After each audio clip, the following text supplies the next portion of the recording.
Sata kipinää. Sata kipinää. Sata kipinää. Amorin nolle sä ammuit mun peffaan. Enää halu viedä sua pelkästään leffaan. Rakkauden haukat meille taivaalla kirkkuun. Mun päästä putoruit lanteet seksiä tihkuu.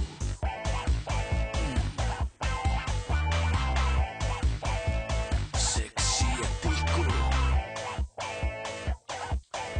Sä veit mun touhi sydämään, pensalla kastoin sen. Sä likiroit hahtaa tervas kantona tuhkats palaa. Kuin sata kipinää.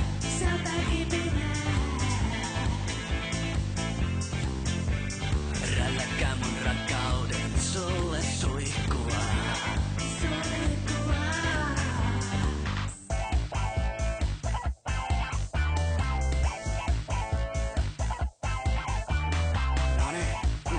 Joo, kaikki mukaan.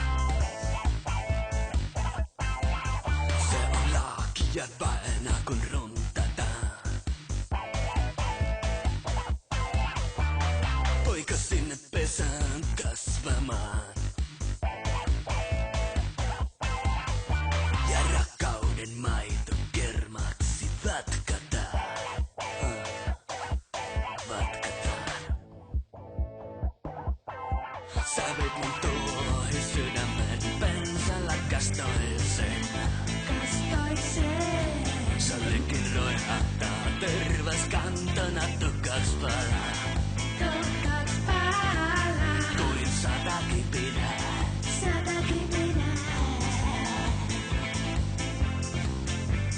Rälläkää mun rakkauden sulle suihkua.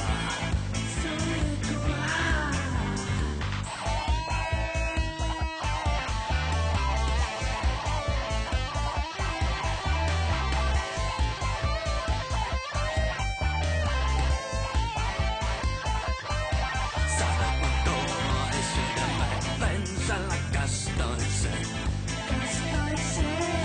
Sä likiroit hahtaa tervas kantona tuhkats palaa. Kuin sata kipinää.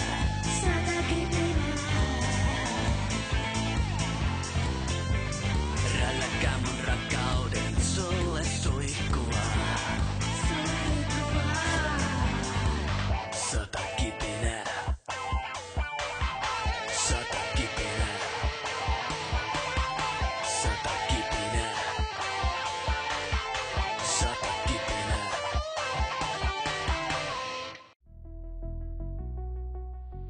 Täällä Seppo Kävyn tähkä. Luonto No. Shut the Finnish poetry off. No. That's enough of that. That's quite, that's quite enough of that there, Fryman. All right. How's everybody doing? Everybody doing okay? That was a fun stream yesterday. I missed covering launches. I kind of fell off the loop there for a little while because all the launches were at weird times. But man, is it fun. Is it fun? Love doing the commentary. It's a good time. Just buy Cities 2. Okay. Oh, okay, I will. You could at least say please.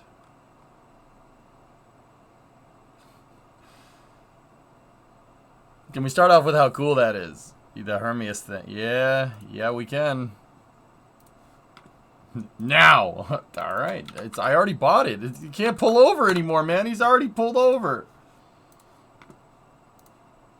Yeah, Hermes posted this yesterday. Yeah. Here. Positioning to scramjet.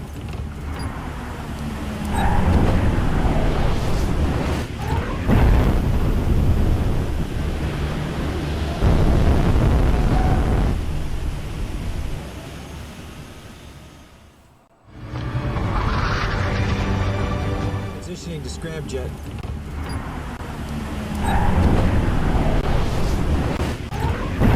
Dude. That's awesome. That song gets me fired up, man. Cavemen like fire. More fire. Is that an actual scramjet? It's a turbo ramjet, dude. Yeah. Hermias is working on it, dude. Actually, this got buried in the space news yesterday, but Twisted, check some of this stuff out. Look at that. Dude, they're doing work. That ain't no mock-up. That's for sure. Look at all, dude, look at all the billet. It's billet-tastic. Oh. Oh yeah. That's some nice billet right there. I want one. Wow, dude, I'm kind of with you on that one. All billetto. That's really nice. It's really expensive. Did you get to the Rocket Lab news yesterday? Nope. No, I did not.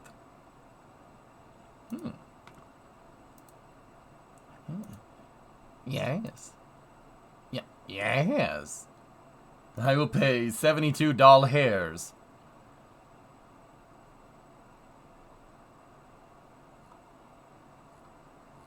What else they got in here? Anything else? Oh, what's that? Oh, that's nice. What motors do we have right here? Oh. That looks like an F-16 engine. Here you go. Oh, yes. Yes. I do have those teed, but I don't have them. I didn't share them, but yeah, we saw plans for Neutron. Yeah, this is a very nice. I wonder what that one is. That's a smaller jet. I don't know. I'm not sure which motor that is.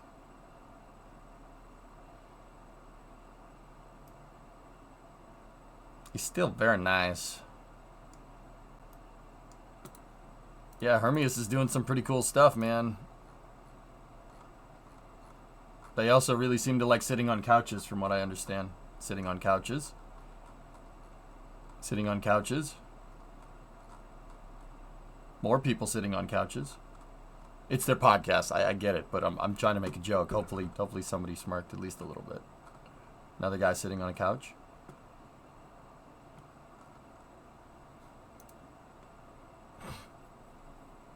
Yeah, I'll take this one over here. Thank you very much. I'll take that one.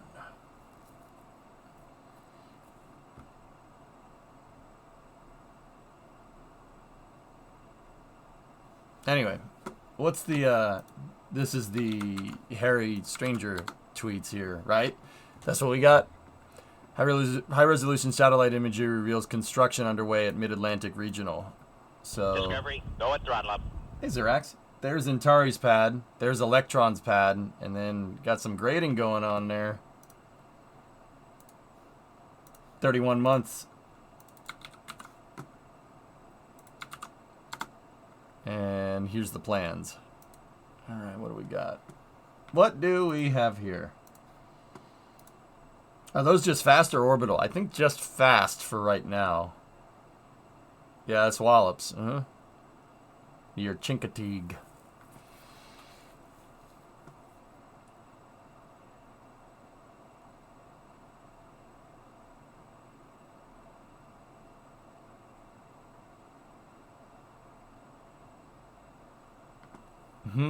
The plumbing for the pad goes underneath a service road. See that? Either that or it goes up and over, but interesting.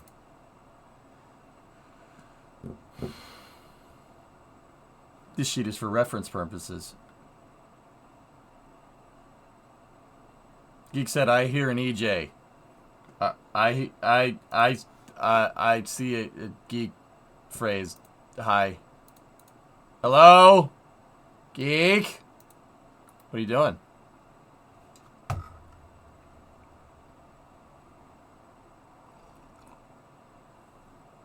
He said hi. Alright. Cool.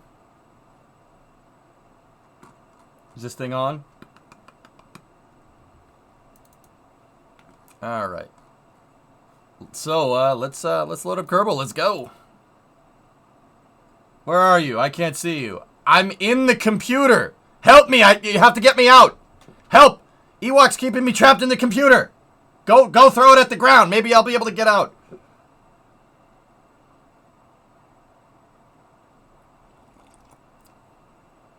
The files are in the computer. He's in the computer?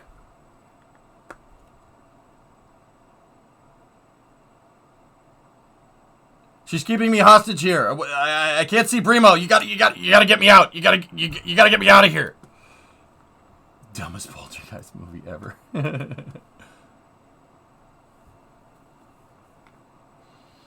Hellfish, if I was a movie director, I'd like to make a movie that's like ultra dramatic and have that be the punchline. He's in the computer. He was in the computer all along. And then just have like the protagonist be like, in the computer? And then it just fades to black.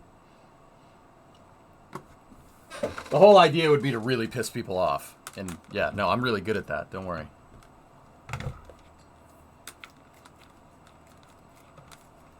I've been lost and forgotten. What? Oh no, you alright? Here we go. You alright?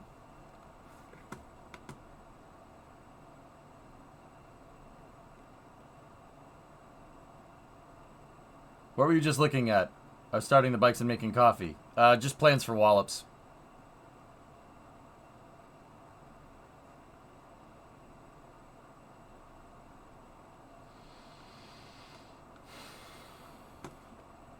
Alright. Oh, we got some messages. Hold on, I got a message. Might be important. Might be important. Oh, I want to see. What is it? Hey, for the love of Christ, man. They started grading out Neutron's launch pad. I thought it was kind of interesting because if you look over here, that's Minotaur 4's pad, and the service road for Minotaur 4 actually goes across. It goes through the pad site, which is very interesting. See? That's weird.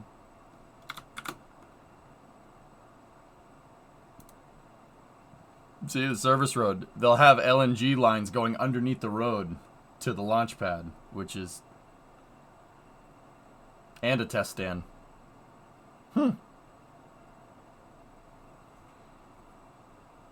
Cool. There you go, you've seen. The next launch is on Saturday. Hang on, I got a message. Might be important.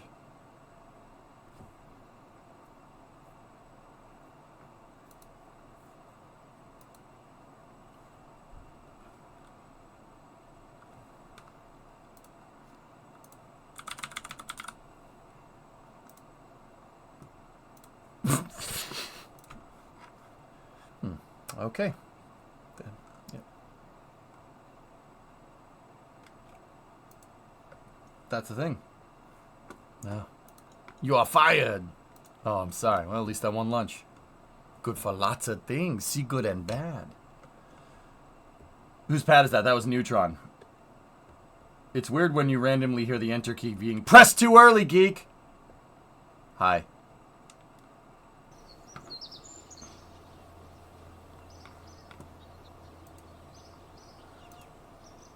Alright. Alright, let's roll. Yeah, I have fat fingers. Yeah, so do I, man. That's how I know. Game recognized game.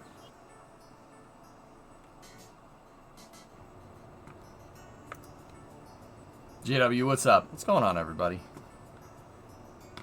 I wish I had your skills in Starfield shipbuilding, EJ. I got a ship going 180, but its thruster are faster somehow. Hard to go in a straight line. Right. Right.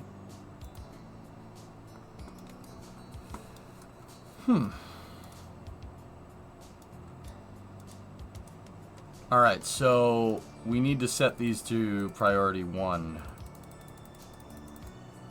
So they drain with those tanks and then leave those tanks last. There was a lot of we were having a lot of fun yesterday, so the testing wasn't really good per se. I was messing around a lot. So let's do a little bit more serious testing regime today with this thing. So, once again, this is our capsule-shaped SSTO, vertical takeoff, vertical landing SSTO, codenamed Project Hemi. That thing's got a Hemi? No, it doesn't have a Hemi. It is the Hemi. That's right. You heard it here first.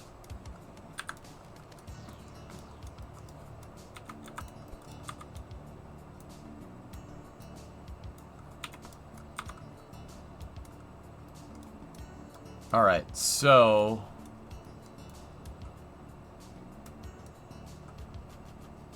we worked out to get the tanks dragless right there, the lower tanks dragless, and then I think that's everything. I think we got our 5 tons, shut out the fuel there on our payload. What happened to the gumdrop? We could call it the gumdrop too. The gumdrop kind of became the name of it. That was the slang name of it. So, I think that was everything. So, let me go down my to-do list. Ballistic stability, we achieved. We got that. COM offset config, that's still up in the air. Landing legs are still up in the air. Payload attachment fitting front and rear for the payload bay. That's kind of up in the air. Tilted heat shield. I'm nixing the tilted heat shield because I think an off-balance design would be more than enough. Hey, nice guy. What's going on? Oh, yeah. We have to add the ore tanks. That's what I want to do. So I want to grab the ore tanks here. And I want to put them in 2x radial. So I want one down there, right? And one on the other side. And then these ore tanks are going to start 37.5, half full, right? They'll start equal, and then we'll transfer, during re-entry, we'll transfer the fuel over to one, or some of the ore over to one side, and see if we can get it to balance out. What I'm really trying to test is cross-range capability with this thing. I'm pretty damn confident that we can make a bigger version of this, and we can have this bigger version get up into space, no problem. But yeah, that's what we're going to work on today. So let's switch this to the demo file. Overwrite the demo file, switch over to here. Go like this. Turn this thing upright. And guys, we're gonna get right into flight testing. Everybody cool with that? Everybody got that? Oh yeah, that's right. The other thing I need is an RCS lockout. I'll allow it. Alright, cool. Let's test one thing at a time. We'll get ballast figured out, and then I need on-orbit reaction control thrusters. So like I need to... what I was thinking is like toggle the majority of these downward facing thrusters off, and then have some kind of indicator somewhere to show that they're off, like a cutout light or something. But yeah, we'll get to that in a second.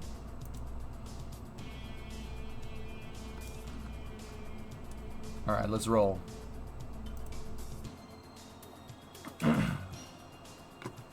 Oh, I got to turn the audio down. This thing likes to make a lot of noise for some reason. There we go.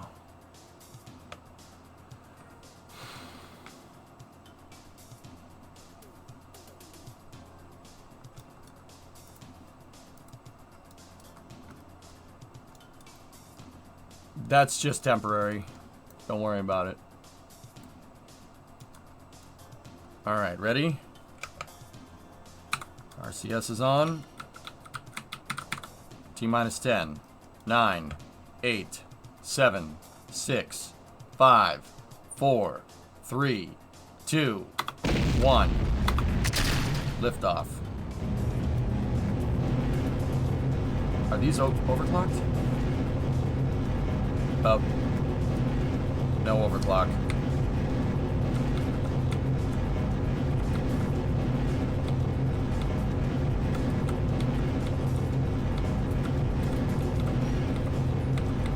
I mean, we'll still try for it, but it's probably not going to get as far.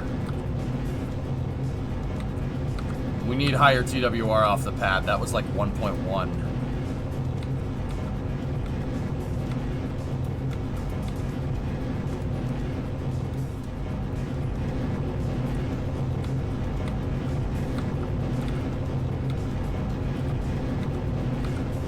I'll admit, this is one of the stranger things that we've made in this game.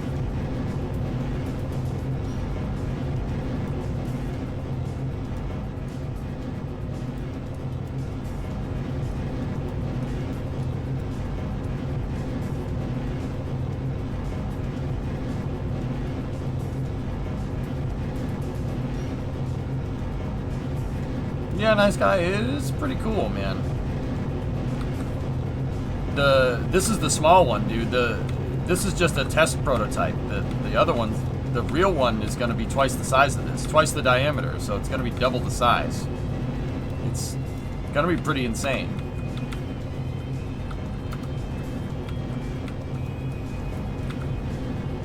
Okay, vehicle supersonic.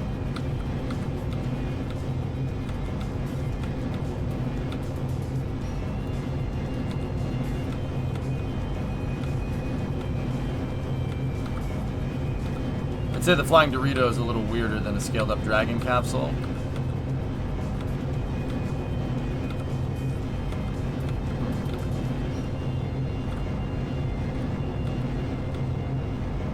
Alright, rates are good. Descent trajectory is good.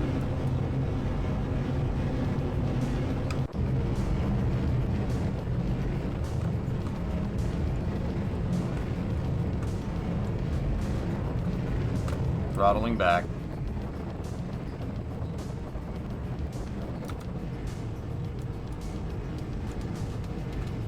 Stand by for the temporary nose cone pop.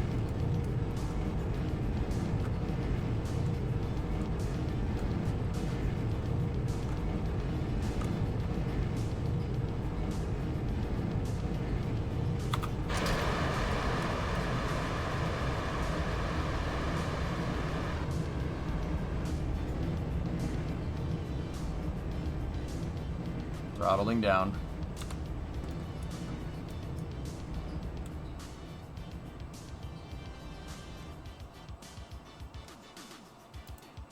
Yeah, this is the TWR. The lack of TWR is kind of killing us with this thing. Yeah, see, we don't even have enough to circularize. All right, bring it back down.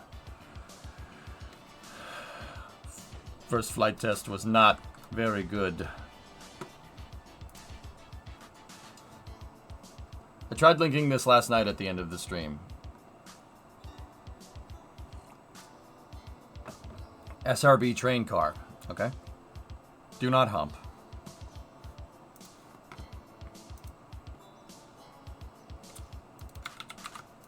Did you make one and store?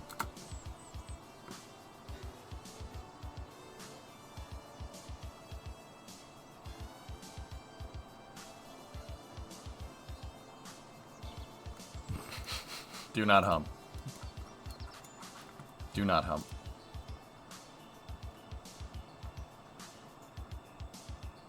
I wanted to thank you for that raid last night. You made me discover a very nice channel. Ended up staying there until 1 a.m. Greg's good people, dude. He's a dude. Doom, that guy makes me laugh. Greg, dude. Dude, just the absolute savagery he throws around is just it's so damn funny. Like, did you hear that story he said about how he told his mom he wants to be like EJ when he grows up? That was so freaking funny, dude. That made me laugh. Oh my god. Greg is like 20 years older than me, and he was like, "Oh, I love EJ. EJ's a good dude. Crazy Twitch streamer."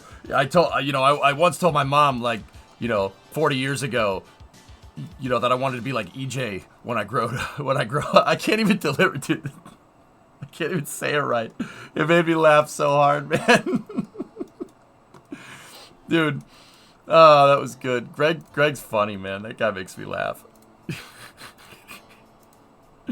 He's good people. And there's just the astronomy shots are just oh. Gabagool. Like, you know what I mean?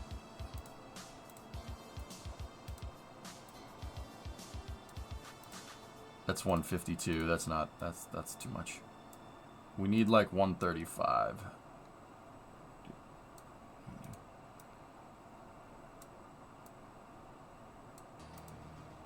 118.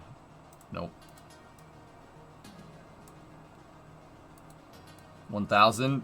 The rocket engines will rip themselves out of the vehicle. 135. Perfect. Right there. Set the cow. Make sure all engines are outputting 135 thrust. There we go. Save. Why do the SRB cars say do not hump? I'll explain it in a second. We had a few jokes about talking to women and saying, stream Jupiter on Twitch on the first date. Clamshells open. Oh, nice. That's good, Hill. Those look cool. Aglex, interesting thought. Stoke shows their stage landing on the moon with only 3 out of 15 nozzles active. Maybe that can be an effective strategy when coming back down and your TWR is higher.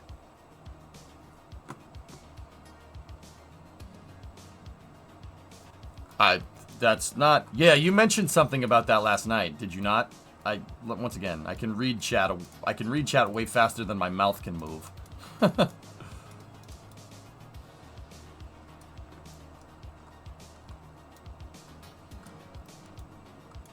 fun part will be making so I can pull the SRBs off the train car. Yep.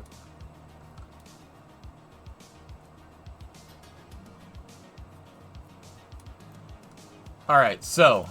Nova, quick thing on SRBs. So...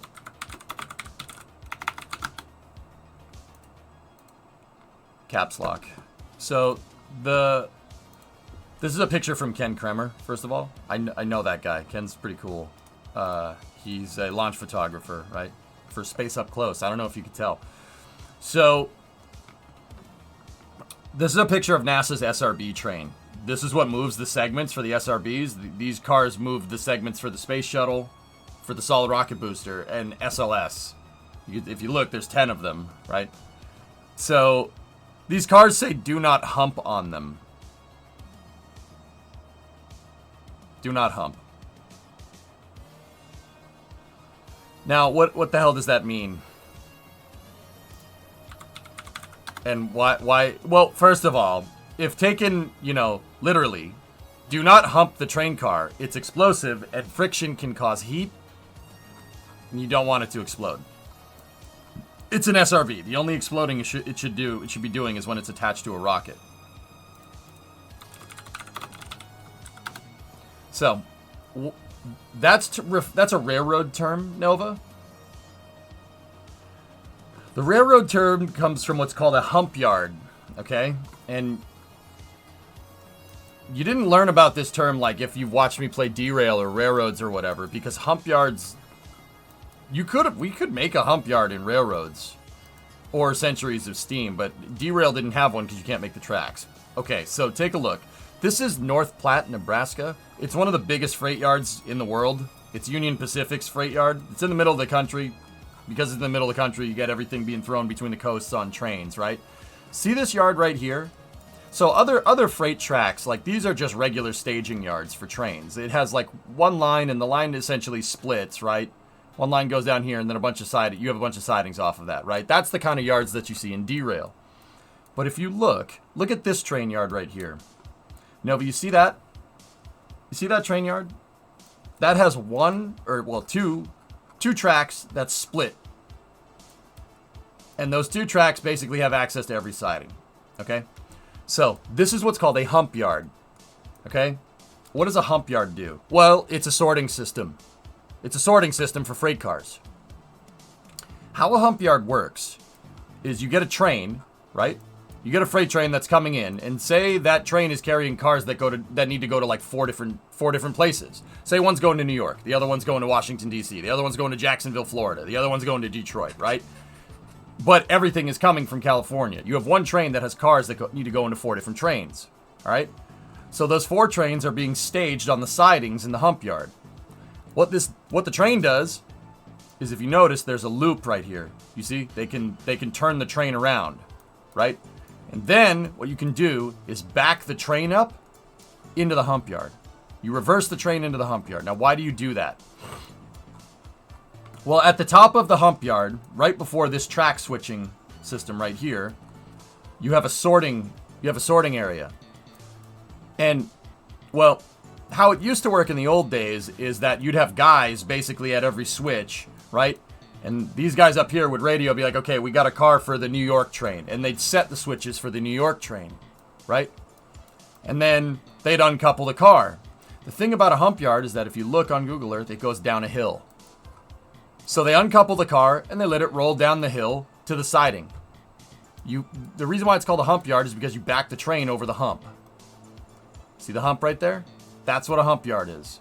Nowadays, The trains have RFID transponders, and a computer automatically throws the switch, and you just back the train up, and you have a guy just decouple the train as the cars go through. They roll down the hill and get sorted onto the track that they need to go on. That's what a hump yard is. So basically, they freewheel the car down this hill. I mean, there are brakes. You can see track brakes. Those cars, those intermodals are actually going through the brakes. See the track brakes? Track brakes work like a roller coaster. Same idea, right? Basically, you're freewheeling it down. Do I need to explain why that's not a good idea with a big, gigantic explosive? Yeah, okay. You can see why you wouldn't want to do that with an SRB, right? That's why you do not hump the cars. But you also don't hump the cars either. See what I'm saying?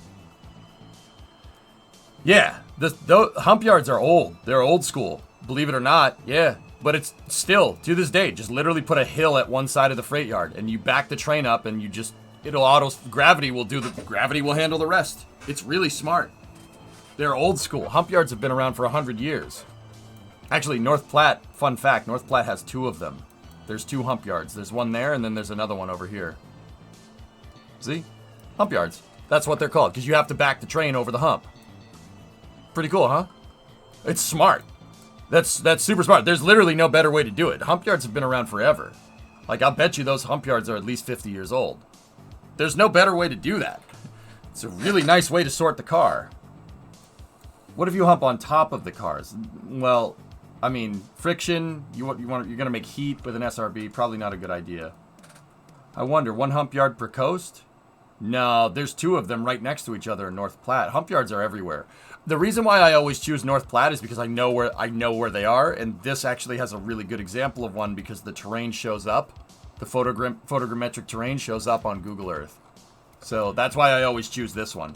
There are other hump yards. I just know where that one is.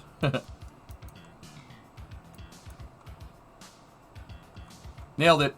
Also, the brakes are called retarders. There's a big computer-controlled board that tells the hump operator where to pull the pins to set the cars loose.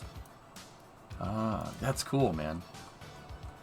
Actually, Mile, whoever came up with the RFID, that's the RFID transponders on the cars, that's smart. It's like scanning a barcode at the grocery store. Actually, RFID works more like the, like at an electronics store, you have the things at the doors that if you go through them, the alarm goes off, and it has that little tab.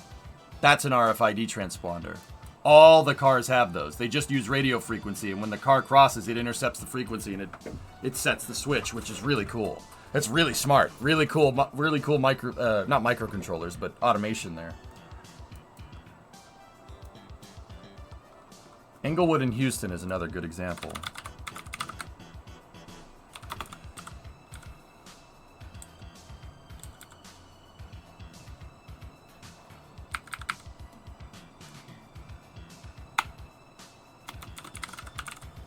Show me. Let me just make sure I have the motors clocked. All right, cool. We're good for another flight test.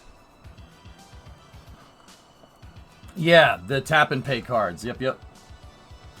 Just heard on Rover 2, 15 minutes until pad clear. Exactly. Works great until the mounts that hold them to the rare car rusts off, and now you have lost cars. Good times. That just sounds like a lot of work, dude. A lost car. Oh, gosh.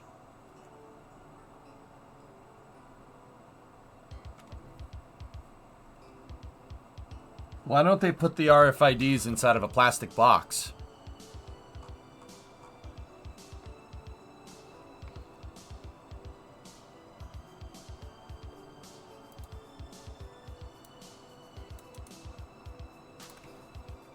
You know what? That's asking too much, I've decided. Oh, well, yeah, you can see the damn thing. Alright, what do we got here? So that's car import-export right there. That's what that yard is for. Anytime you see a big freight yard with a bunch of parking spaces next to it, dead giveaway.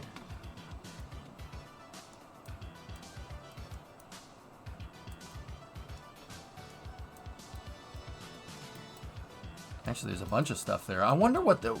Tipsy, what was this used for? It looks like car import-ex, but it's not. Now that I'm looking at it closer, those are truck parking spaces. Intermodal, perhaps?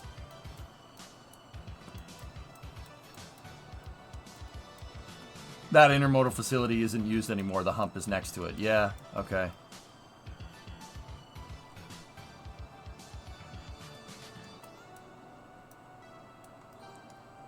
Dude, a Y feeding into a hump. See that? Wait, no, where is it? Where's the hump? I don't see it. Oh, there it is. Oh, yeah. Big. That's a big hump yard, dude. Holy cow. That's freaking massive. What's the width on this thing?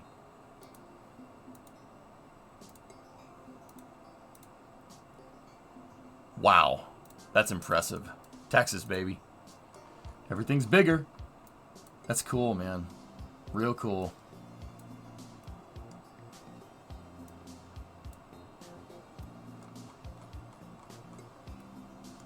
I think it's 100 tracks.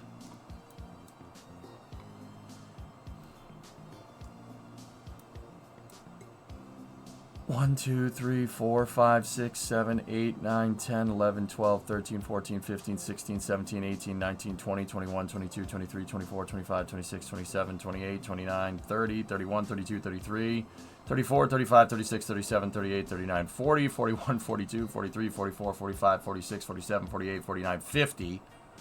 51, 52, 53, 54, 55, 56, 57, 58, 59, 60, 61, 62, 63, 64, 65 tracks. That's ridiculous. That's freaking huge, man. What are those darker sections on the tracks? Brakes. Think roller coaster, Doom. They're brakes. Track brakes. Because the car is being freewheeled down the line. You guys are making me want to play train games. Multiplication. Why don't you multiply D's? PY, alright?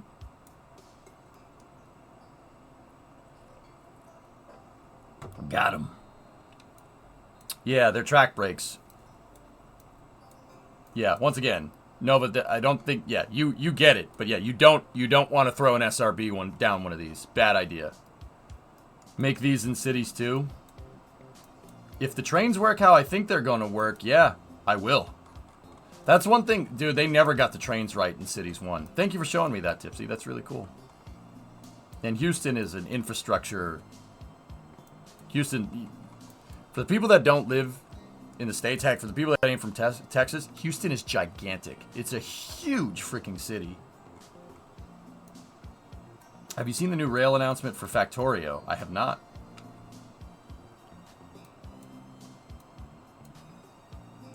Elevated tracks for Factorio DLC. Ooh. It's a sprawl. For sure, Blue Dude. Yeah, it's sprawl all day, dude. It's a big city, man. Big. It just goes on and on. And then what's crazy about it, dude, is that you get past the point and then it's just, oh, here, have some farms. Here, have some hill country. I'm like, wait, what? That really always screwed with me about cities in Texas. You're in the city and it's like a big city and then, bloop, nothing. Here, have nothing for like the next 150 miles. Used to live in Katy? Oh, right on, dude, right on. It's agonizing coming home from Beaumont on the train, having to go through that every day.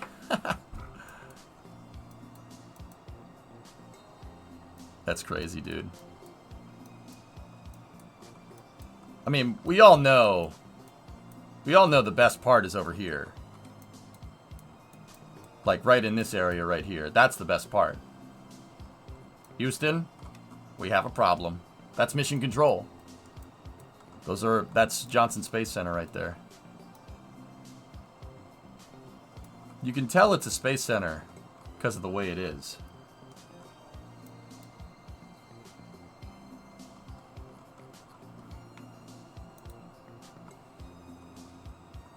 Oh, that's cool. Yeah, look at the little elevator. Elevated tracks, elevated Ys, dude. That's something. This is all Johnson Space Center, basically right here. Yeah, you want to see the sprawl? Check this out. So Blue, there, we've looked at this before. There's pictures of like Ellington Field from 1969, dude. Isn't that crazy? It's like, actually, this picture's got to be older because JSC isn't there. It would have been there in 69. Look at this picture of Ellington Field. Ellington Field used to be the only thing out there. Look, South Houston is a couple of freaking houses. Look at I-10 around Katy. Alright, we gotta get back to Kerbal, dudes.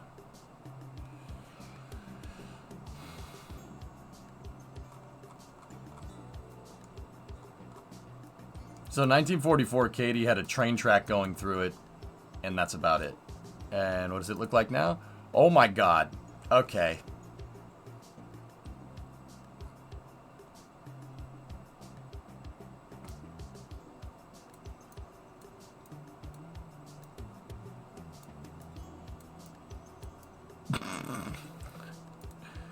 Okay. Okay. That yeah, I told you it was big. I mean, Blue, you knew.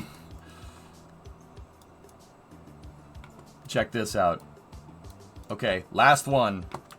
Last one. Then we get back to work. I was watching, you were watching the Paradox Cities 2 stream earlier. They revealed an interesting detail. On dark roads, cars will use high beams at night until they come up on another car. Or they drive onto a road with lights. Oh, that's cool.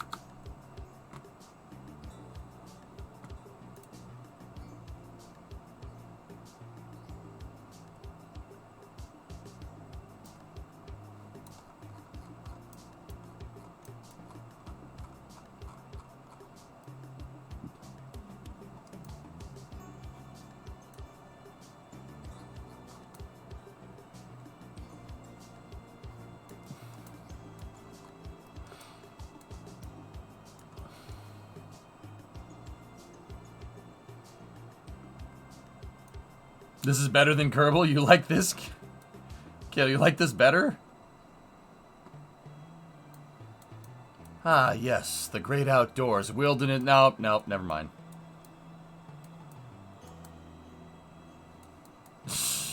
Alright. Let's roll. So I have the engine OC going. Let's just switch R4 over to here. Discovery, go at throttle up. Yeah, I love looking at maps, man. It's basically because of Google Earth.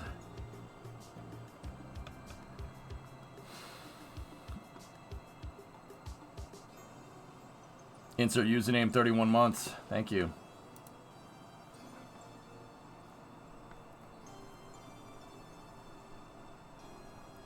Okay, here we go. Let's test this again. T-minus 10, 9, 8, 7, 6, 5, 4, 3, 2, 1. There we go.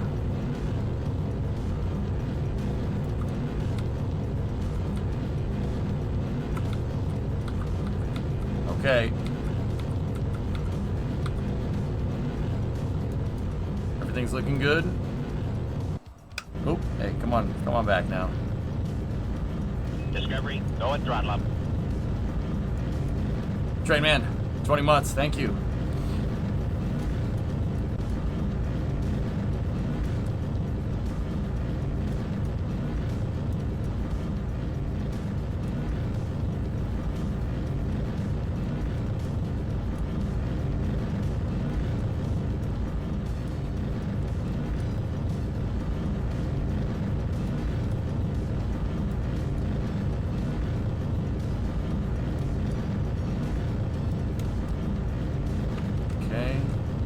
Pressure's looking good. We have some slight roll oscillation with the controls, but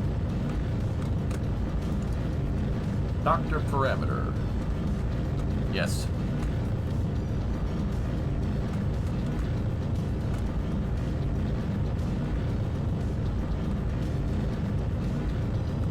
Vehicle supersonic.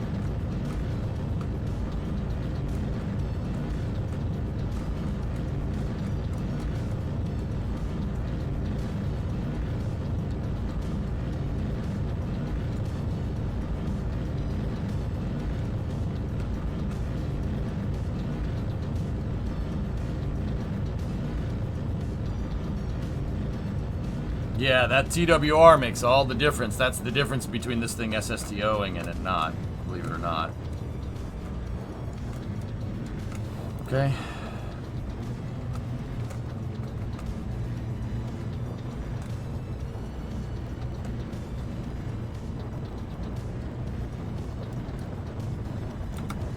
Find control system.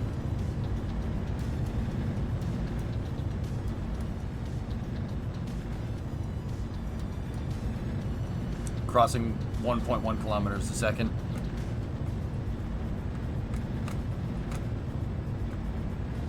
Everything looking good.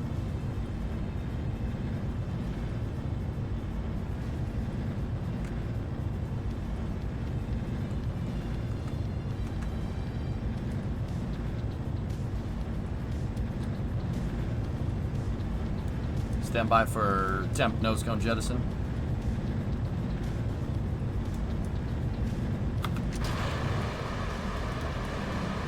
Nose cone jettison confirmed.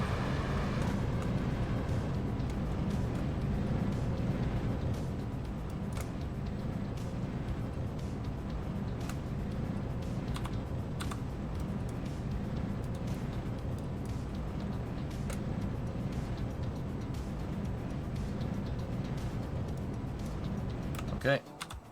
Seco 1. Actually, it'd just be Miko 1, because it's an SSTO. Let's get up here. Get a nice circular orbit at 100. Discovery, go at throttle up. Good. Elvis, 19-month resub. You may have entered this 1,000 times, but 10,000, 1,001. Why not KSP2? Is it missing something that has KSP1 not there yet? What do you think, Supervod?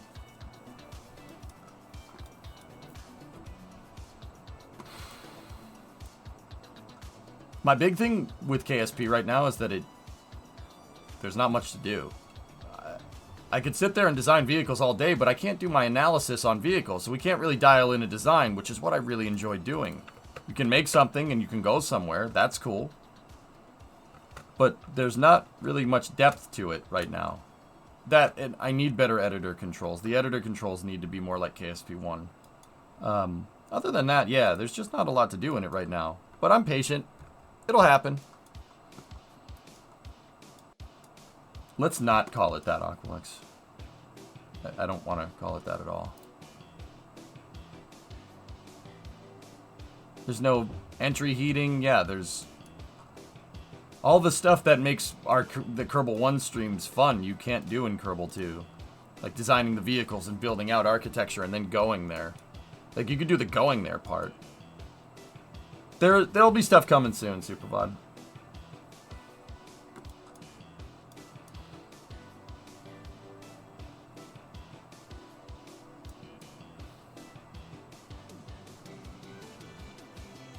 I like having all the numbers. I want all this in KSP2. Or I would like it, you know, like I don't want to be demanding. I'm not trying to be a jerk. I would prefer to have something like this, you know, this stuff here, the debug menu. Like, we need stuff like that. But I understand that Rome wasn't built in a day. It's going to take some time to get it right. But anyway, I don't want to spend the day talking about KSP2. We're here to test this thing.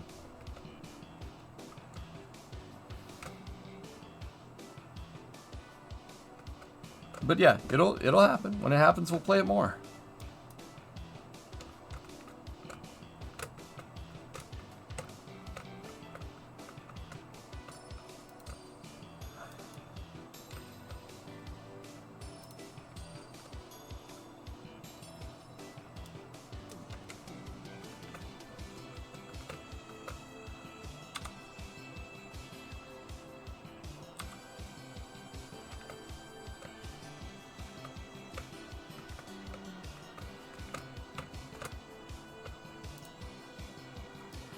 Alright, here we go.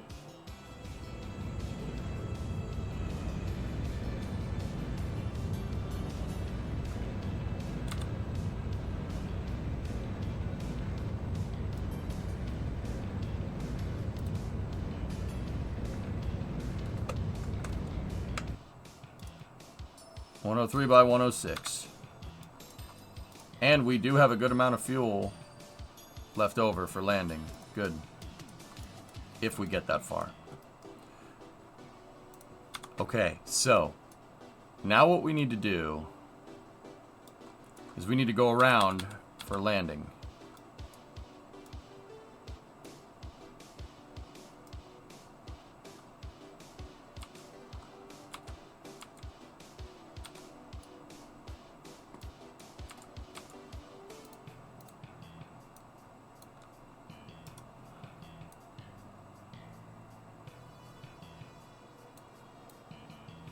Let's try that.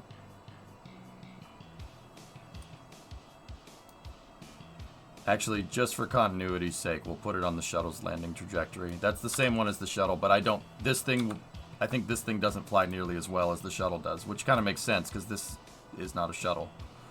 So we'll send it back a little ways.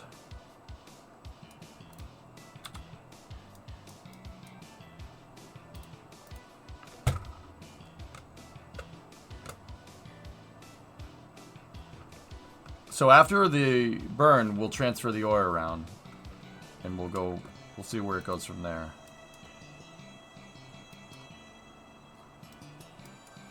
All right, Sawyer, see you, buddy.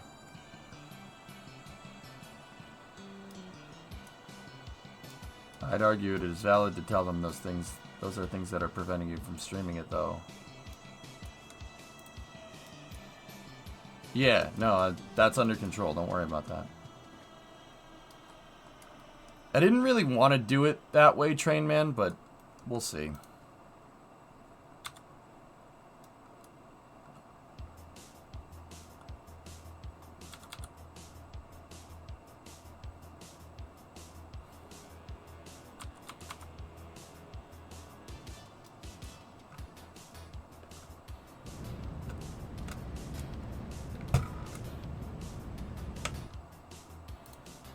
Okay.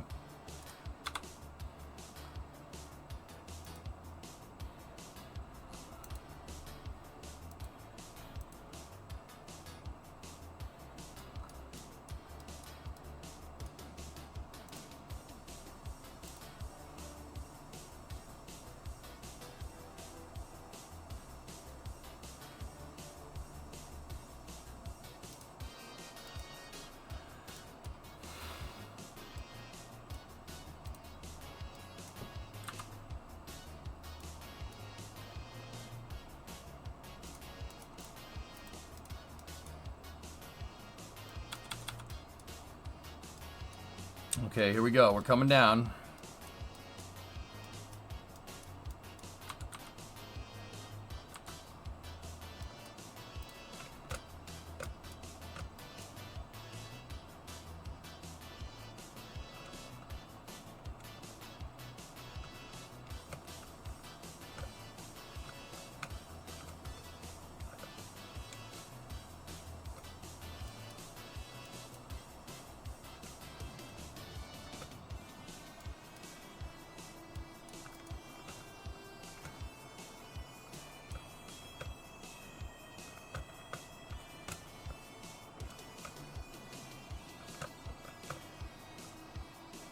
Okay, coming up on entry interface here.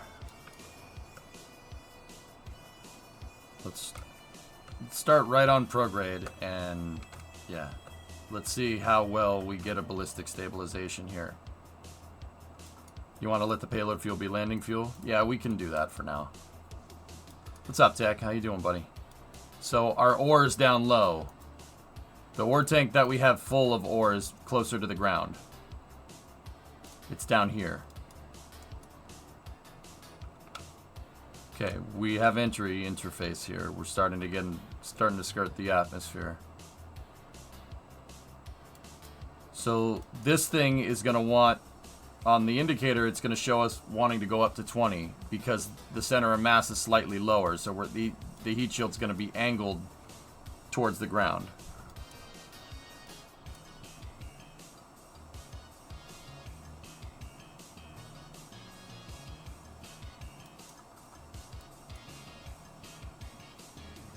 Watch the rates. That should start to go down. Yep.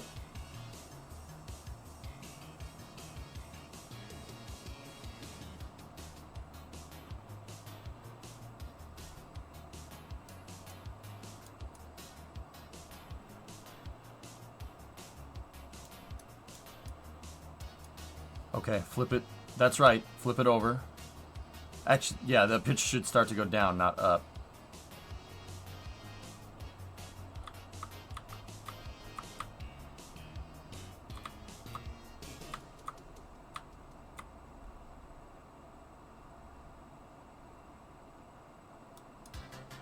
Yeah, baby.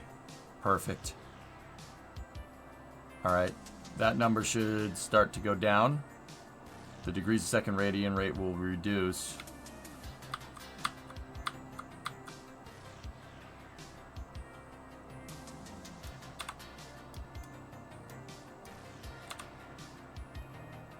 And we should skip this way.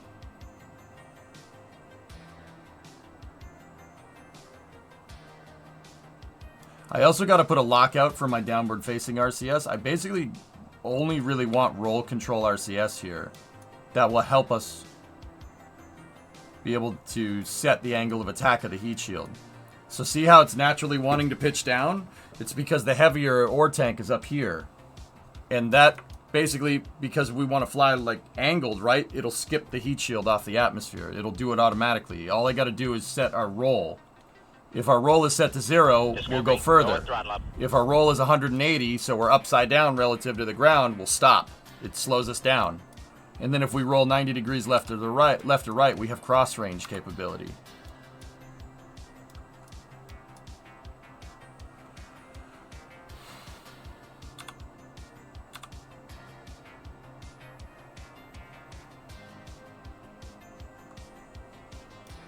See?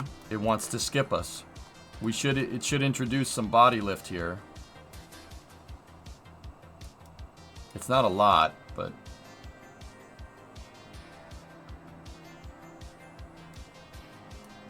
yeah, see, there it is. Oh, yeah, that's where it needs to stay. If we could get it like that, man, this thing will sail for miles.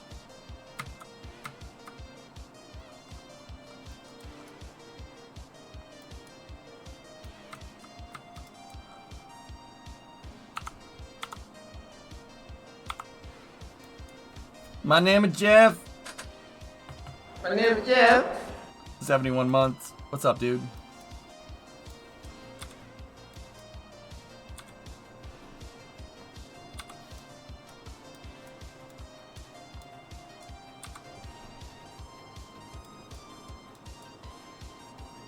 The road in Boca is closed ahead of Ship 26 testing. So, cool part is that if I flip us upside down, this thing will stop. We'll dig into the atmosphere that way if we flip it upside down. This is perfect. Hey, Bing Bong, what's up, man? Dude, I'm getting it to do its thing, man. I'm getting it to do what I want. Check it out. Look at the lift induced. It's not a lot, but it's enough. It's enough to push us downwards. Excellent. This trajectory is actually looking... It might be just a smidge short, but it's not bad. I heard Aquaman delays Starship. Department of Fish and Wildlife, yep. Public servant, 63 months, almost 69. How's your mother?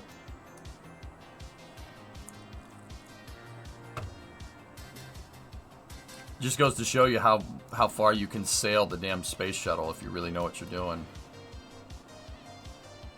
Yeah, we're gonna land somewhere over here. Just a little short. But we made it over the mountains, which is good, because I've crashed into those many times this week.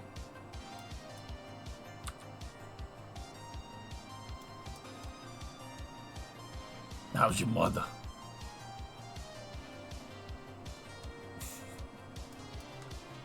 Yeah, this is a pretty steep trajectory. A lot of decel right there.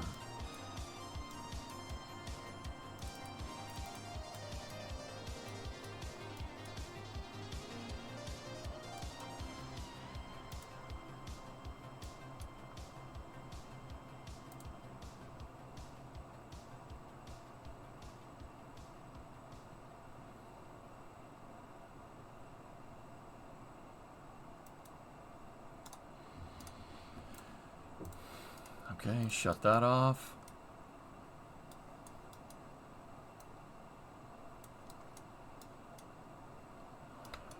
Yeah, we just need to be able to... I mean, this trajectory actually wasn't bad. We're only 40 kilometers away. Ground altimeter is on.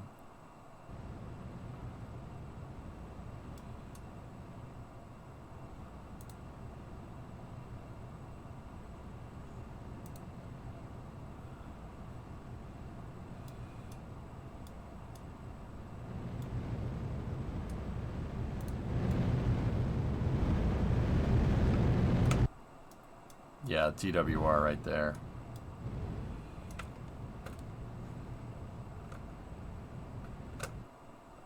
Yoinks.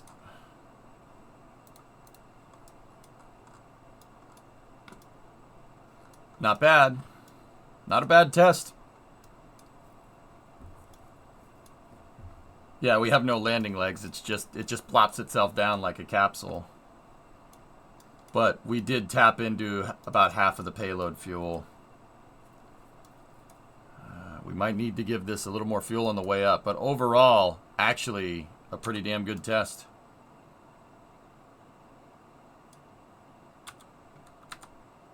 Yeah, we got close to KSC. That's not bad. Not bad at all.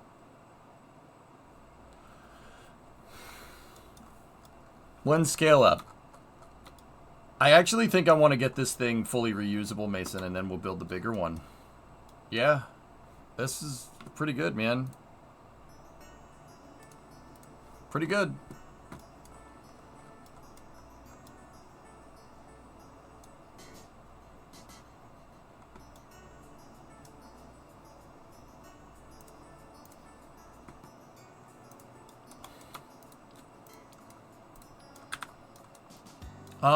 Okay, so it really isn't bad, man. That's pretty damn good. Yeah, this is a subscale model. It's always been a subscale model. So I think the shiftable ballast tank is okay. I'll be honest though, the shiftable ballast tank really doesn't tilt us very far, but maybe that's okay. We could optimize the re-entry trajectory around that a little better later. I mean, I'll be honest, even with my shuttle trajectory, it's still a pretty steep re-entry trajectory, but yeah, with Kerbal, because the planet is so small, it's always going to be a steep re-entry.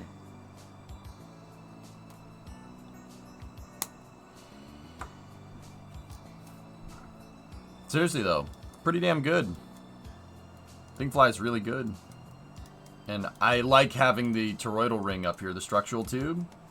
Having the tube up here actually gives us a good place for a reusable interface for things. I'm actually pretty happy about that. Curious if any KRPC testing is in the future for this. It's honestly a perfect training vehicle for this sort of thing.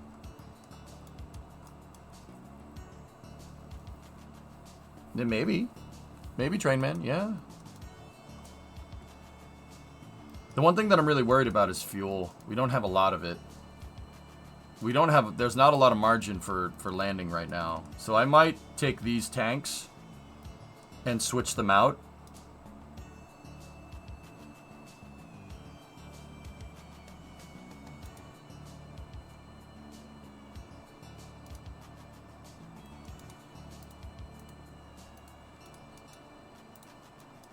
Is MLV good KRPC training? Maybe.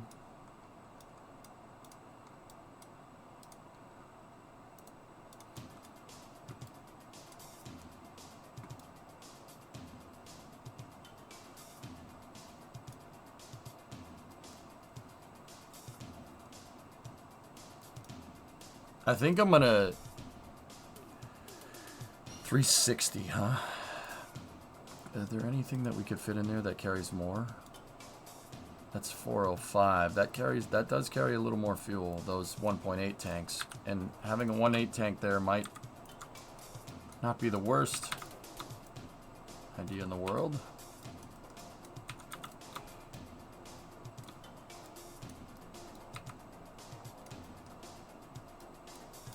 I'm wondering the same thing Jonas... I'm wondering the same thing that Jonas is. Have you ditched tilting the heat shield?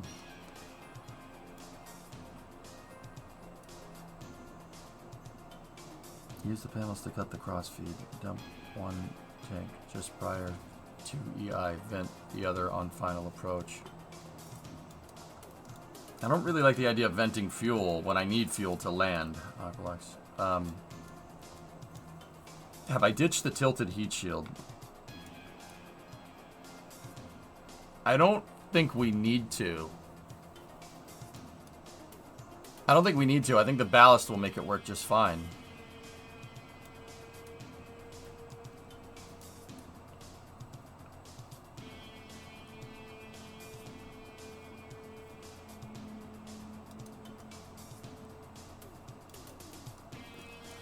I mean, I could, but the heat shield, I needed to make the heat shield the root part. And I'll be honest, that's going to make this a little bit more complicated. The venting was the ore ballast. Oh.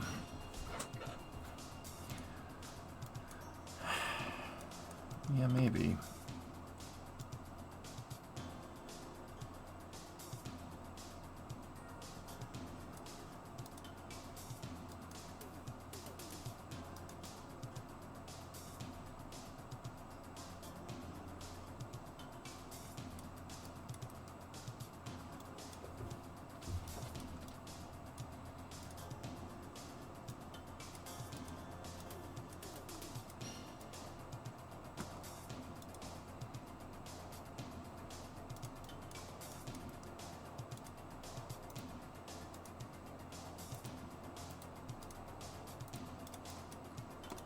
I love refrigerators.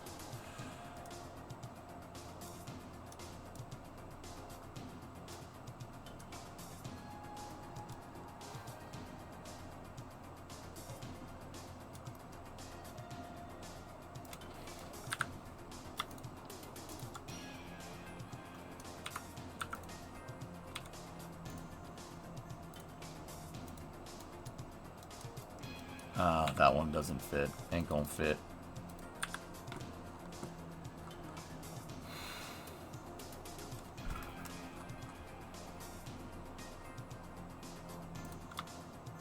That's the only increase that we can really get from this. But that isn't bad in itself. That's just a smidge more fuel. 405, 495, as opposed to... Yeah, we got 40 extra. That poor salami lid. It ain't gonna fit. Ain't gonna fit like that.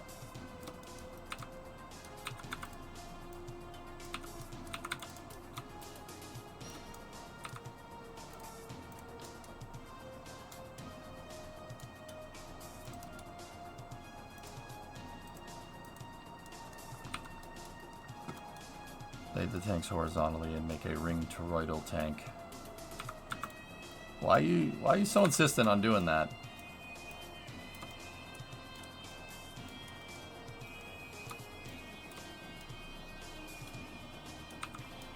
Oh, okay. Yeah, I see. I just don't want this to be a ton of fuel tanks. That's my problem, man. I don't want these... I don't want to have to sit here and load up like 30 fuel tanks to get the thing to work right. I actually really like that we consolidated it down to 12. Well, not 12 exactly, but 18, but yeah, you get the idea.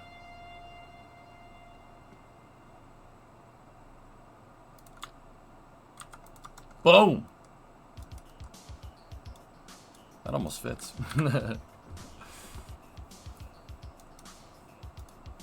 You could fit them better inside of the arrow shell.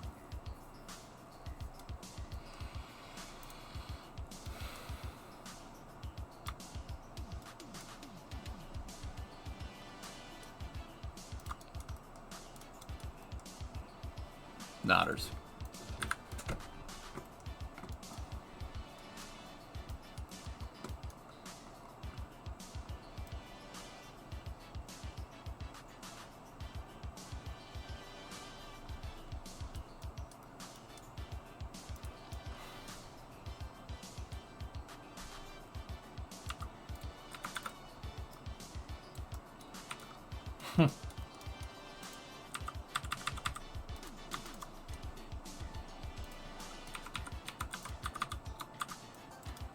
I mean, that basically is what the thing freaking called for. That's what the tanks were supposed to look like on the real one. They were supposed to be gigantic toroidals.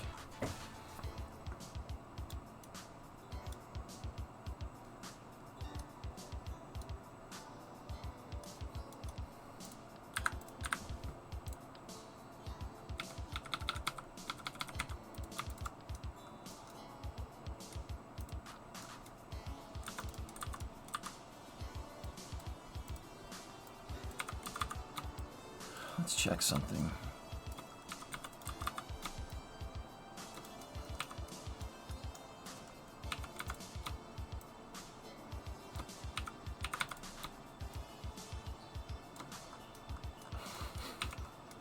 Huh.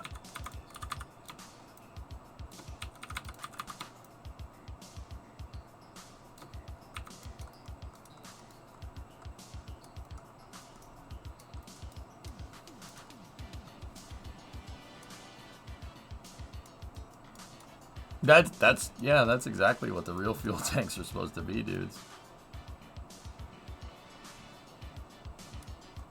I mean, how much fuel is that, dude? That's a lot. That's a lot of fuel. I need to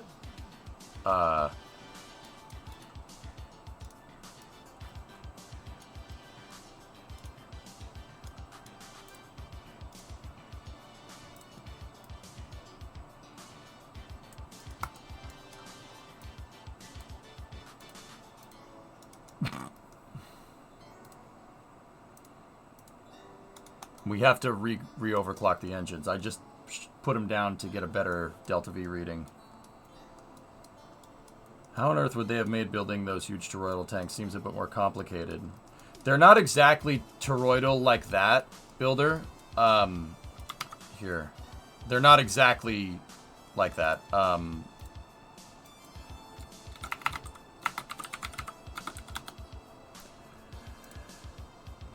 So they basically would have made a cylindric payload bay, right? And then there would have been an outer cylinder wall there, and then just basically a conic surface there and a pill-shaped surface at the bottom. So there would have been a bulkhead here that are ring-shaped. It's not as crazy as you might think.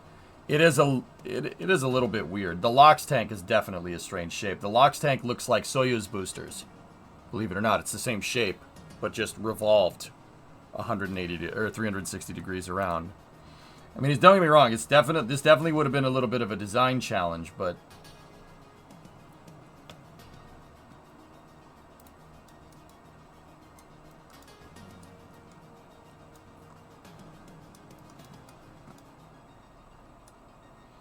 don't even have to add tanks. Replace. I'm just worried about how much of a pain in the butt it's going to be to fill all these fuel tanks up, but getting all the selections open and whatnot. But this is still cool. It's pretty neat. I don't mind doing a big toroidal style tank like that. That's actually kind of cool.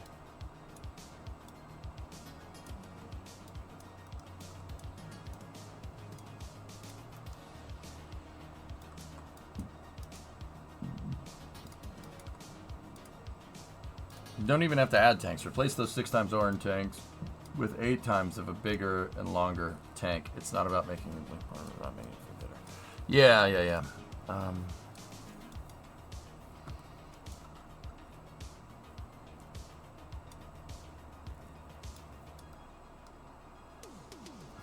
This is not bad. Okay. Where would we be without those? Yeah. I mean, that's still a lot of tanks, dude.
Yeah, the tank priorities too, yeah.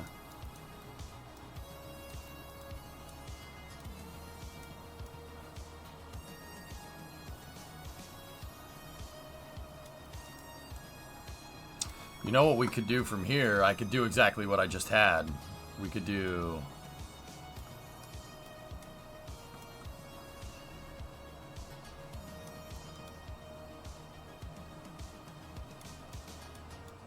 No, the wider piece I don't think will work in 6x symmetry, but we'll check.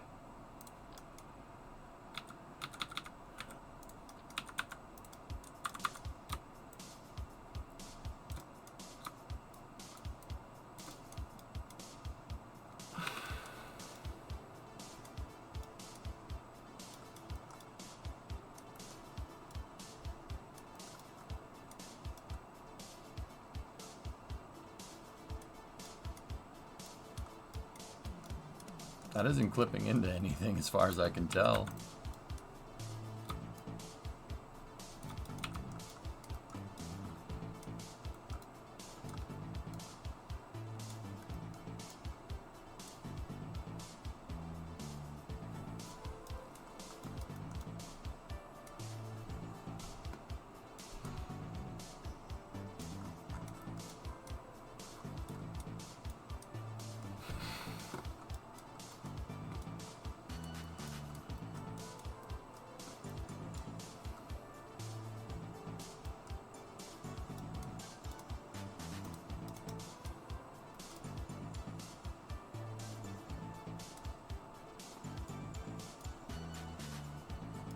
They did surgery on a grape.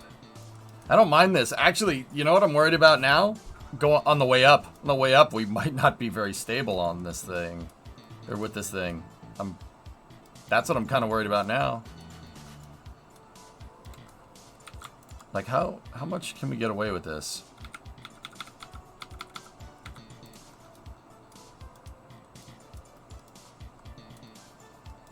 Oh, that's... it's clipping a little bit. Okay. Alright. Let's... lettuce mayonnaise. Pickles.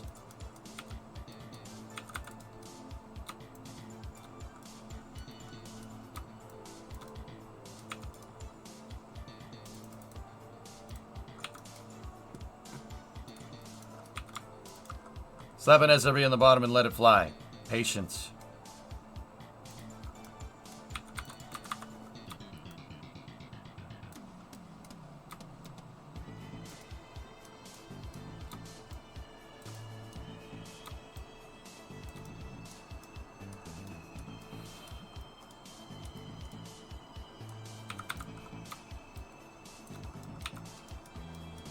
Oh wow.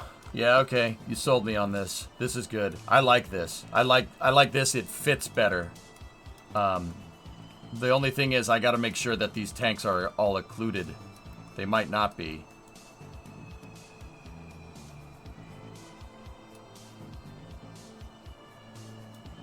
Yeah, it's definitely a strange shape, Hellfish. The Lox tank was... This is going to take me a second to even try to draw this thing right. Or the hydrogen tank. So the hydrogen tank was supposed to be a shape like this, right? That shape, but revolved 360 degrees, which is... Okay, so like...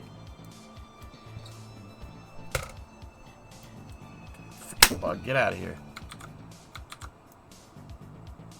Like, it's that shape, right? And then you have this, right?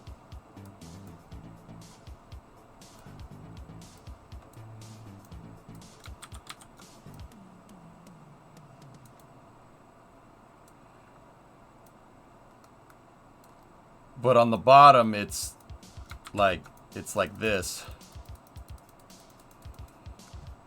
That's the tank shape, but revolved that way.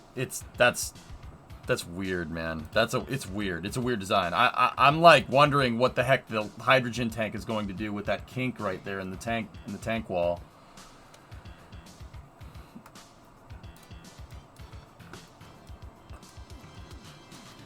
But Yeah, I like this. This is cool. That's cool. And then, you know, I think we can actually just do that. No, we can't do that exactly on top of it, but we can do that with the 1.8 tanks.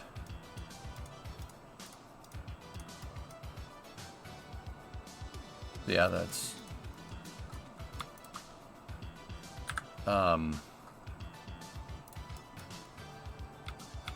So if we have these tanks in 6x symmetry here, and then we put another set in 6x symmetry, we can make another toroidal, right?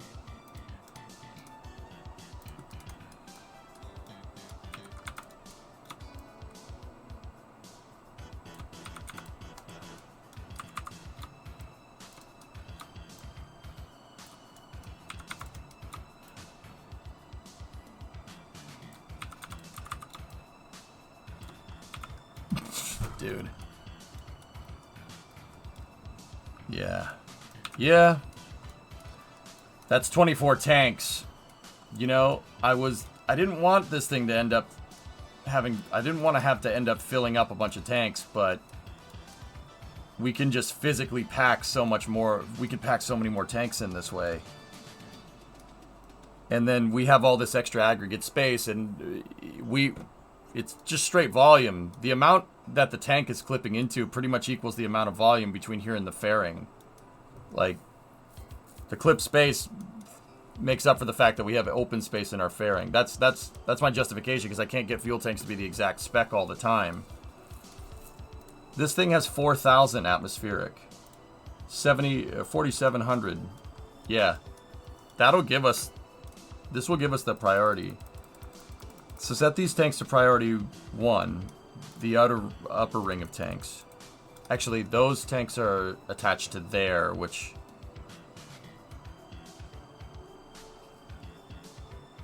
that boy can fit so many tanks in it.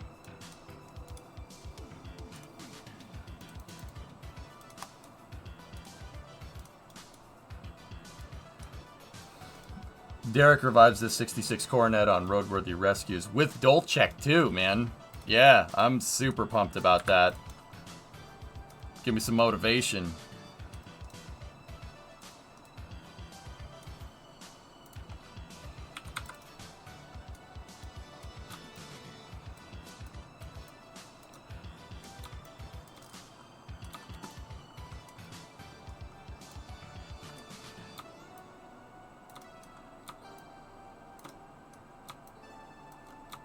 Okay, there's some tests that we have to do with this design now.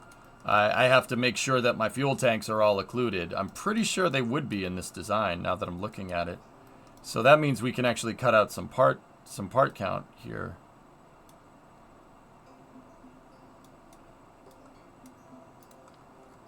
We don't need the plate. At least I don't think we do.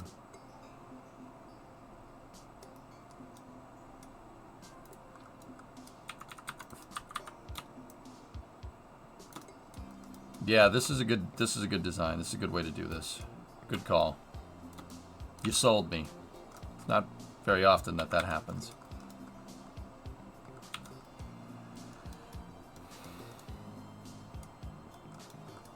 I mean, the real one has toroidal tanks. Why not ours, right?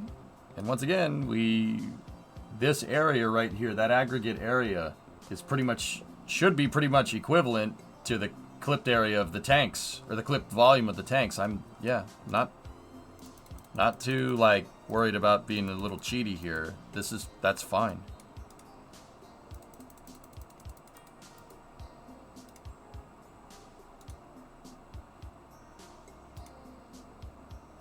Cool.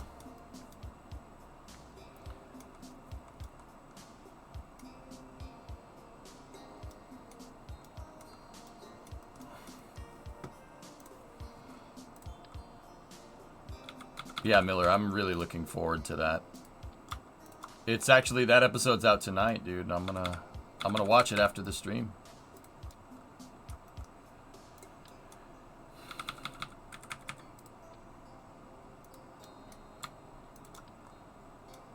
Spot Chip, what's up, man?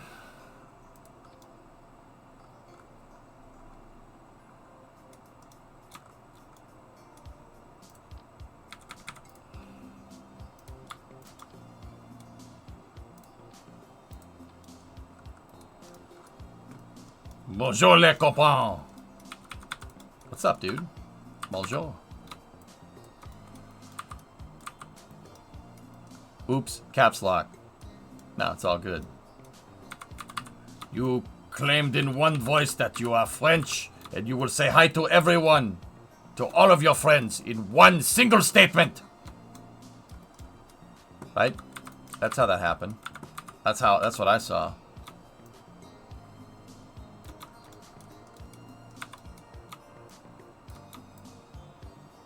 Do not have time to say hi to everyone. We say hi to one person. We are all one. All one, united France. Yes, yes, oui, oui. What's going on, man? How are you?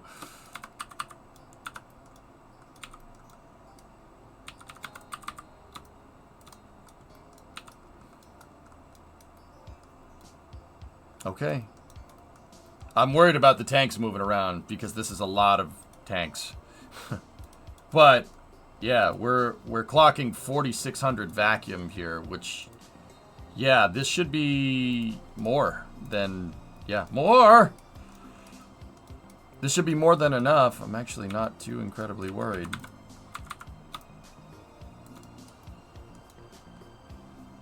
Strangest looking flying fusion reactor. It is a big tokamak, isn't it? Or stellarator. Tokarator.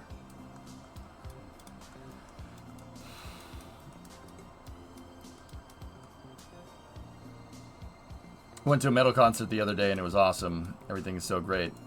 Cool, man.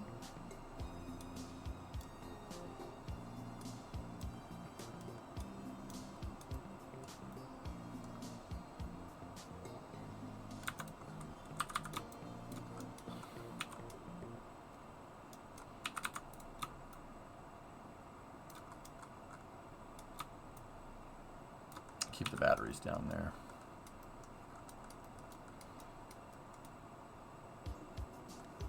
Alright, the other thing that I want to do is just move this down one tick and see if that clips the stuff correctly.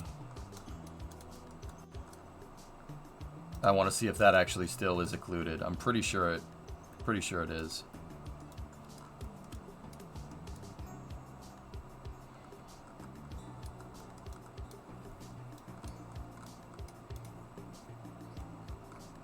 Alright, and now what we'll do, what I'm going to do instead is, I think with all that extra fuel, I think we're going to have a little bit more room for payload capacity here.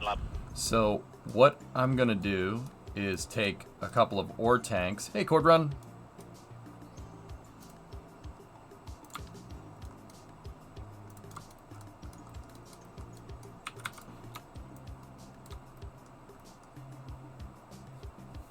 Quark, sorry if I missed something, but what's the plan for landing legs with the scaled up version?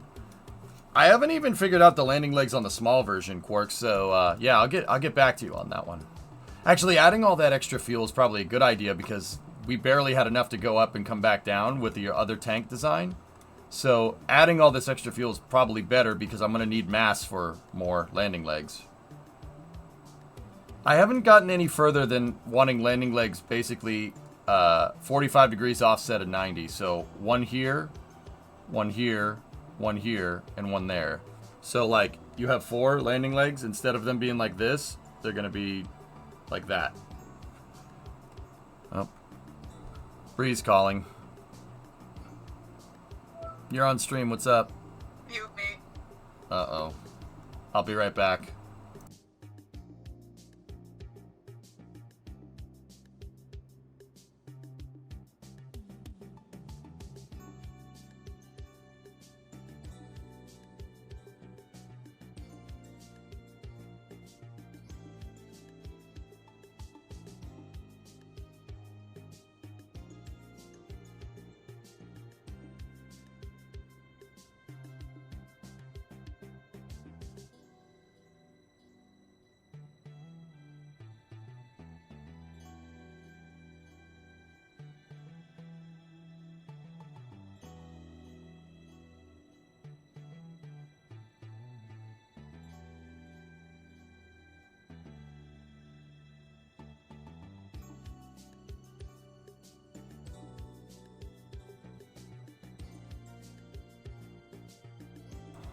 Alright, I'm back. Everything is actually okay.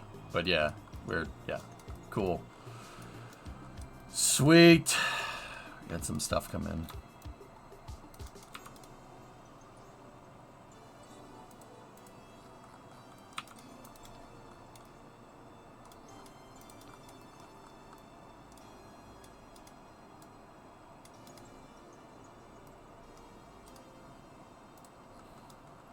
Blink twice if everything is not okay.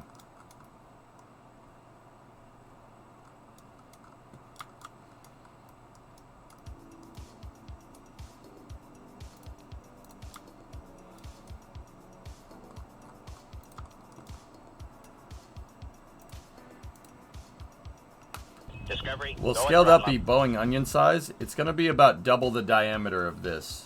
The diameter of this is the radius for the bigger version. Hey, Nova, gifted a sub to Pilch. Thank you.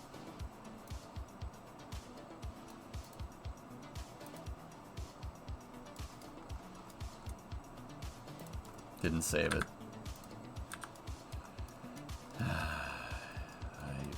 boy.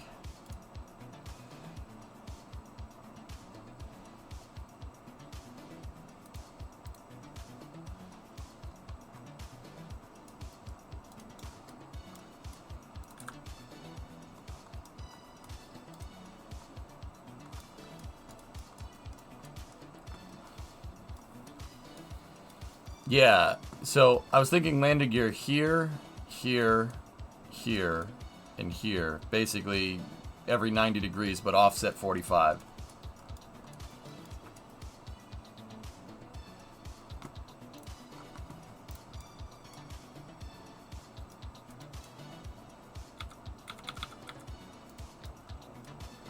I'm just annoyed because we have to go and do this all over again.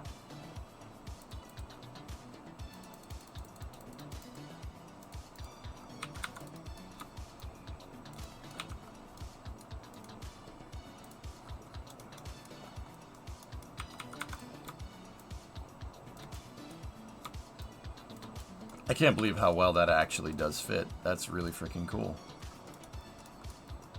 How goes it? Got a transmission coming today and more steel coming tomorrow. Awesome, Doom. That's cool, man. Everything's going good. I actually started cleaning up the garage big time today because I'm trying to make space for the Coronet. I need to bring the Coronet in here and we need to...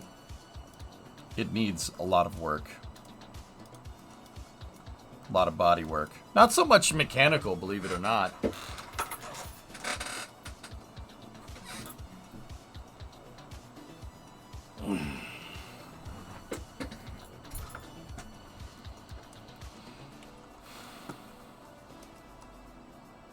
It feels like a lost cause rust-wise, no?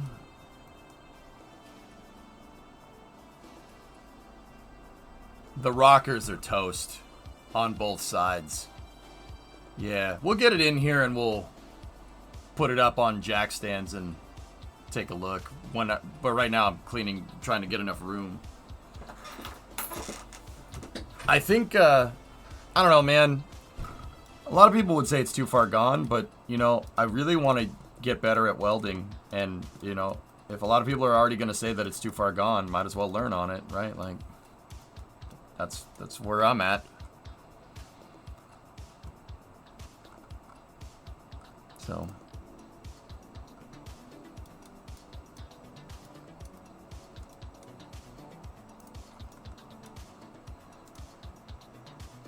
do stuff on the truck. What needs to be done on the truck? What? Wait, why? The truck runs. The truck's fine. I'm confused.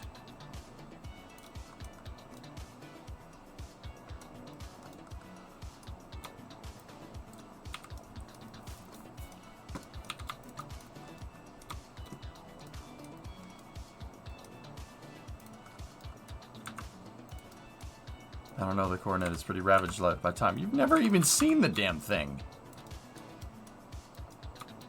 Nah, I'm good. I'll fix it. It's not a big deal.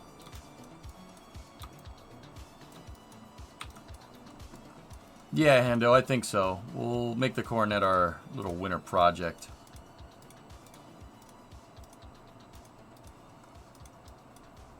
Don't you have a sniper kit to install? I have a lot of stuff to do.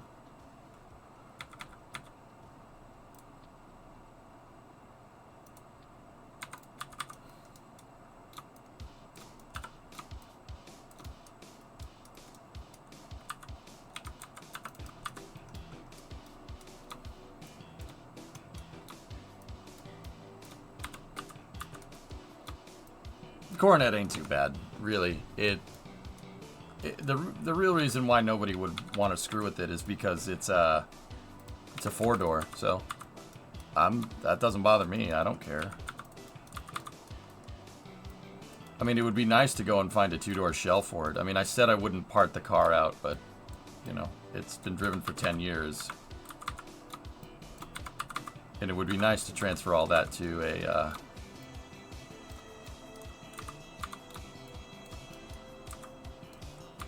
transfer it all to a 2-door shell. It'd be worth more money that way.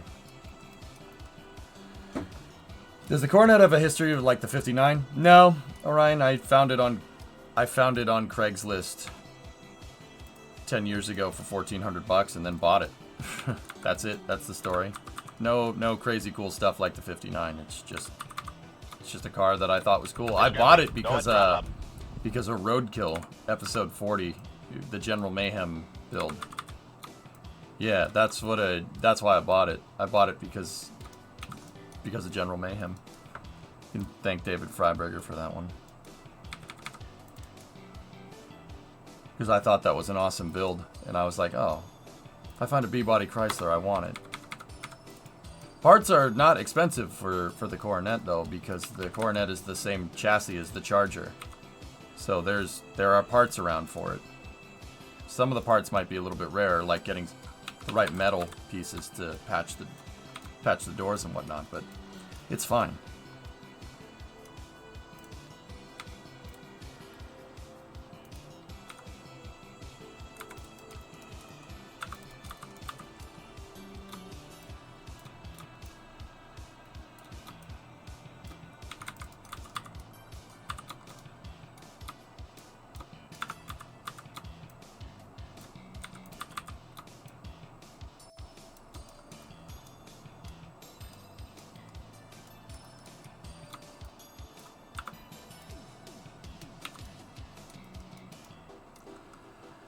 EJ bought a car because... You know what?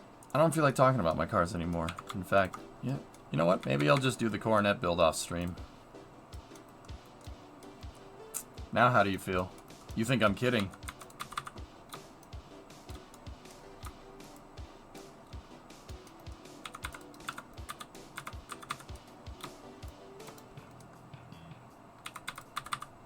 Because chat annoys me and I need to put them in their place from time to time. You did this, not me. I said I wanted to stop talking about cars. You guys basically did the complete opposite of that.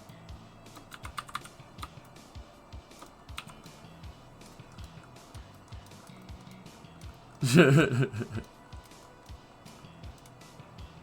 strimmer giveth and strimmer taketh away. There we go.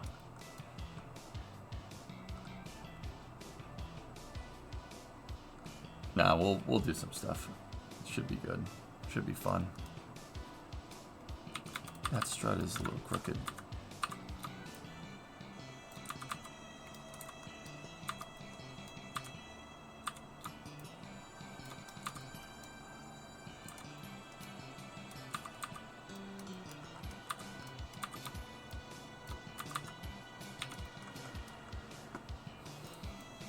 But if you build it off stream, how are you gonna write it all off?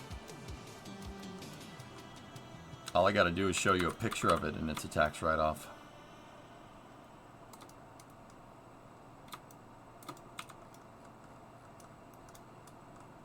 For Perry, for my first car, hopefully before you turn 43, you'd want it to be a Prius.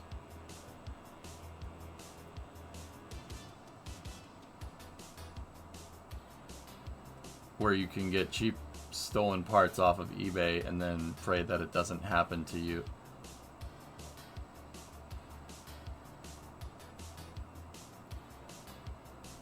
I'm not touching that one. I'm not, nope, nope. I'm not going to read too much into it. Sure, yeah, you should do that. Just...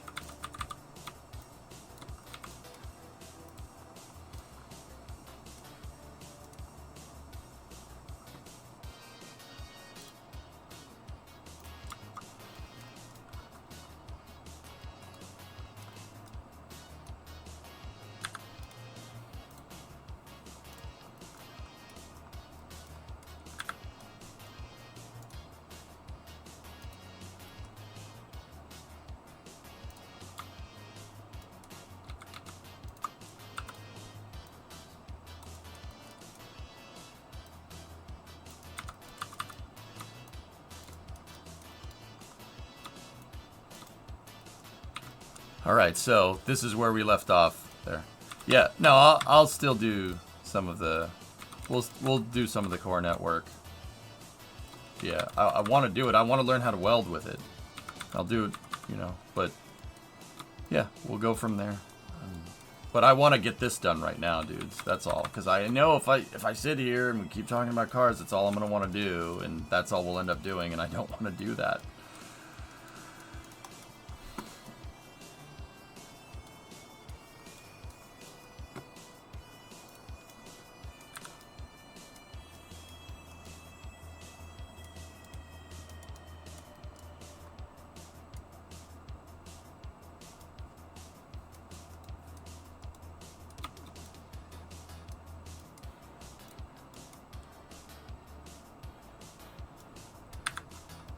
Is the engine plate at the bottom? Yeah, thank you. I forgot to do that. We got to get rid of that. We might, I mean, Deke, we might still need it, dude. It really depends. We might still need it. It depends if my new tank configuration is getting occluded by Aero. And that's what we're going to have to test here momentarily. Rowdy, you have a 1990 IROC. You were doing the exhaust right now. Nice, dude. Nice. I mean, I think I've showed you what's in my garage. That's it right there. Pretty cool, huh?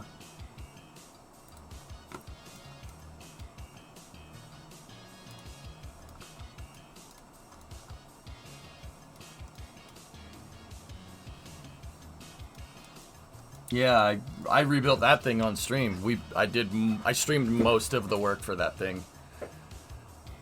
I redid all the suspension.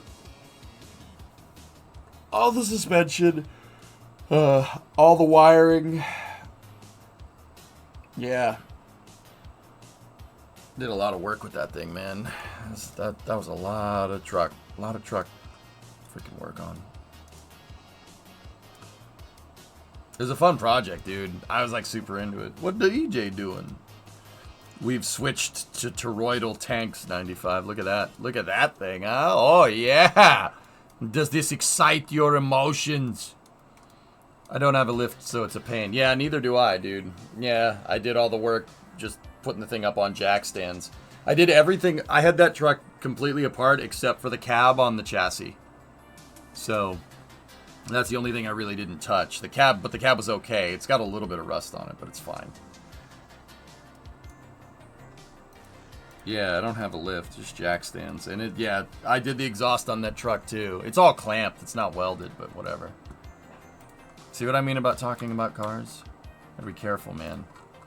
Gotta focus on the task at hand.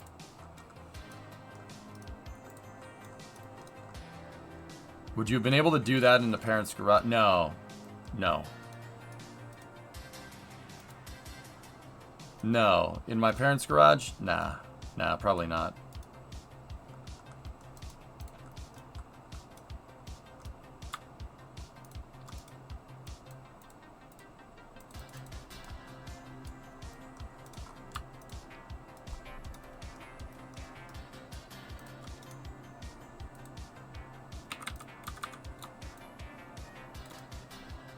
Okay, so now we have 6 tons, give or take, of payload.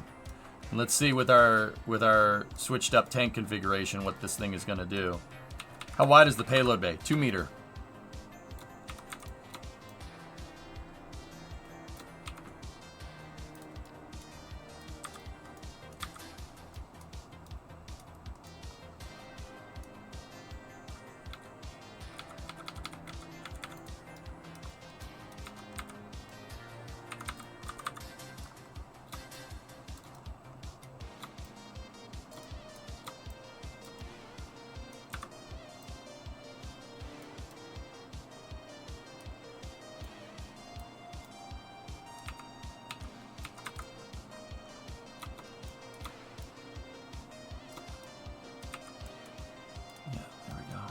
I'll show you. I'll tell you why I put that tank there. There's a good reason. I'll explain later.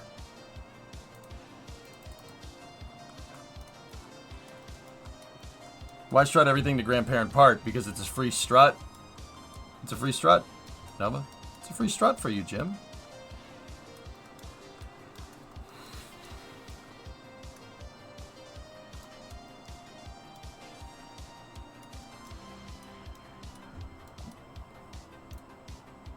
You know what? Because we reconfigured the fuel tank, I might just stick with the temp nose cone design that we had going here.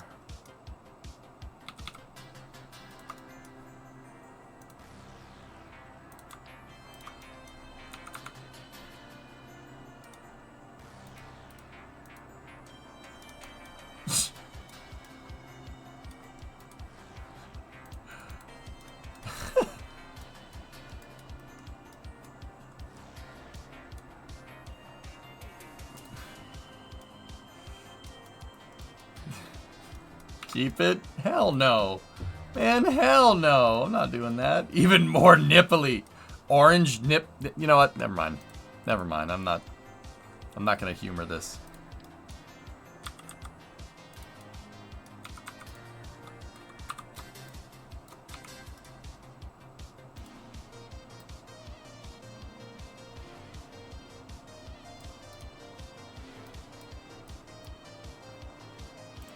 Alright, so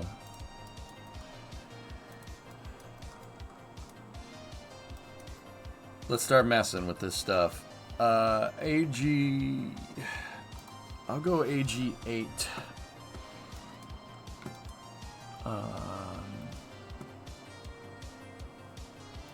Actually, yeah, we'll do 7.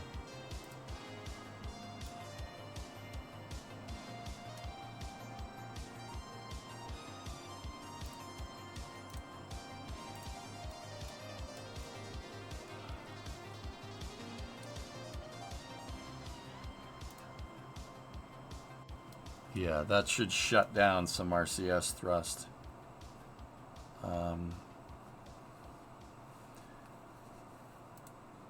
Actually, you know what? We'll just have it shut it all down.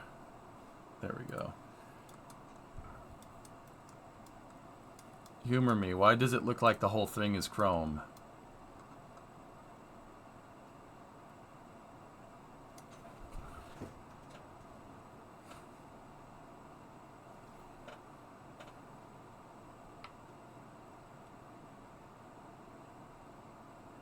Are you okay?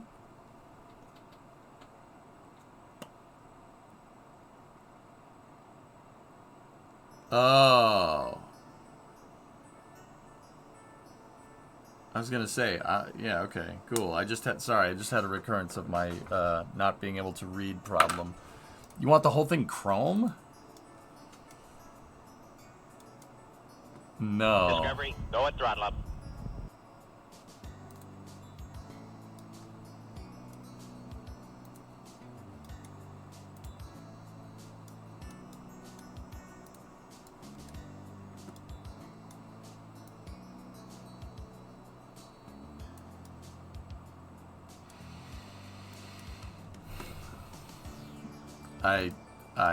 I hate it. I don't like it at all. The white looks better. I like the black lines on the white because that kind of, you can see the shape a little bit better.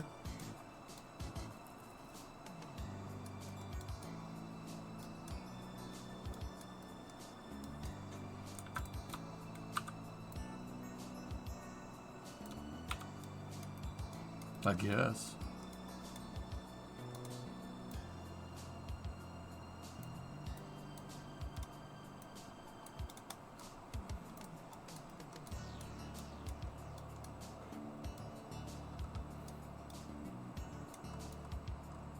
Dude, I can't win. I can't win. I make a regular stick rocket, everybody says it looks like a pee-pee. I try to make this SSTO, everybody says it looks like boobs. It's like, okay. Okay. I can't win here, alright? This is ridiculous.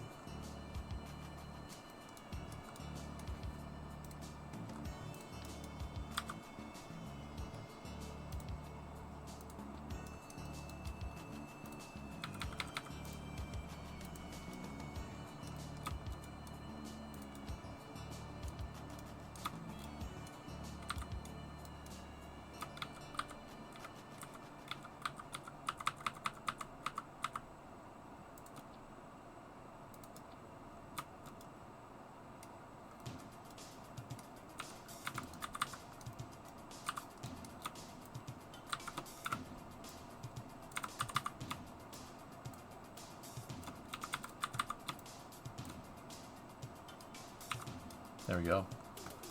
Unless at least the X-33 was only Doritos. So yeah, that's that. You know, that tells me that that's what we need to go back to. We need to. It just needs to be Dorito.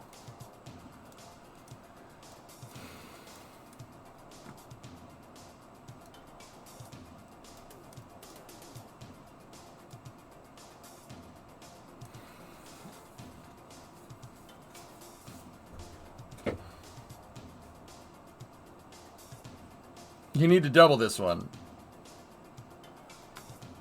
It's chat sausage, yeah.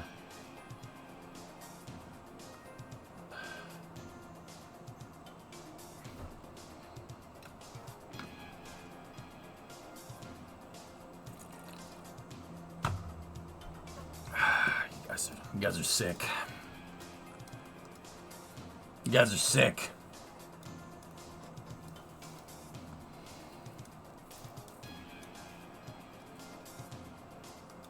All right, so let's go for a test here.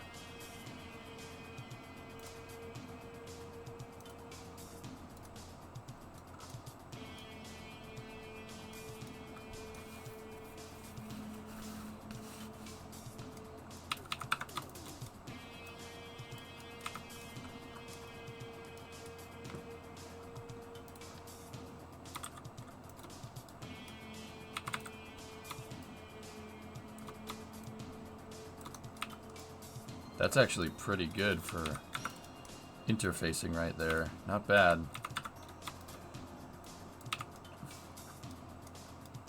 Can you check your sub message? Hey, yeah, sure, Andy. What's up, dude? Sorry. Yeah, it's just getting focused. Trying to stay focused on this, man. What's going on? 67 months, dude. All right, what does that say? You're gonna be in Boston tomorrow and need advice. Should I try to cram in museums or just explore? JFK Library and U.S. Constitution are on your list.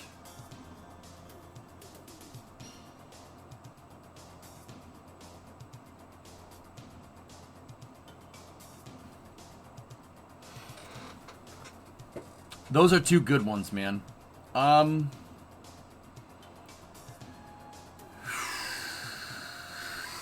Okay, quick detour. So, yeah, you can hit the museums, dude. The JFK Library isn't an all-day excursion, to be honest with you.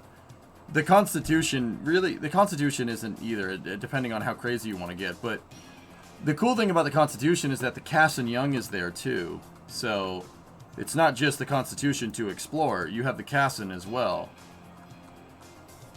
That's not the Cass and Young at all. The Cass and Young's right there. So there's a Fletcher there, Andy, which is pretty rad. So Constitution and the Fletcher, the Cass and Young are pretty sweet. That's a pretty awesome one. Bunker Hill is a short walk from there, so you can just walk through here, and that's a cool walk going through Bunker Hill like that.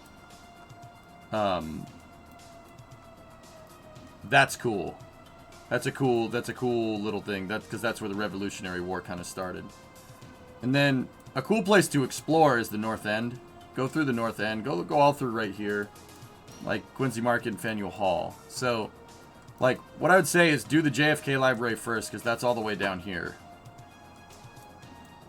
The JFK Library is right there. Do that. Once again, not an all-day thing. And then go back up. Go back up here. And, you know, Constitution, Cass and Young.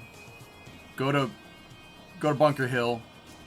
And then just kind of peruse back. You can walk this if you want. Walk back to the North End. North End is on Hanover Street. Great place to eat. There's all kinds of cool Italian restaurants in there. The North End is the Italian district, so that's actually pretty cool. And then Quincy Market and Faneuil Hall is right there. That's pretty sweet. This area is kind of cool to explore. A lot of good stuff in this area here.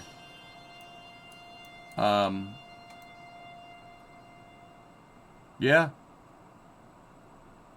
Yeah, that's, I mean, the TD Garden is right there too, where the Bruins play. The Bruins and the Celtics play there. That's pretty cool. This whole area, there's plenty of like cool stuff to go and see. So like, I'd say hit the museums and then explore around the North End after that. I mean, if you're really trying to make good time, you could always take the train out to Fenway Park and see Fenway Park, which is pretty cool. I don't think, I mean, they have tours and stuff, Andy, but yeah. And then, like, even just walking on the streets around it is actually really cool. It's because it's right in the middle of the city. And then from there, if you go across the Charles River here, you can see the Institute and stuff. That's always cool, but there's not much to do if you don't work there. You just driving by it is cool. Hey, thank you so much. We'll do JFK Library when I land, and then head up to the Constitution, staying in the Seaport area. Yeah, there's plenty of cool stuff in the Seaport. The Seaport's all new. It's all new up in there. So, like, there's plenty of stuff to see. There's bars, bowling, there's all kinds of stuff. That's all the new district, though. You walking down Seaport Boulevard right here, and then if you walk down there and then you walk up to the north end, it's like 2 different cities, which is actually pretty sweet. What brings you up here, dude? Was that MIT? Yeah, the Institute, yes. Okay, sweet. I'll try to squeeze as much as I can. You're heading to Nantucket on Friday. Oh. Baited helicopter on Mars on the 19th. Cool. Heading to Nantucket. Oh. You're going to drive right by me, dude. Yeah. Because the way you're going to get... Andy, you know these drives that I keep whining about? Like, every time I say, oh, I got to drive into the city, you're going to experience it. Have fun. Because to get to Nantucket, you got to go down 93 to the Braintree Split. And then take Route 3 from there. Either that or it's going to have you go... It's going to have you go Braintree Split to 24 and then to 495. But, yeah, because the ferry for Nantucket is in Falmouth and Woods Hole. But, yeah, you'll see what I'm talking about. If you go down Route 3, dude, you're going to drive right by me, dude. I'm right around Plymouth. That's right. I'm right in this circle here. See that? Yeah, so if you go down Route 3, you drive right by my house. Woods Hole. Getting on the ferry out of Hyannis. Oh, so you are taking Route 3. Oh, have fun with that. Actually, no. Route 3 is pretty cool. It's cool once you get past...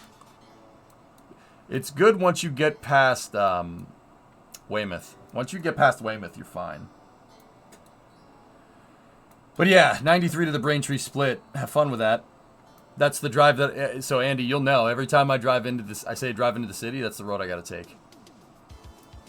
Yeah, 3 to 93. It's just awful. Sometimes I don't even bother. Sometimes I just drive all the way around here and get into the city that way. So, yeah. This is cool, man. Route 3 is a nice drive. It's a nice road. Once you get out of Weymouth, it's fine. The traffic is okay. The full EJ experience, great. Yeah, you get to see you get to see if I have a doctor's appointment in the morning, dude. I have to drive into that and then drive out of it, which is just, yeah. Once you get down to Plymouth, it's nice though. And then going across the bridge is cool. Andy, actually, really, really interesting thing. If you remember, okay, when you go over the Sagamore Bridge, right? The Sagamore Bridge goes way up in the air, okay? Right at the crest of the bridge, like at the very top, if you look straight ahead, you could see the Space Force radar. There's a Space Force base right here. And you could just see it from the top of the bridge. You could see the gigantic phased array radar, which is really cool. That's always fun to look at.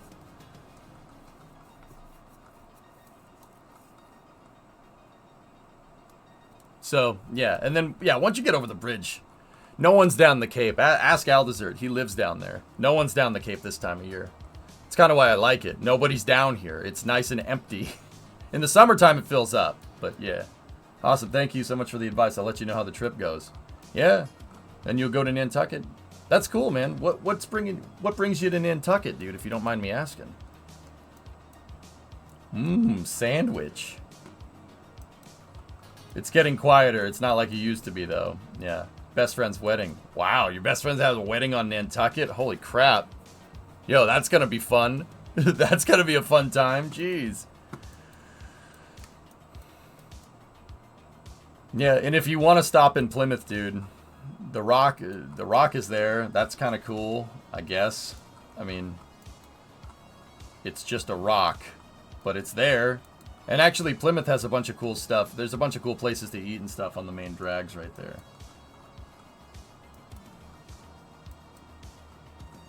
Dwayne Johnson in Plymouth. Yep.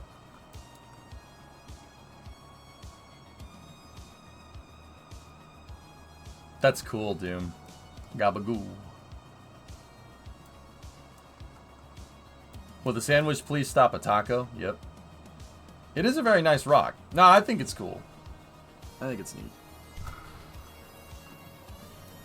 And then, yeah, Route 3. When Route 3 splits, right? There's a road that goes over here, and it goes by Old Pilgrim Power. There was a nuke down here at one point. They shut it off, though, because it's too old.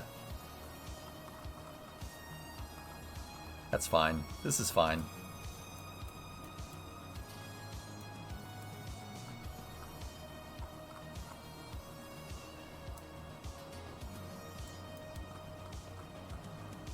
Aldazit, what's that one? Is that oil? That one's oil, isn't it?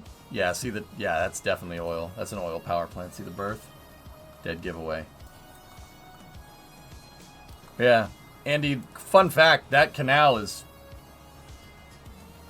I mean, you can kind of tell from here, but that canal is man-made. That was never there. They just... Sailing out and around here is a pain in the butt, so they dug that sucker out in the 30s. It was part of the New Deal, actually. That was infrastructure projects. Yep. And there's a cool train bridge down there too, but that's at the other bridge. That's the Buzzards, the other bridge down by Buzzards Bay. But yeah, man, my family and I took a cruise up the coast into Canada. We stopped at Boston. I got my picture next to Plymouth Rock. Oh, right on, dude. There you go. Well, yeah. The other thing, Andy, is one more thing. I know I'm talking your ear off. This is probably more than what you asked for. Woods Hole is actually a NASA facility. Believe it or not, NASA and NOAA operated Woods Hole. See all that? That's all NASA stuff. Yeah. A lot of astronauts did work at Woods Hole before they were astronauts. So just, you want to go drive by that, there's NASA stuff all over the place, which is pretty cool. It's an oceanographic institute. Yeah, Woods Hole is really cool. I mean, once again, there's not much to see, but if you want something to see. And then, this is the stretch item, dude. Andy, you'll dig this. The stretch item is if you go a little ways this way, and you go over to, over here, over to Fall River.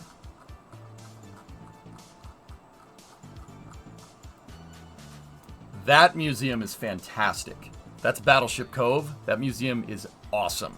Awesome museum. You could pretty much go anywhere in that thing. It's really cool. It's a South Dakota class battleship, which is the second largest battleship we made. Iowas are the only things that are bigger. It's a little mini Iowa, which is freaking cool.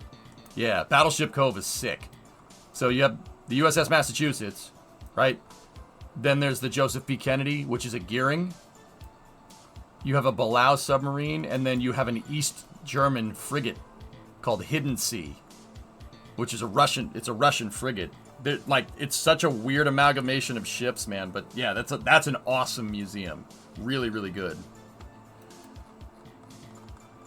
You reminded me of one more thing. There's one more thing. This is another if you have time. If you have time, there's that Braintree split, that thing that I was telling you about. If you have time, go to the old Bethlehem Steel Shipyard because the USS Salem is there. That is the only heavy cruiser left in existence. And it was built here too, which is pretty cool. That is the last version, the Genesis, not Genesis, basically the swan song of the Baltimore class heavy cruiser. It's a Des Moines class cruiser, the Salem is, but it's based off of the Baltimore. Only place in the world you're going to see one. So if you like ships, that's pretty cool. Just need an aircraft carrier. Yeah, right? That's what Massachusetts was known for. That's what our shipbuilding industry was known for. Heavy cruisers. A lot of heavy cruisers were made at that shipyard right there. My grandfather worked at that shipyard because my dad's from Quincy. Yeah. Yep. My to-do list is pretty long, but I appreciate it. Yeah, the Salem is cool. It's a stretch item. The Salem is not doing too well. The museum is only open certain days. But yeah, it is an awesome museum. It's pretty cool. Yeah. That's a good time. That nobody knows about the Salem either, which is weird, but it's the only heavy cruiser left in existence. There's nothing. I'm talking about like all the Brooklyns, the Brooklyn class heavy cruisers. Actually, Brooklyn was a light cruiser, but you get the idea. Like all the heavy cruisers and light cruisers, that's the only one left. Which sucks, but hey, it is what it is. Is that the Missouri? No, Jens. That's the USS Salem. It's a Des Moines class heavy cruiser. The Missouri is in Hawaii. But yeah. So yeah, if you got stuff to do, I mean, there's a lot of great museum ships around here. There are aviation museums, and I've been reading about them, and I'm trying to go, but all the good aviation stuff is out there. It's out in Central Mass. Quincy, that's where Preston's from. Bomb it before he sends us to a settlement. I love how the U.S. turned those ships into museums. Jens, there are amazing museums all around the U.S., dude. Dude, the museums are cherry. Here, check this out. This one is in New York City. This is actually where I met Brimo, believe it or not. The Intrepid Sea and Space Museum. Look at that thing. And it's the museum is an entire aircraft carrier. That and the Growler. They got a Concorde there. They have a A-12, F-14, F-16, Harrier. They have the T-38, a NASA T-38, and they have the Space Shuttle Enterprise inside of that building. I mean, amongst other things, F-4, A-7. They have a MiG-17 and a MiG-21 for whatever reason. F-14s are a big plane, yeah.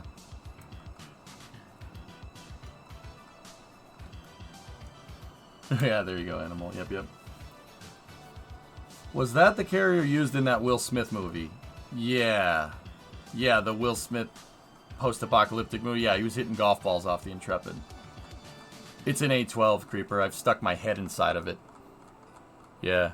I have that on stream. I stuck my head up into the landing gear bay on that thing. I did that on stream once. I Am Legend. That's the name of it.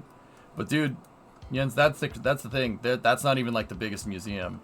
You go down to Texas, right? Oh, Google Earth took a dump. Whatever. There's bigger aircraft carrier museums. There's the Midway in San Diego. There's a bunch of stuff. Anyway. The National Air and Space Museum at the Smithsonian is absurd. There's space shuttles, SR-71s there. All types of World War II Nazi planes and stuff. They have all kinds of crazy stuff. Soviet stuff. Pima is nuts. Pima has everything, dude. Pima's insane. Do you have the higher processing speed enabled for Google Earth? I don't know.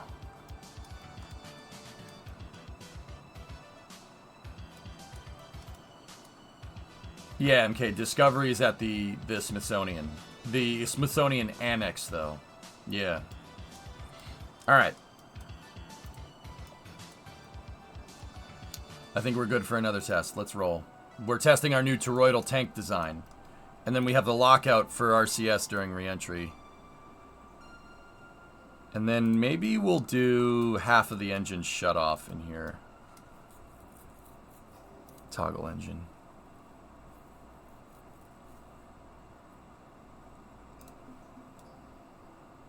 Yeah, we'll see if shutting off half the engines does what I think it's going to do.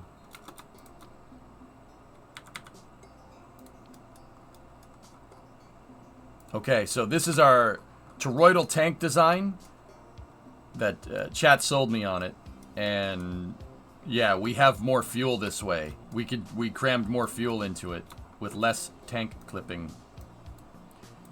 Do you have on-orbit RCS? No. No, I'm not. I still haven't figured out exactly how we're going to do that. The reason why I locked out the downward-facing RCS Aqualux is because I still need roll control during re-entry. Can it allow a crew? No, this one will not, Doom. Well, see how I have the nose cone up here?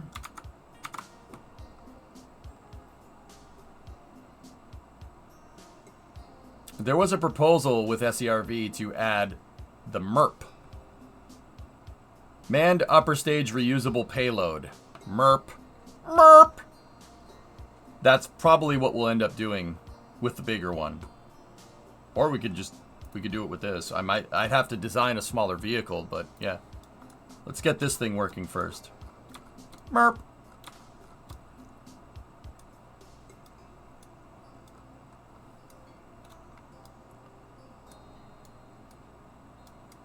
We could just put Dart on there, but Nova, there's a problem.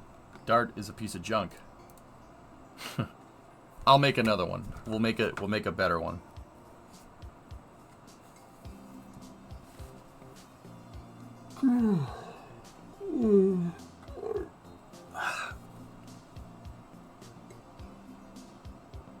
What in Sam hell's a Puma? The cool thing is that this thing could carry upper stages on top of it. So it could SSDO with a stage and have a payload on top of that. There were really interesting versions of this vehicle proposed. Alright. No coffee. Alright, yeah. Coffee.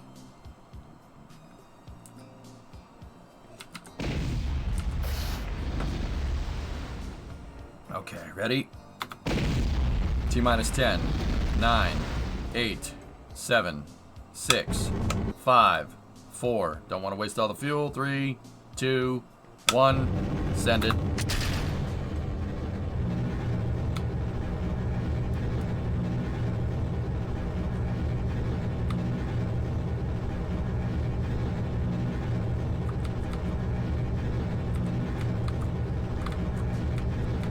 Very stable.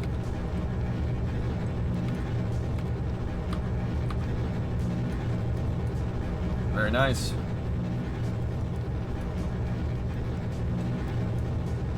I agree, Tessa. Fimo's awesome. I could spend an entire week there, dude.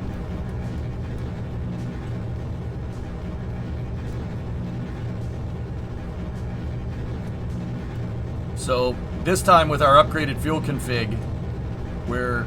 Wait a minute. Did I get the engine overclock in? Okay, we did. We're carrying 6 tons of ore.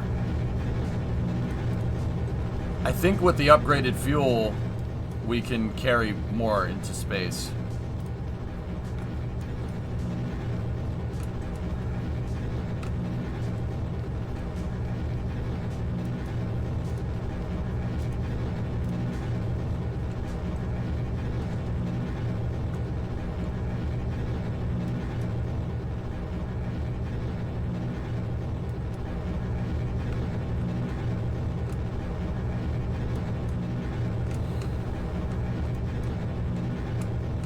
It wasn't summertime when we did that, Tessa.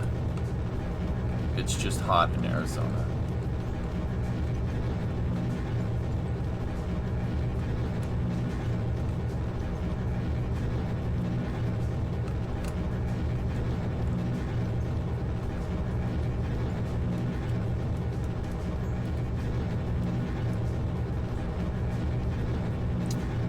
Bill Gerstenmaier just told the Rule 8 people, just told the Senate Subcommittee on Space and Science that SpaceX has been ready for over a month for flight, but that the FAA is just a big holdup.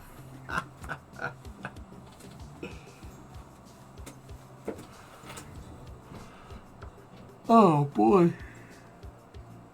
Stop yawning, man. The ore in the center is payload. The ore on the outer tanks out here is for ballast.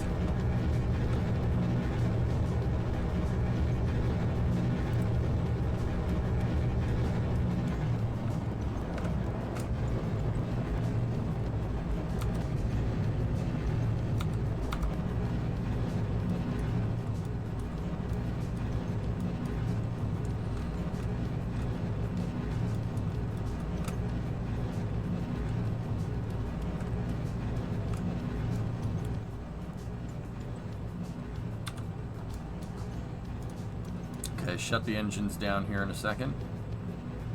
We gotta work on a better ascent than this, but this is still good.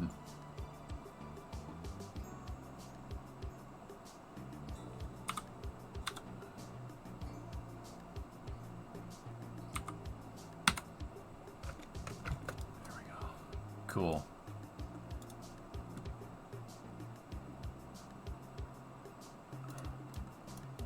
Bigger FAA budget for staff incoming, crossing your fingers. I wouldn't get your hopes up, man.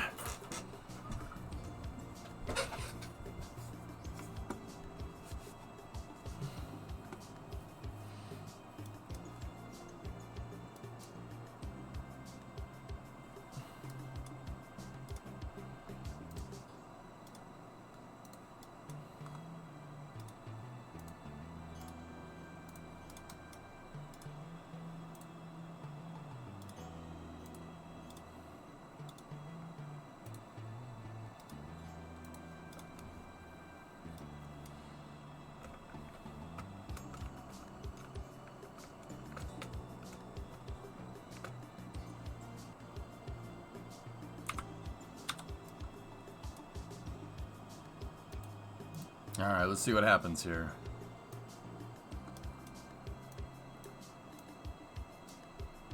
$864.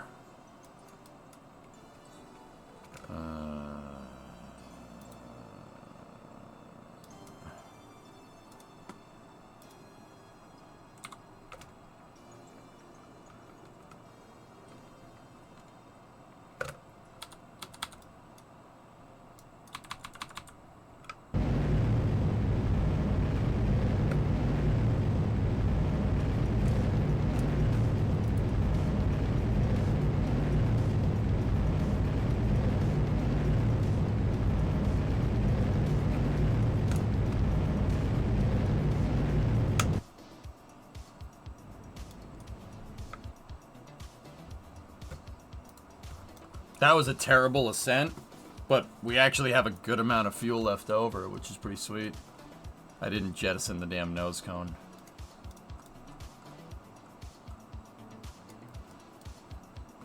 Alright, so...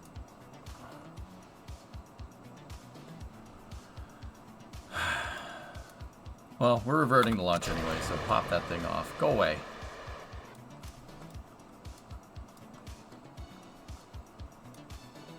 And then... Yeet.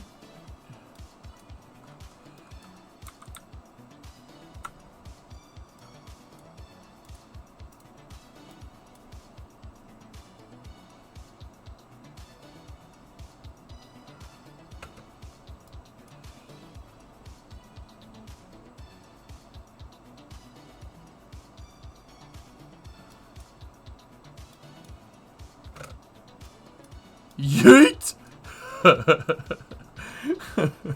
Bye-bye.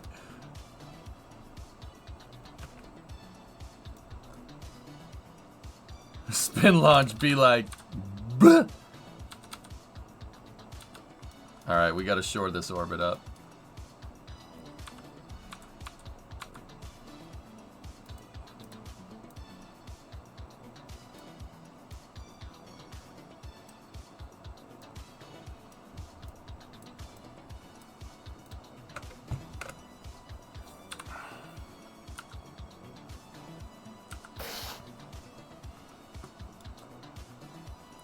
Is there a list of add-ons you're using? Yeah, KSP1 mods is the exclamation point KSP. Somebody already did it in chat. There you go.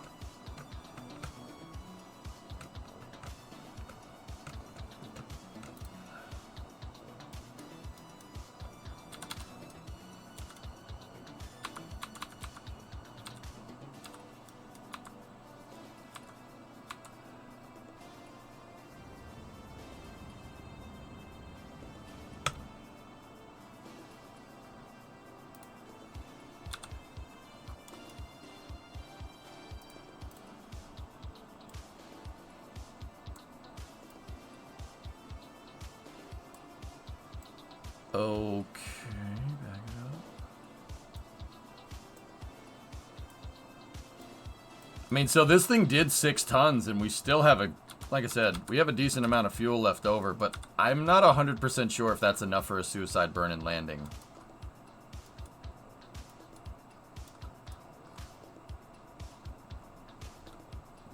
But our ascent was also very, very bad. So the new fuel tank design is working out. It's working out pretty well, actually.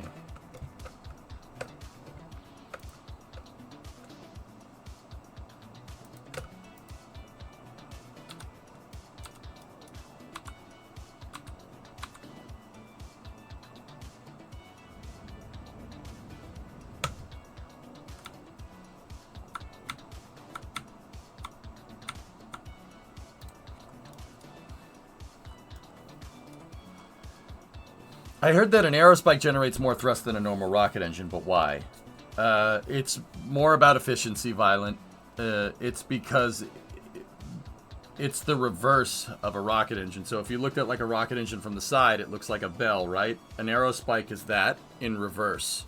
And because the plume, they're basically pushing the plumes into each other, they can accelerate, you can accelerate the gases coming out faster at regardless of what your ambient pressure is. And that gives you better efficiency. Here. Yeah, just look at what Aqualux linked.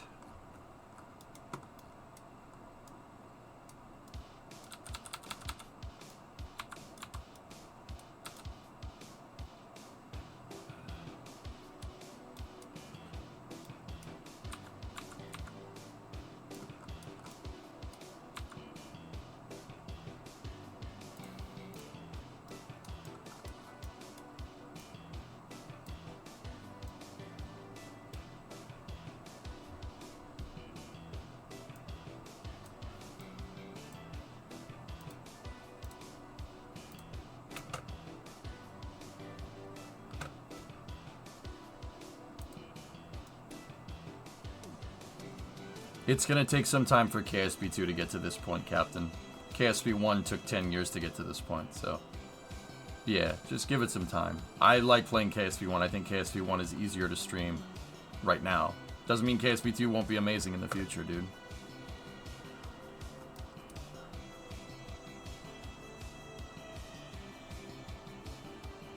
Better specific impulse. Aerospikes don't necessarily make better thrust. I mean, it really depends. Depends on how big you want them. How big is the motor? Aerospikes, basically their advantage is that they get the same efficiency down here as they do up there. So they're great for SSTO applications.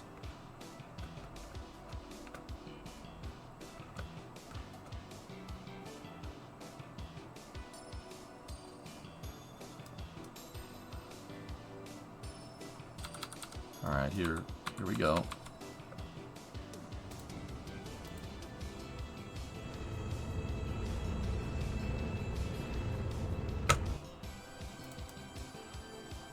Okay. Alright. I, once again, don't think we have enough to land, but...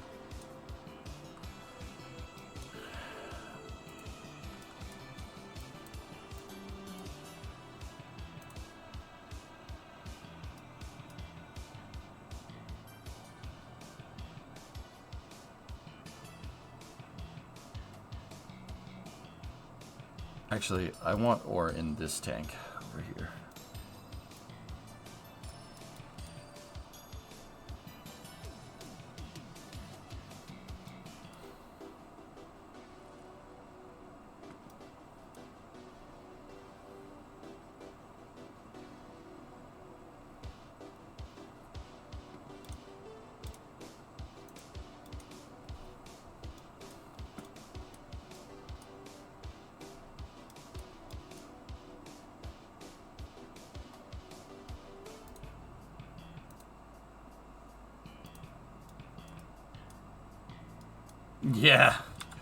Yeah, Felix, yeah, you're not wrong. Alright, now I gotta do some work here with the RCS.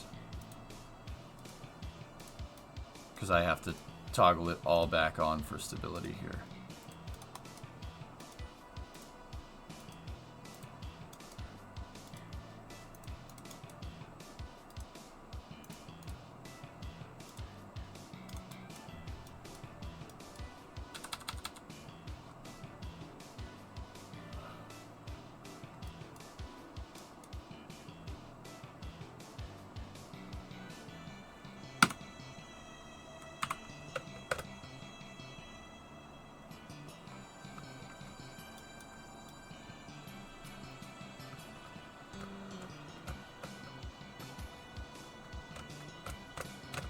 Okay.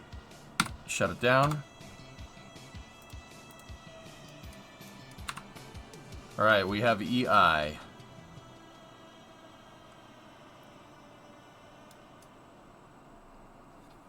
don't want to do that, 95. I don't like doing that. A spacecraft like this wouldn't have gyros in it, dude.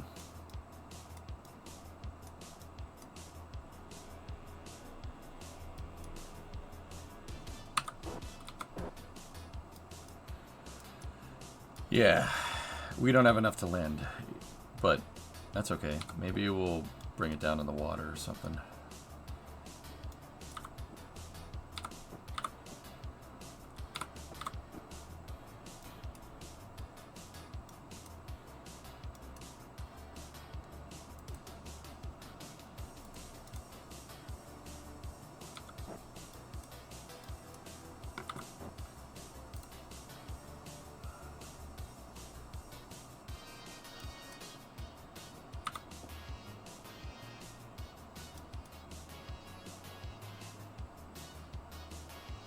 Alright, let's see what happens. It should start to get hot.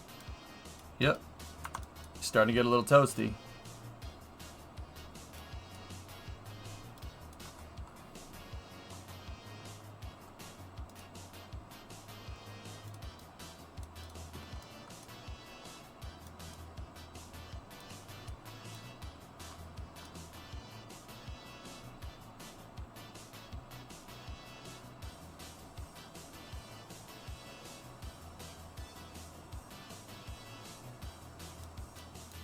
All right.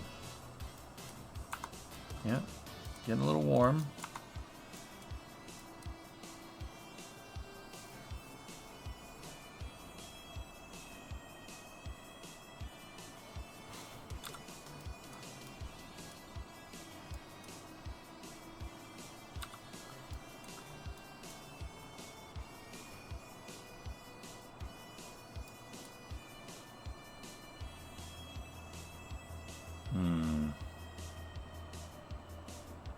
Lift to drag with a pod is absolutely atrocious.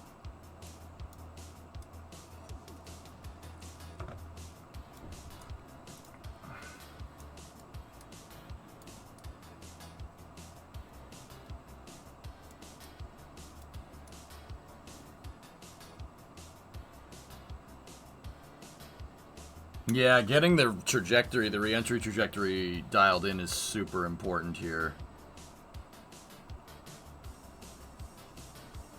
I mean, it's not the shuttle. The shuttle is so much easier to re-enter than this thing. It's so much easier to re-enter and get it back to the runway.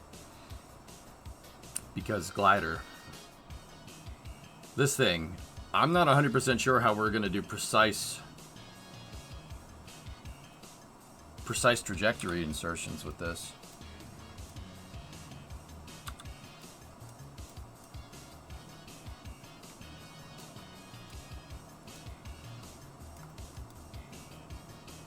Might want to. I think I'm gonna move the ore ballast tanks down here somewhere, like in the heat shield or something, so we can get this thing to pitch more. I mean, our L to D is 0.01 lift to drag. That's terrible.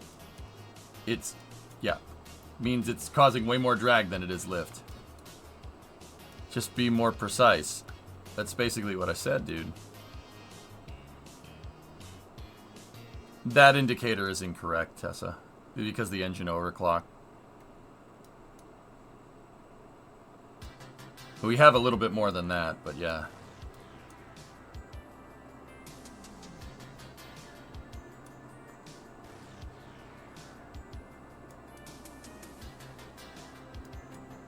What's that down there? Is that KSC? Can I see it? It is. Wait, where the hell am I? Oh, we're already over the mountains? Really? Oh. What? Hey. Hey, not bad. We're still going to be short, but...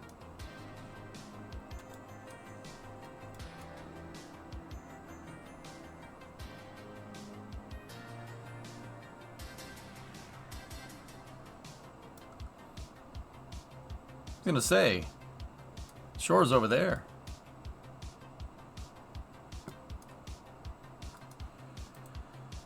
Okay, bring up the ore tanks, and why I put the ore tank in the center there is so we can redistribute our ore on landing.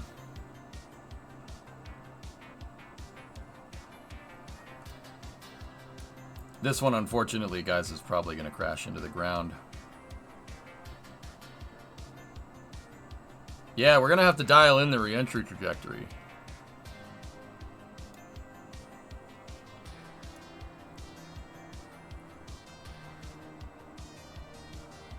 You'll land in the mountains?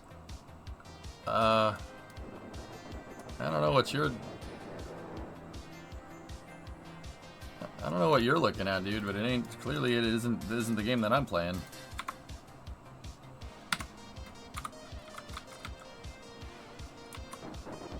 There we go.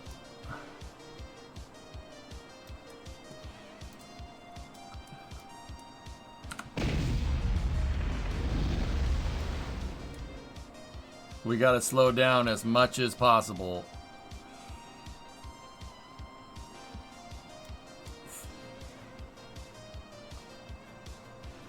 We're getting close.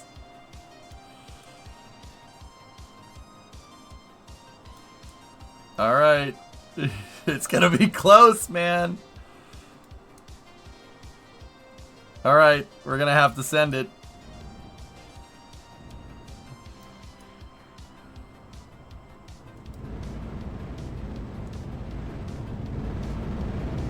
Oh! No! Just a little bit more and we would have been fine. Oh, man. Oh, damn. I almost had it. Look at all these wild panels bouncing through the trees. Here we observe the wild panels in their natural habitat. Well, hey, good flight. Told you to aim for the trees. I aimed for the trees, Repairy. It didn't work. What are you talking about, man?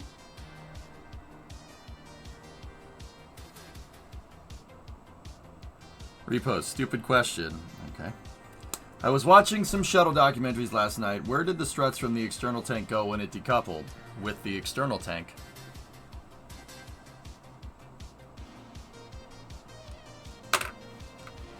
They stayed attached to the external tank. They separate from the shuttle. Listen, Tranquility Nova! here. The Eagle has landed.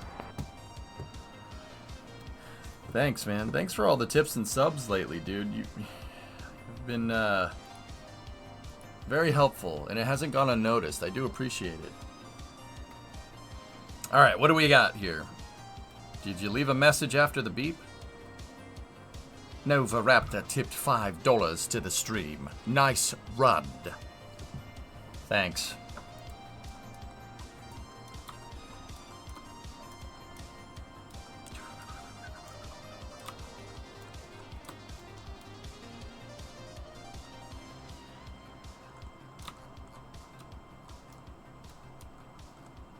What can I say? I love a good run.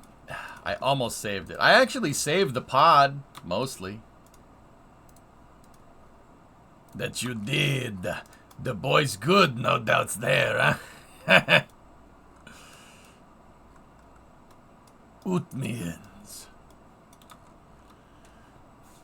How much mass is this thing the way it is? It's only 200 tons. That's actually not bad at all. How many parts? 173 parts. If we take the nose cone off, it's even less. That was with 6 tons of payload. That's actually not bad at all.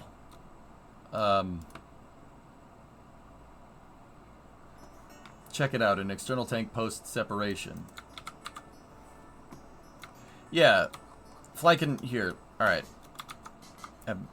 You've seen a trailer hitch before. You'd be surprised how many coupling strut mechanisms end up looking like trailer hitches in the aerospace industry. Thank you, Aqualex, for this image. Here, look. So this is a picture of the tank post separation.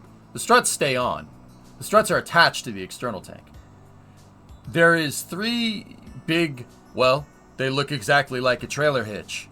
And the shuttle has inside, 1 at the front, 2 in the back, right? There's those hitches, and those pick up on the, that's where they attach the fuel line. So the oxidizer line is right here, or the, No, oxidizer side is far. Hydrogen side is close in this picture. And then the forward bipod strut has just a little peg up there. This thing, honestly, the forward bipod strut is basically there to just hold the shuttle in place. It's not really carrying much load. It really isn't. Those carry all the load. Those beefy boy struts back there. That's where you're carrying. That's carrying most of the mass. Think of it like landing gear almost, right? Like your front landing gear is small.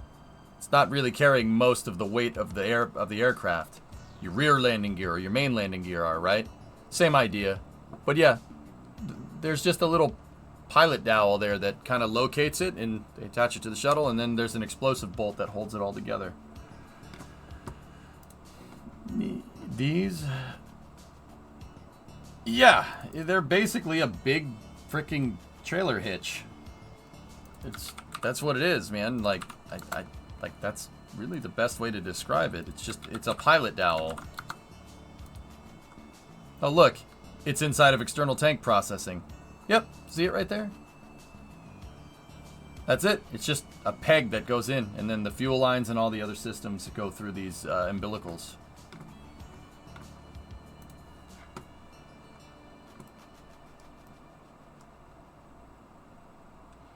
You see the pressure tap off.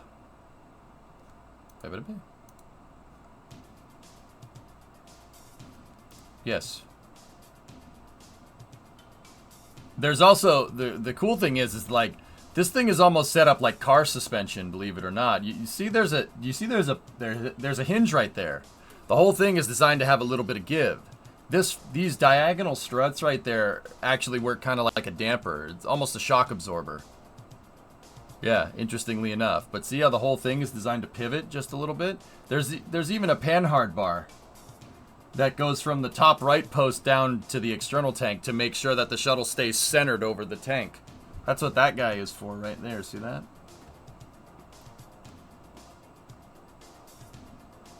Are those solid metal? It's billet aluminum. Aluminum's strong, man. And note, another thing of note is that the shuttle strut basically connects into the aft SRB strut. See that? That's where the SRBs are held on. It's all kind of one assembly here. Not one assembly, but you get the idea. It's all one piece. Keep it nice and strong. Yeah, there's a cap. There's a cap over that thing.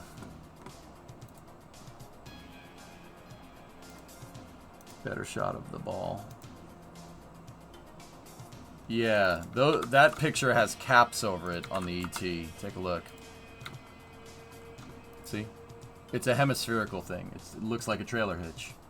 That picture, they have a FOD cover over it.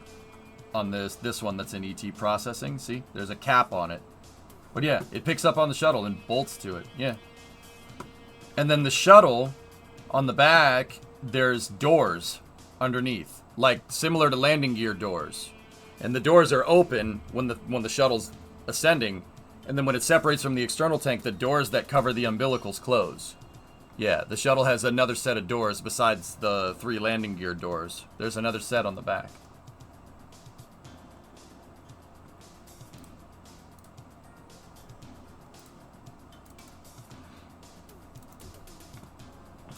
Here. Let me see if I can find pictures from the rendezvous pitch maneuver. Just pictures. See if we can just find pictures of the shuttle when it's on orbit. I should have some lying around somewhere. One moment. There's one of my all-time favorite pictures. That's my desktop background. Oh, I'm telling you, man. Yeah. Oh, there you go. That picture works. See the trapdoors? There they are. There's 2 there. There's 2 there. And then there's a single one up in the front. The forward bipod strut, fun fact. The bipod strut actually attaches right behind the landing gear. It picks up on the same structural bulkhead that the back of the landing gear bay picks up on. Yeah. Also, this picture is one of the most legendary pictures from from all of NASA. This is right up. I wouldn't say this is above moon landing pictures, but this is definitely close. Seeing the shuttle dock to the station. Like, this has almost every spacecraft that's ever docked to the station The only thing it's missing is Cygnus and Dragon. That's it. This has a shuttle. You have Progress, Soyuz, European ATV. That's the vast that covers the vast majority of vehicles that have docked and built this thing. The only thing that's not in this picture is Dragon and Cygnus. Which is pretty cool.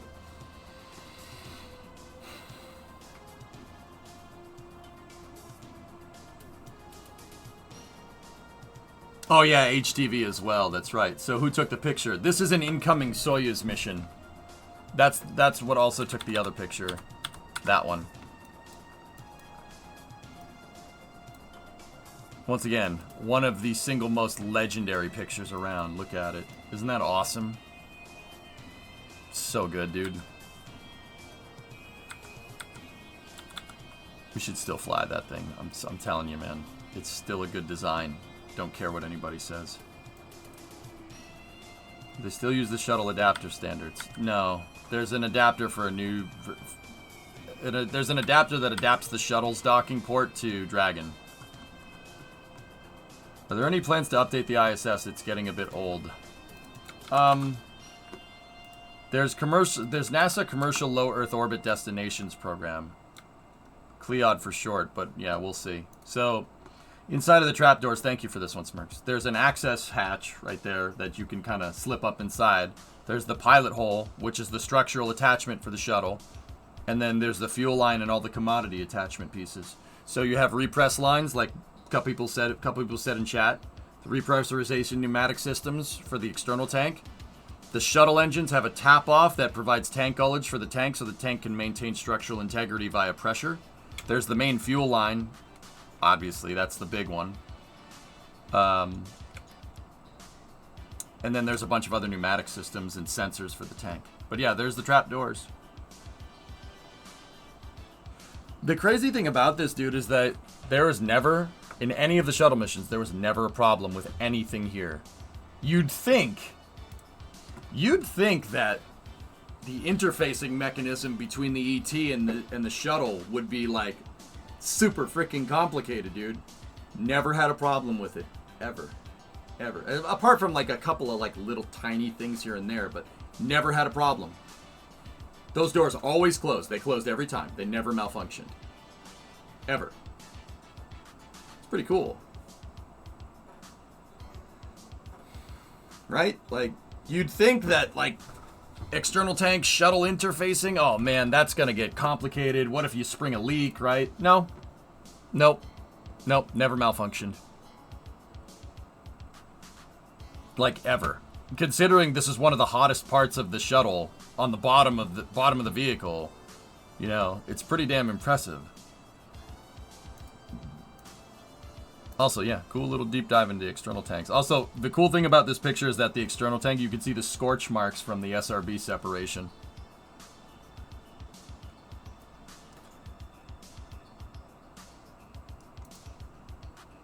They should have... The shuttle could have taken this thing all the way into space, guys. They should have. You should have taken it up into space and made it into a space station. That would have been such a better project than just doing, like, straight up the ISS, but whatever. When I was looking at Endeavour in LA a few weeks ago, I was curious how the external tank attachment near the nose works. I didn't see a flap. They just had tiles removed. Yep, I got you. It's literally just a pinhole. You wouldn't even be able to see it if you didn't know what you were looking for. It's just a little pinhole. That's it. It's behind the landing gear doors, and it's a pinhole that's maybe about the size of a golf ball. And then there's just a pin on the forward bipod strut on the tank, and it slips up in there. And then there's a dowel that goes through it and holds it in place. That's it. It's not as complicated as you might think. That's just an awesome freaking picture, by the way. Yeah, there's a guy working on the external tank LOX line. Those are the repress lines for autogenous pressurization. There's the pegs, fuel line right there. I mean, that's the oxidizer line for the three engines. It goes down the side of the tank and up and in. Let me see if I can find a picture of it, dude. I have a lot of good pictures in here. Like, you wouldn't know it you can't see it just looking at a shuttle. You have to like actually go and look for the damn thing. Let's see if you can see it here. Nope, you can't even see it in this picture. It's right there. It's just very blurry. See, just a little pinhole, maybe about that big. That's all that. Like I said, the forward strut is not there for structure. It's more to just keep the shuttle centered on the tank. I mean, don't get me wrong. Don't read too much into that. It is carrying some load. But the two back struts for the shuttle are what's carrying the most. You got to think about where the center of mass on the space shuttle is. COM is way back there. So the struts that hold it to the tank way back there are going to be closer to the center of mass of the vehicle, and they're going to take more load, right? Just like the shuttle's front landing gear is tiny compared to the rear ones. Pretty straightforward stuff, right? The external tank picks up on almost the exact same spots. It's not exactly the same spots, but it's close. See, the struts actually pick up basically right on the end of the payload bay right there, which is a very, very, very critical structural component because the aft thrust structure is right here, and you need to be able to hold those engines in place, right? So, yeah, I mean, it's basically picking up on almost the exact same structural components as the landing gear. See? There's simultaneously up at the front where the bipod and the front landing gear pick up, right? There's a gigantic structural piece right here that holds the pressure vessel in place, and there's a huge bulkhead right there.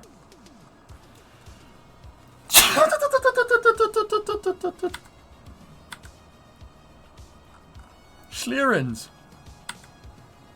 I'm trying to see. Let's see if I have another picture of it. We're trying to figure out Aero and KSP in that picture. That snuck in here. I don't know why that's there. Let's see if I can find a damn picture of the thing. I know I have one in here because it's not... Yeah, there we go. It's not the first time people ask that question. Yep, there it is. Yeah, that's it right there. See? It's just... Actually, it's a little bigger than a golf ball. I'd probably say like a baseball. But yeah, this is an awesome picture. You can see where the landing gear picks up and then where the trapdoors and the structure pick up. Yeah, the shuttle is built like a tank right here. This part, that part's built out really, really strong. Like right around where the center of mass is. So like, you wouldn't really call it the shuttle's wing box. But the shuttle's wing box right here, basically this area right here, between that bulkhead and that bulkhead, you can see where the tiles are darker, right? That is the strongest part because it holds everything together. It holds the aft thrust structure together, right? It holds the wings and the landing gear to the payload bay and the rest of the vehicle. The thing is really, really, really heavy duty right there. Oh, here, ball. Yeah, that's on the shuttle carrier aircraft, but yeah. Attach orbiter here, black side down. Yep, it's just a little, like I said, trailer hitch. That's why I always, for like hybrid tech and Kraken tech, for when we're piloting something, like if we need to hook two things together outside of the VAB, like reintegrating a stack or something, I always use RCS. I use the RCS balls because that's basically what they do in real life. It's pretty much the same. Yeah.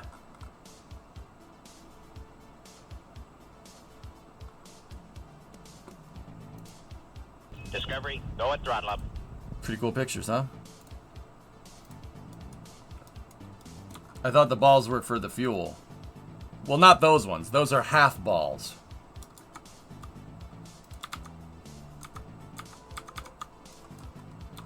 Hey, Noswell, 14-month resub.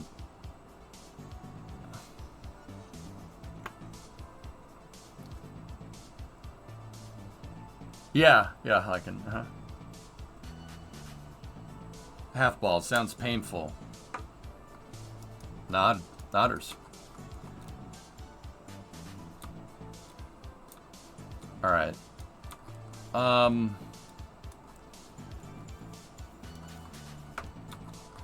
Now what we need to do...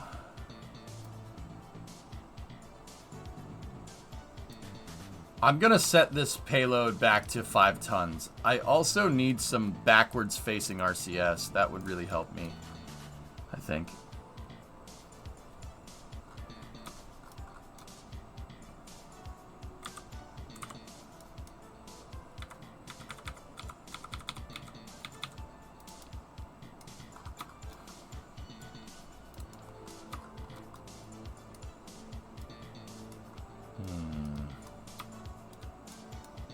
Here, let's not do work in the VAB, because I hate doing work in here. The camera sucks.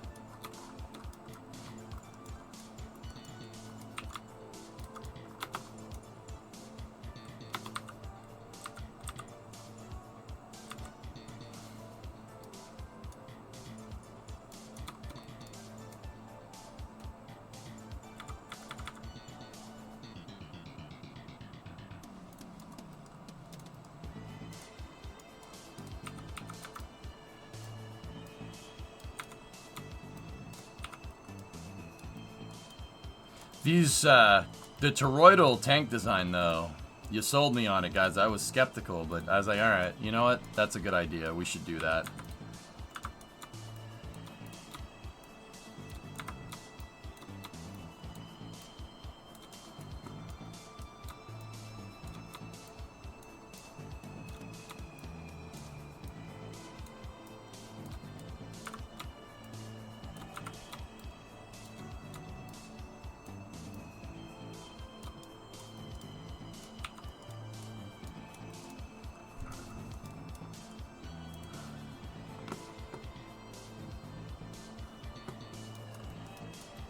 Now these ones right here, I'm going to set just for fore and aft, and that's it. And then, you know what? When we go to lockout our downward facing RCS, you know what? It might be better.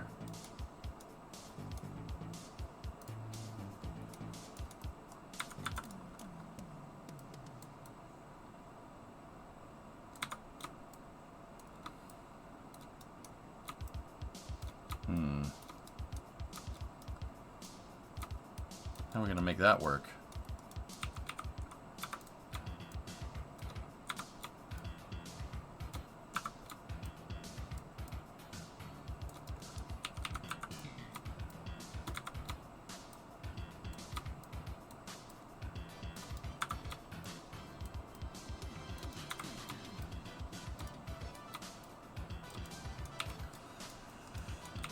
Oh, I don't like that. Hey, Chief, what's going on, buddy?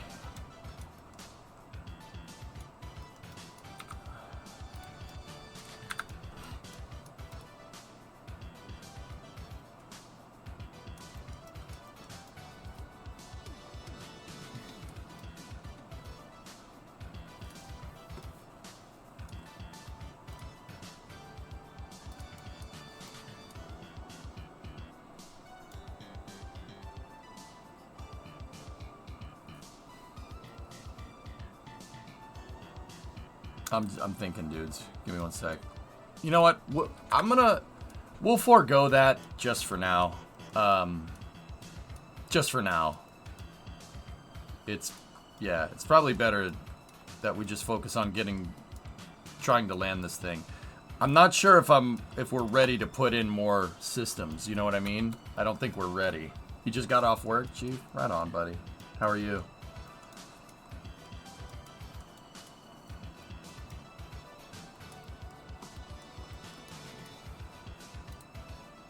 You know what I think would be cool?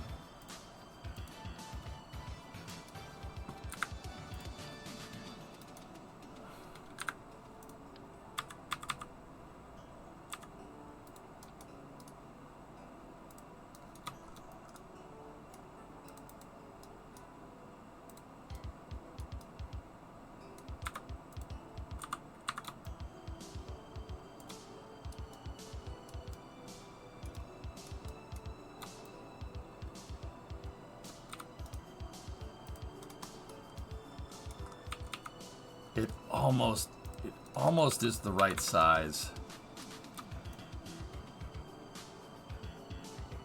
That's good.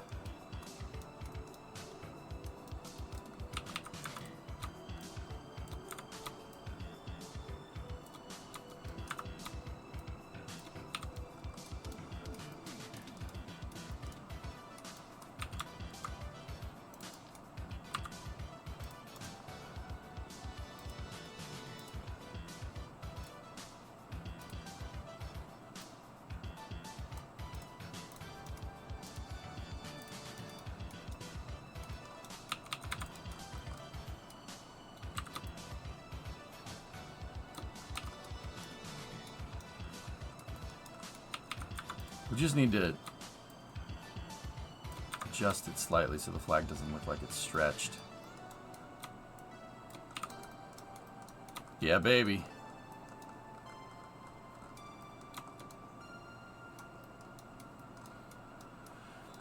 I'm good, Nazlik. How are you, buddy?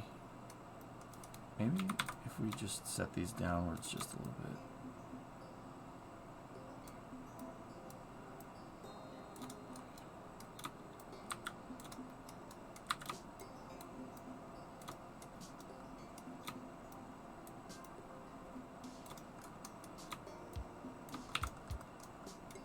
Yeah, I'm not sold on it just yet. We'll find a way to put better stuff on there later.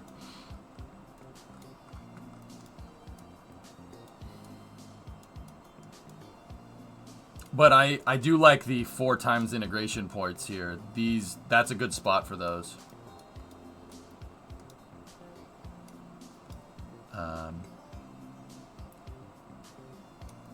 It's just the landing legs. Yeah, we gotta figure out landing gear. So, we have these at our disposal, right?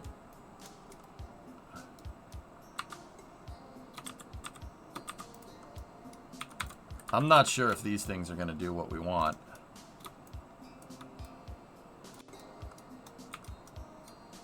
In fact, I don't think those will hold up anything.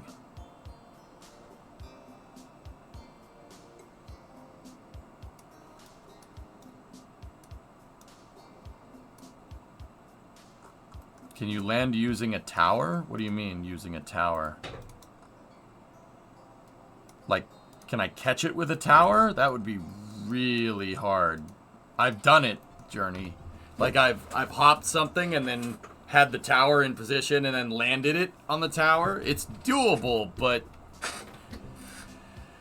it's hard to do because the tower ends up taking up a lot of parts. But you can do it. Sure.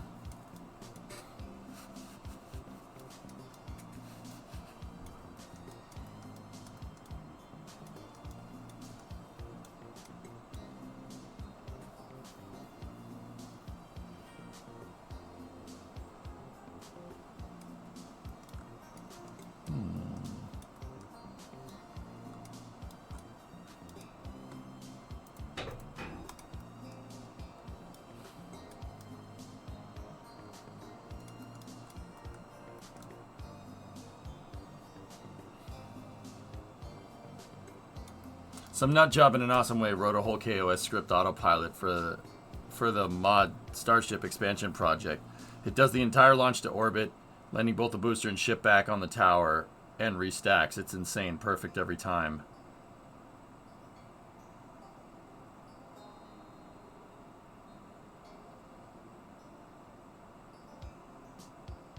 Did the new tanks cause drag?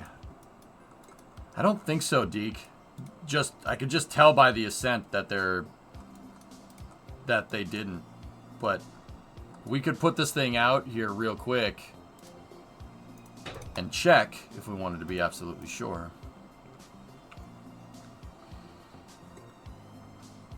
Like, I'll be able to tell just by clicking on them.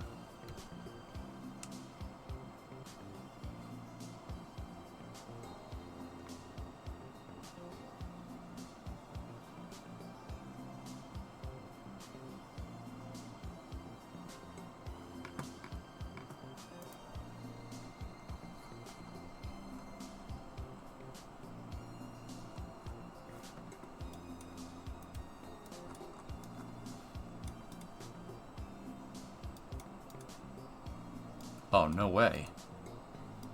Well, Deke, thanks, because I forgot to check. They are not... Those tanks aren't included? Dude, we made it up there with all that extra fuel and almost made it back down, and the tanks were causing drag the entire time. How are they not included? They're inside of a fairing.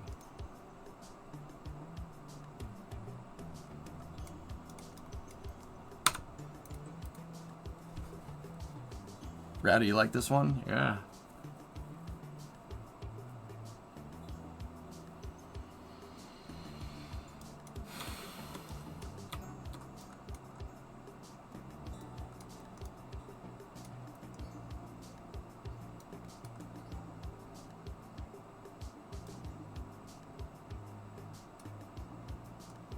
Alright, well, we got some work to do here then. Alright, get the landing legs off.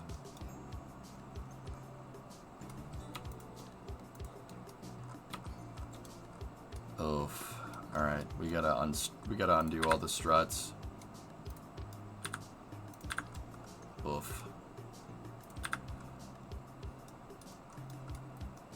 They're attached to the fairing. Yeah, doesn't seem to matter. Well, because we have 12 tanks, I'm gonna have to stack 2 plates on top of each other. So, yeah, that kind of sucks, but it's alright. We can get it done. It's not a big deal. Alright, so...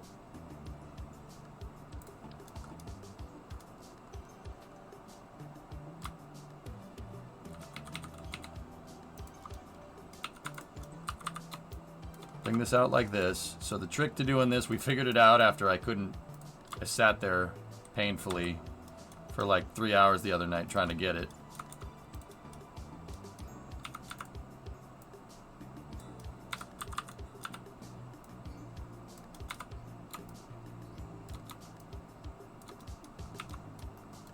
No drag.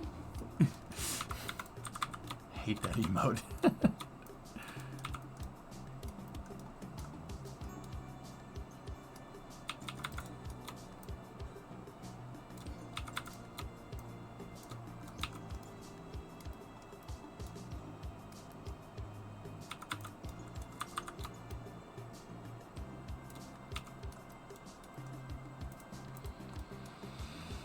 Is it pointy enough? No, it is not pointy enough. How are we going to instill fear into our enemies?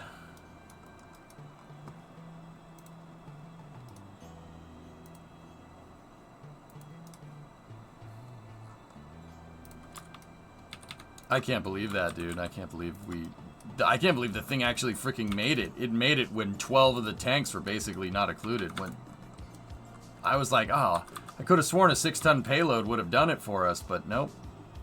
No, we are well in the clear here. So let's take that, reattach it. Same thing, right? And then rotate it 90 degrees, and then put it back into position. Oh, I hate that.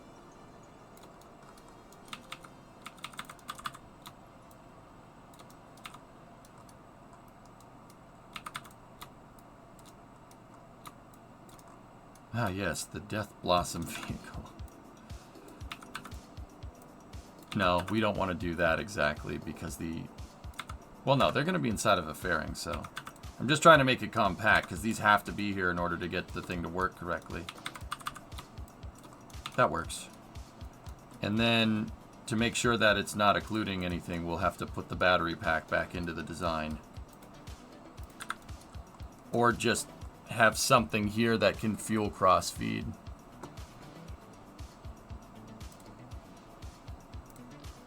I'm okay with the battery pack because it has large talons. No, it has large attachment nodes.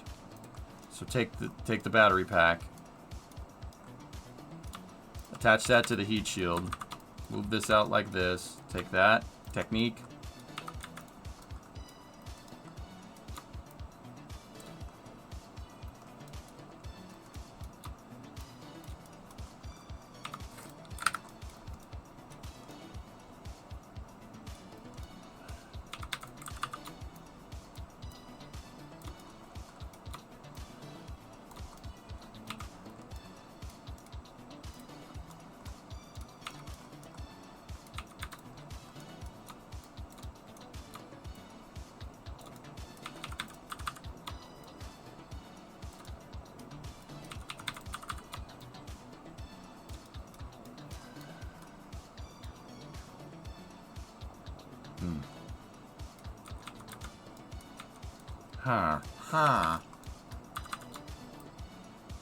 That is the absolute furthest it can go. Cool. Alright, that's fine.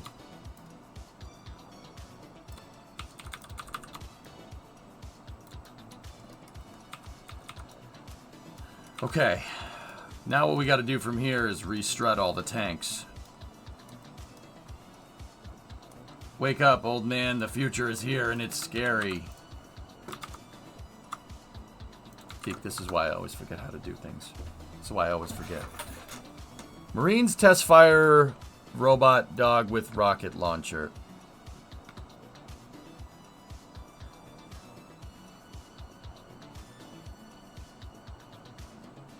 That's an M72. Okay.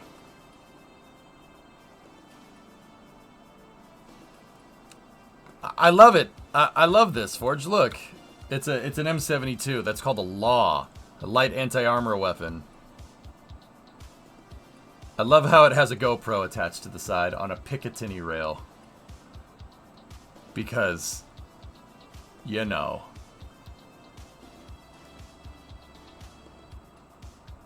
You know, we gotta have some, you know, we gotta post this on Insta about me and the boys going to kill enemy tanks. That's evil. Alright. That's frightening. That's alright. That's good. I've seen this movie before, guys. It didn't end well.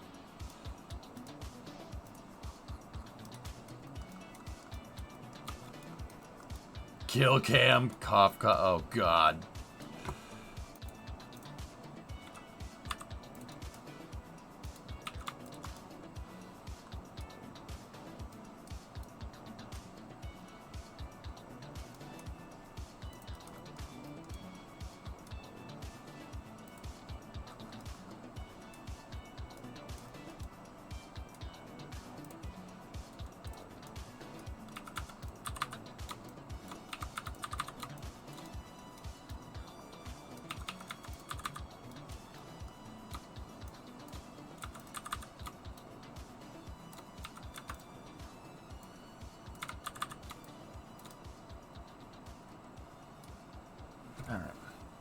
What the dog doing? What the dog do? Oh.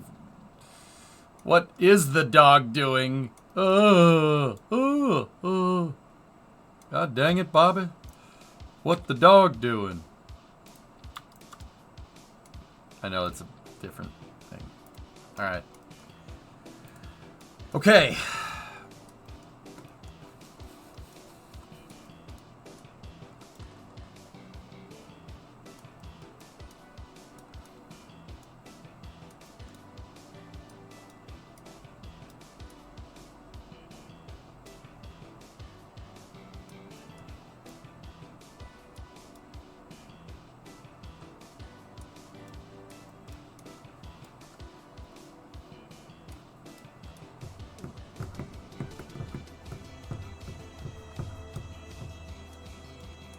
Oh, cool. I just figured out a way that we'll be able to reintegrate this thing. That's pretty neat. Cool. Cool beans.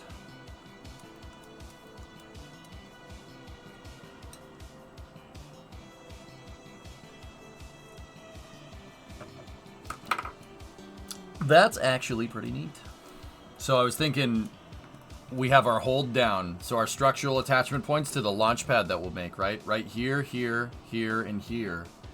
And then have the landing components here, here, here, and here. And that'll make it when the ship comes down and lands, I can drive a truck in this way. I wouldn't have to worry about hitting the landing legs, and we can pick up on the 4 components and then just drive it wherever it needs to go.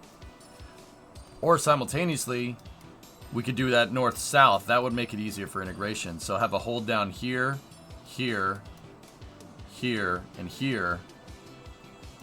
Yeah. And then for attachment to the pad, we could just put a docking port right in the center of the heat shield. Dude, this thing isn't the coolest looking thing that we've made in the past, but like, the way this thing is shaping up is going to be quite useful. Yeah, I'm actually kind of taken aback a bit. This is going to be really, really useful. Very, very functional. Yes, very functional. Very. No, 95, this thing's actually going to be pretty damn good.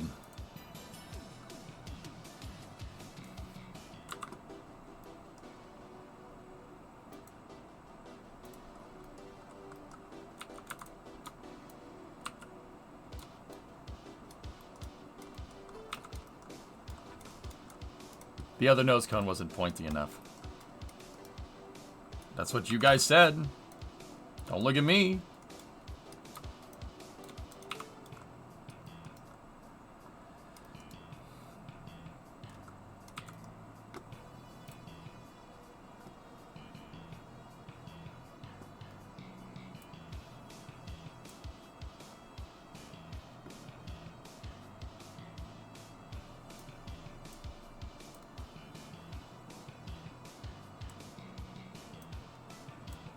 Sorry, my chat got a little messed up.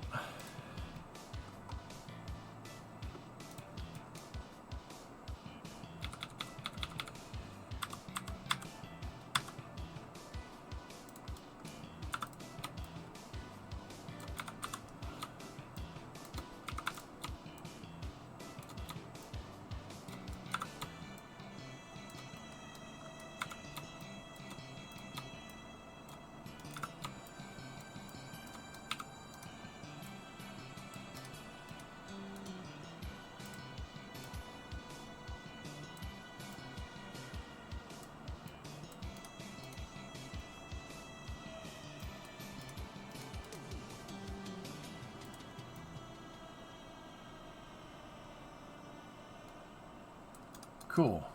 Alright, take that. Disable fairing staging. Take those decoupler, or the engine plates. Disable. Disable. Take that, put that up there. Take that, put that up there.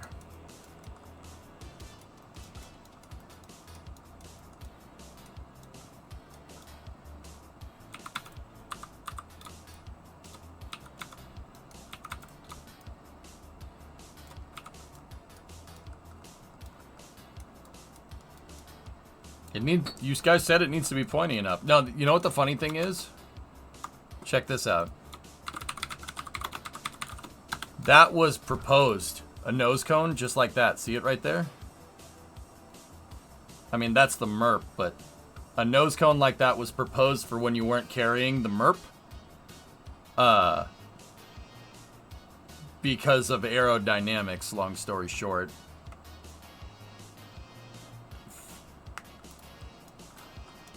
Yeah, Felix, don't listen to Graph Shark. He's special. We'll just leave it at that.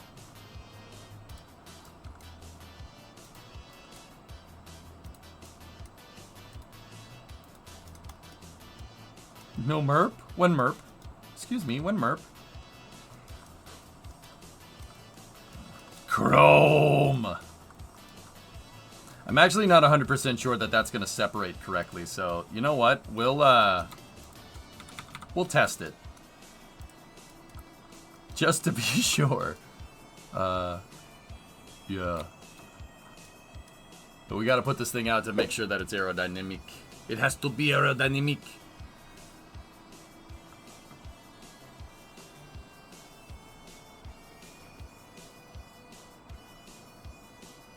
Yeah, they proposed just putting a huge nose cone up there instead so they would get similar aerodynamics whether it was or wasn't carrying payload.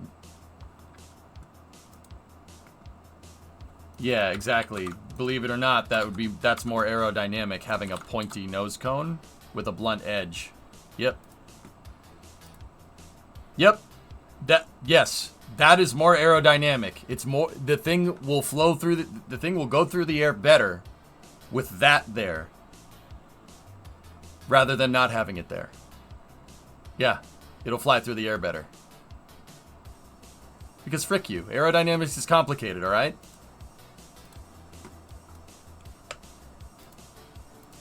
Alright, ready? And set.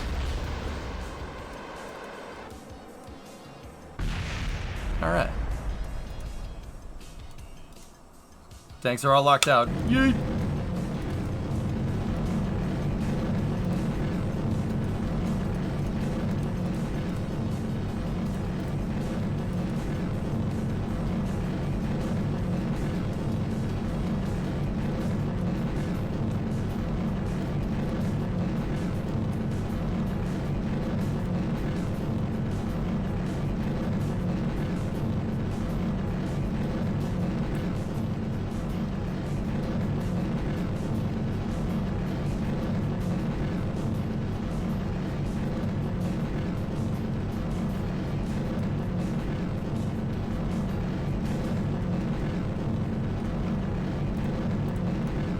Uh-oh.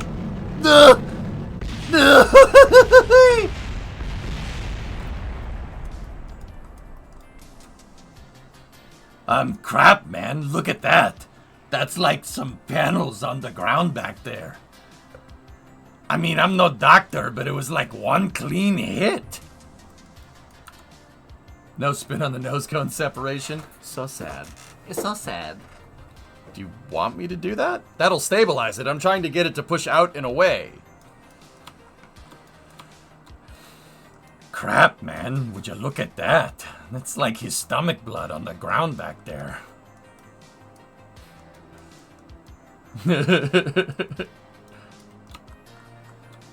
Put some flares on the nose cone for the flashy effect. How about we fly it? How about we fly? Yeah?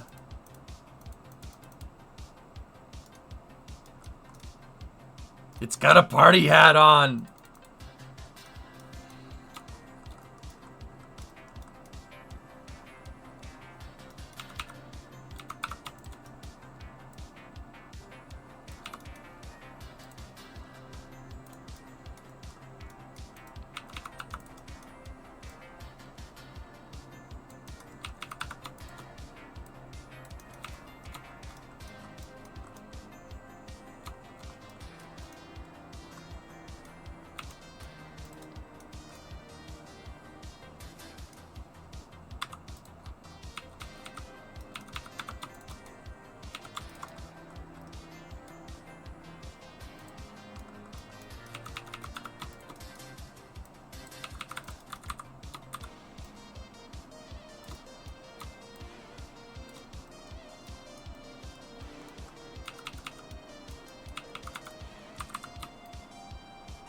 I love this game. This game's amazing. Kerbal just makes me so damn happy.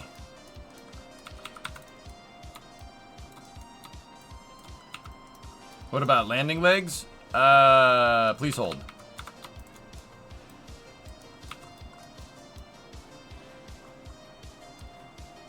Please hold. Your call is important to us. Please stay on the line.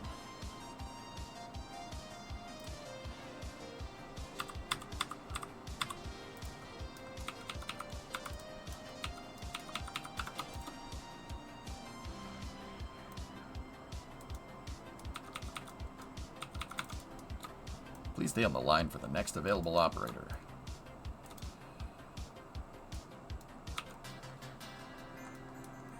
No legs? You really like the stretchy emotes, don't you?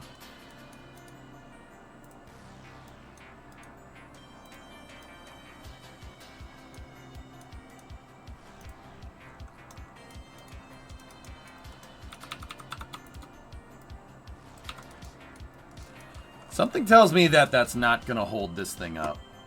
Let's just set the spring and damper on these to just maximum. Yeah, something tells me that these aren't going to do what we think they're going to do. But, you know,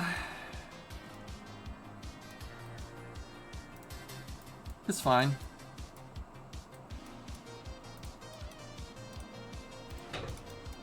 I'm probably going to have to come up with a little more creative solution. Something that kind of slides off the side. I was thinking kind of like Stokes. Stokes would be pretty cool. And that, I mean, we'd suffer aerodynamically, but from what I just saw with the occluded tanks and versus non-occluded tanks, I really don't think that's going to be that big of a deal.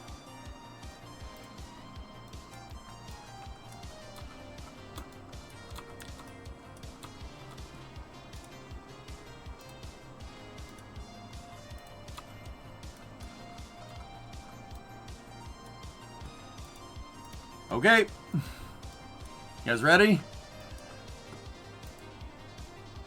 Let's try this again. And this time I'll put the payload back up to 6 tons because the previous test was not a good one.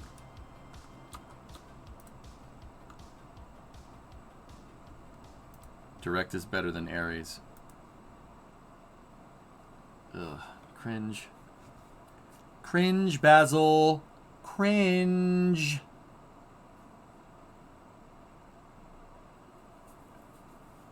SLS is better than Ares? What are you, nuts? What the frick's the hell's the matter with you?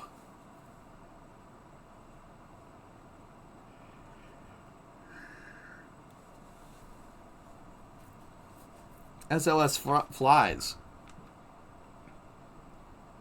You fly when I punch you in the face. Got him. All right, ready? RCS.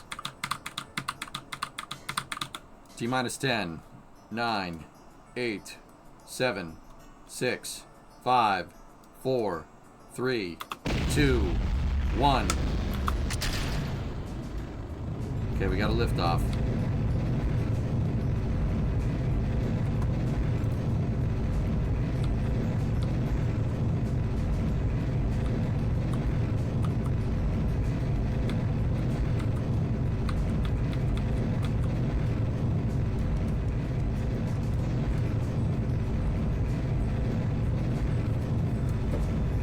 SRBX is better than literally everything.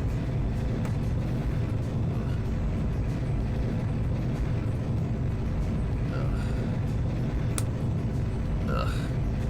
You guys are disgusting.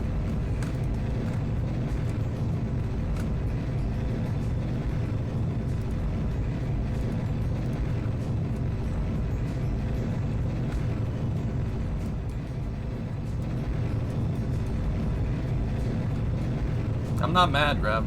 Just disappointed.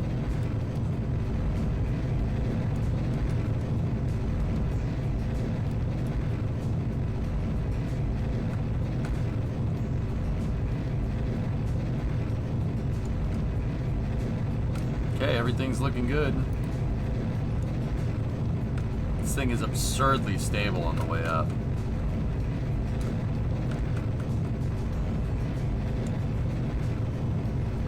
Vehicle is supersonic.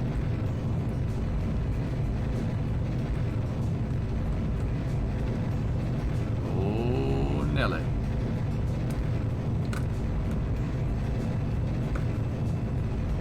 That nose cone is actually pulling the entire vehicle. It's a little wobbly. Start to throttle back.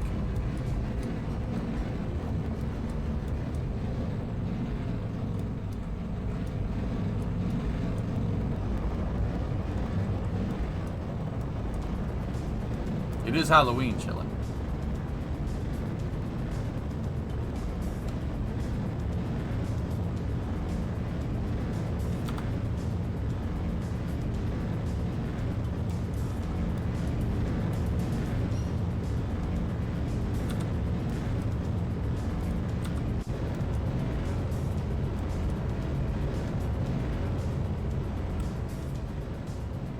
Stand by for arrow cone. Temporary arrow cone deploy.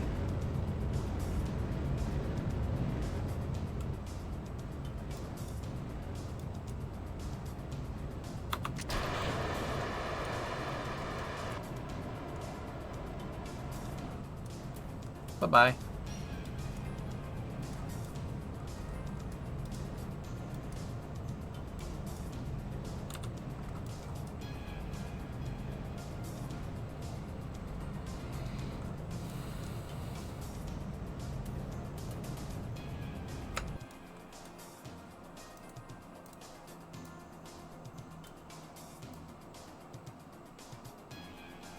I purposely kind of did a crappy ascent here. Just to see. This is like absolute worst case scenario, so like...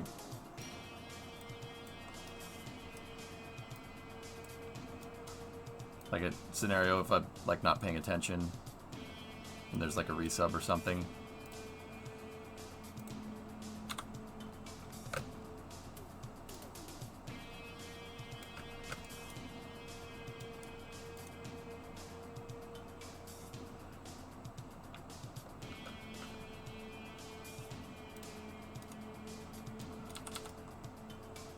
Alright, let's see what happens this time. Nobody likes you, Guy, for what you said in the past. No. Someone tries to talk about cars, yeah, something like that. Discovery, go and throttle up.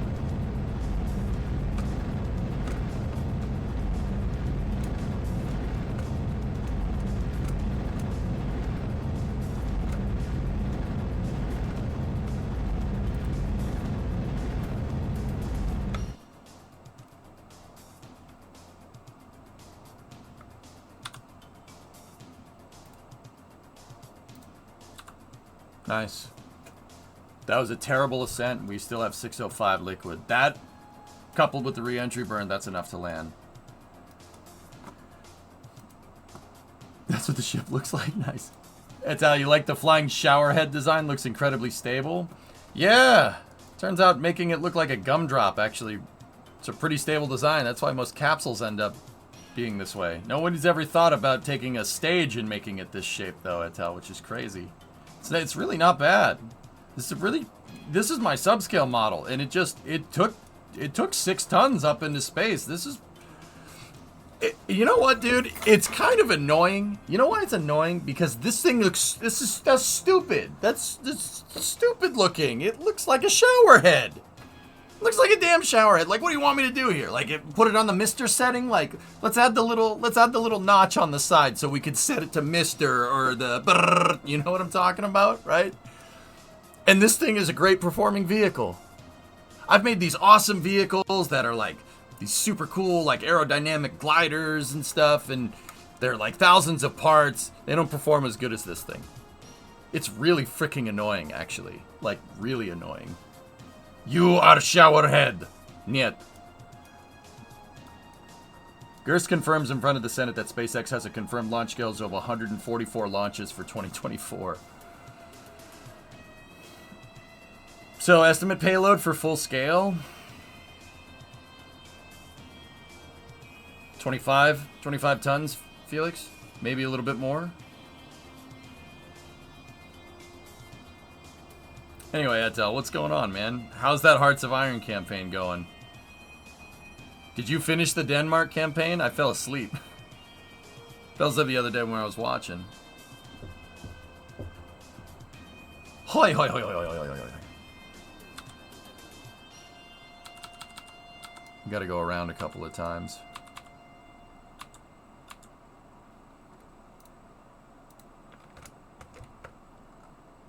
Guys, if you don't know Italix is doing an amazing Hearts of Iron campaign right now. Yeah, my campaign didn't end well. Playing Finland on hardcore mode didn't end well. But let's get a shout out from my boy there.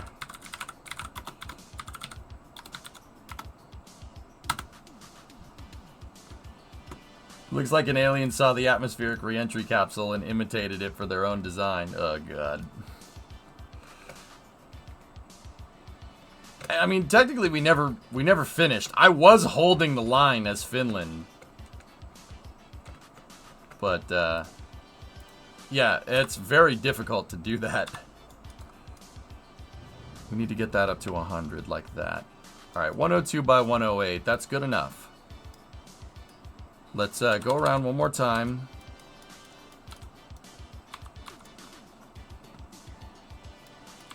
And we've been falling short. I've been putting my re-entry right here. Let's just smidge it. Let's move it over a smidge. Almost over the crater lake. 60 Delta V burn.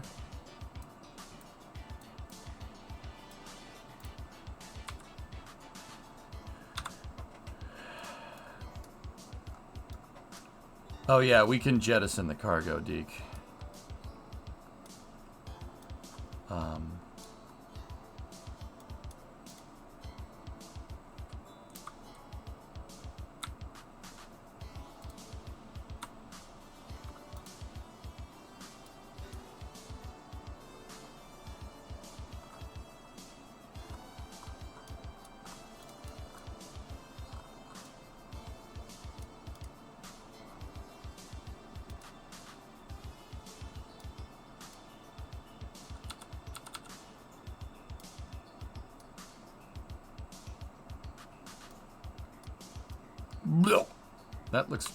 That looks just inappropriate, and you know what? I'm not 100% sure why. It just looks weird. Plop.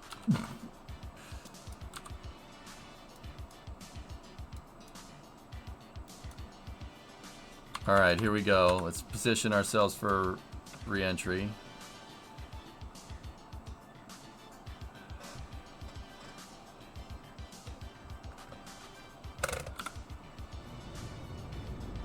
Bye.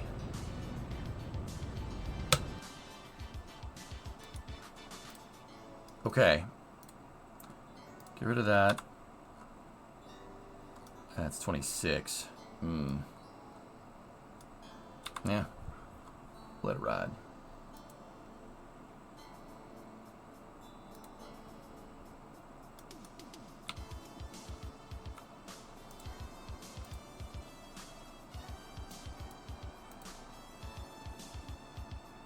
I do want to move those ore tanks eventually.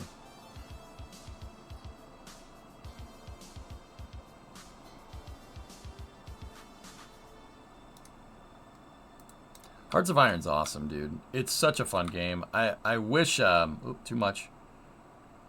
I wish it had more of a following, dude. Because I could play that game all day.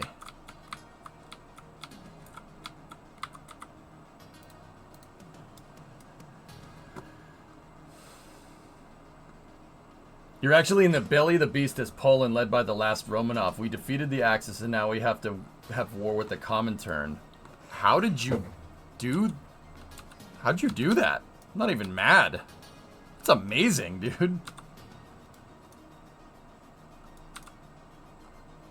I still like my last campaign that we did. Not the Finland one, the Italian one that we played. We played an Italian campaign where we... we allied with Greece instead of invading them, and we ended up reestablishing the Roman Empire. That was funny as hell. We took over the entire world.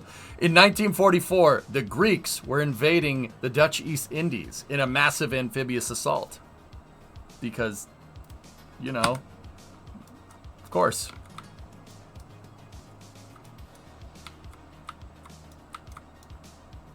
You know, as one does. It's awesome, dude. It was such a funny campaign. So when I was playing as Italy, and I never allied with Hitler. I never allied with the Germans. I didn't join the Axis. I made my own faction, and I allied with the Balkans, and then we allied with Greece, and we tried to ally with Turkey, and they didn't like it because we were allied with Greece, and then we turned Turkey into a crater. And then the Italians invaded through Libya, to Egypt, and then the Greeks landed in Syria. They amphibious assaulted Syria, and we pincered the British at Cairo. We pincered the Italians and the Greeks beat the British in 1940 in Cairo. I don't know, man. I don't know. It was an awesome campaign. That was one of my favorites. I don't know, dude. Don't look at me. That doesn't make any sense. It is funny, though. Alright, here we go. Should be getting into the fiery stuff here in a moment.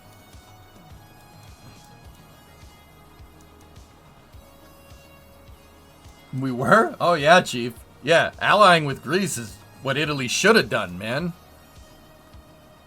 The powers of antiquity. When our powers combine, we can rule the world together.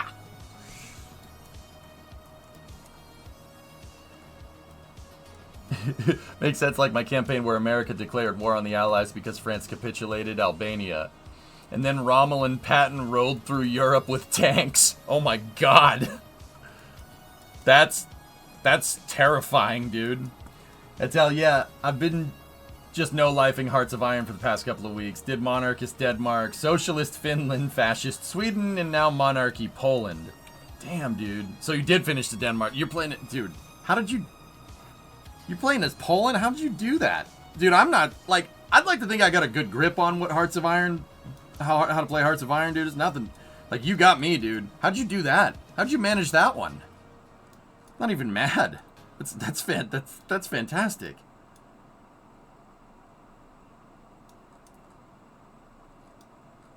Greek food is nice, I approve. Yeah, Italian food and Greek food. Dude, we got Mediterranean, we got Northern Mediterranean, Southern Mediterranean food, like, just... Well, not necessarily Southern, but... Dude, gyros and pizza? I'm in. I'm in. I can eat that every day. I do eat that every day because it's delicious. It's delicious. Oh, you made me want to play Hearts, man. Are you playing Hearts tonight, Atel? Please tell me you are, because if you don't, I'm going to, and then I'm gonna end up losing a lot of sleep. What about a Euro pizza? Let's do it. I still feel like I learned something essential every campaign. It never stops being like, whoa, new mechanic. Yeah, dude, and then the arms dealing stuff. Actually, we were holding the line with Finland because I made friends with the US and we ended up we just bought American equipment. That's probably why I was holding, but yeah.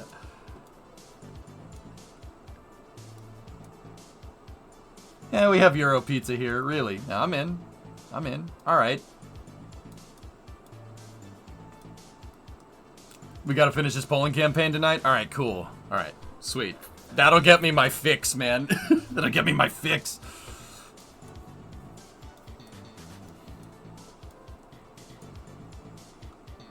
Alright, we have AOS on KSC. I don't know. Tessa, are you here? You think we're gonna get it this time? Oh, we're slightly offset. Let's see if we can modify the trajectory a little bit.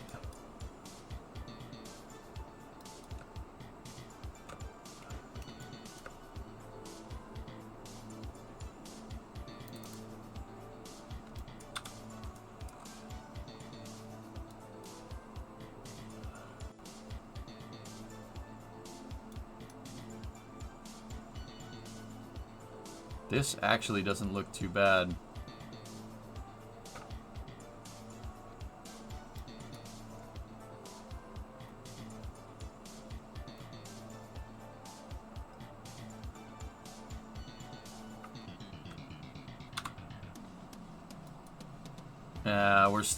We're still gonna be short. Okay. Capsule's gonna be ballistic. See, this is what we need to dial in next. I need to figure out how to fly this.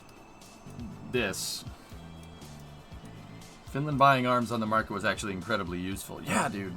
Right? Dude, I like the arms mechanic. I just still gotta figure out, like, exactly how all that's all jiving together, you know?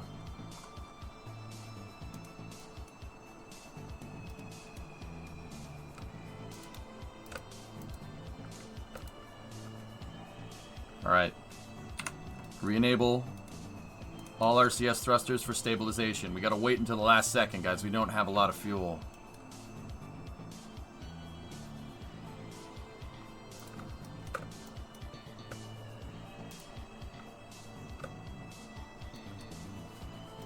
Yeah, RJ, that's what I gotta figure out. I gotta figure out how to get this thing precisely back to KSC. I've never flown a capsule back and done prop landing like this before.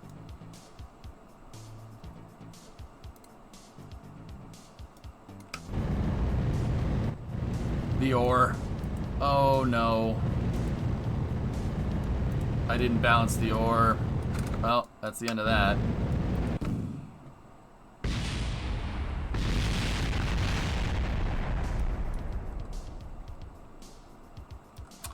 Well, that's annoying. Or is it ore annoying?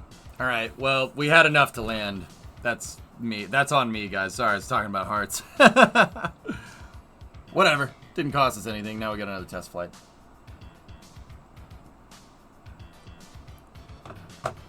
So I purposely put the ore off balance, so we could steer it, but it didn't like it. Other than that, though, it performed pretty well. There is more things that we need to add. Dallas like, I'm responsible. It's all good, man. Don't worry about it. It wouldn't be the first time I've done that.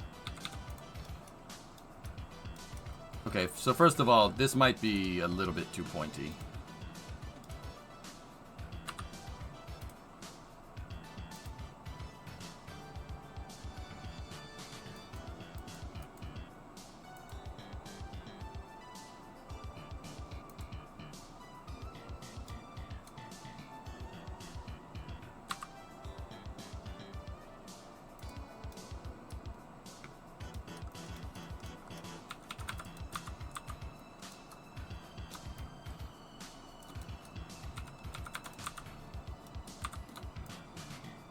Ah, I screwed those up. Whatever.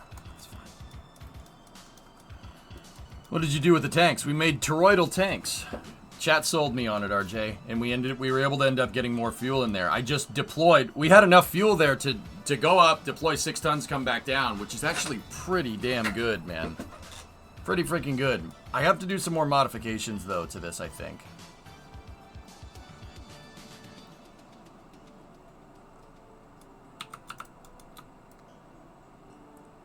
One of the modifications that I want is to...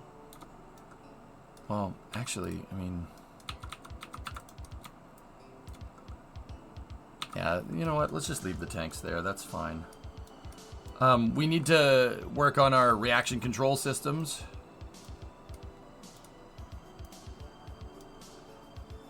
I need on-orbit RCS.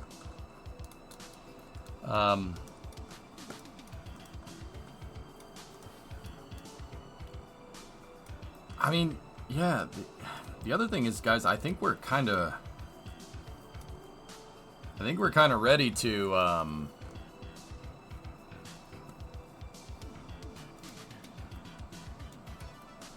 mean, we should probably do the landing legs. I should probably engineer those out.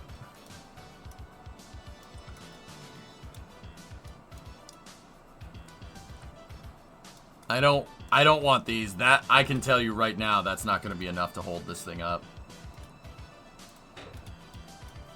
Are you intending to go back to the angled heat shield? I don't think we need to. This is what the ship looks like. That Dragon Ball Z character. Ugh. We need better on-orbit RCS.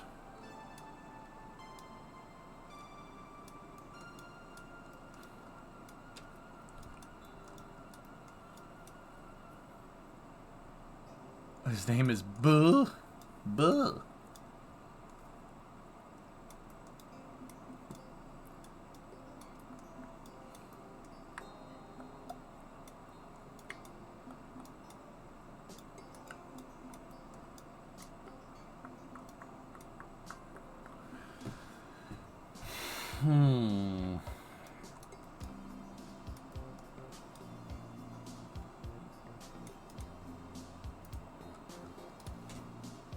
So I think I will attach the docking port there, and then on the heat shield we'll turn the truss structure off. Turn the interstage nodes off.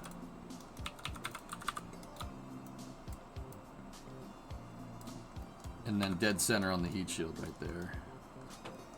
We'll put a little teeny weeny docking port. The part minus the cone actually looks like Fraser's ship. Yeah. That cone is what they called for, what Chrysler called for with the real design. It was going to be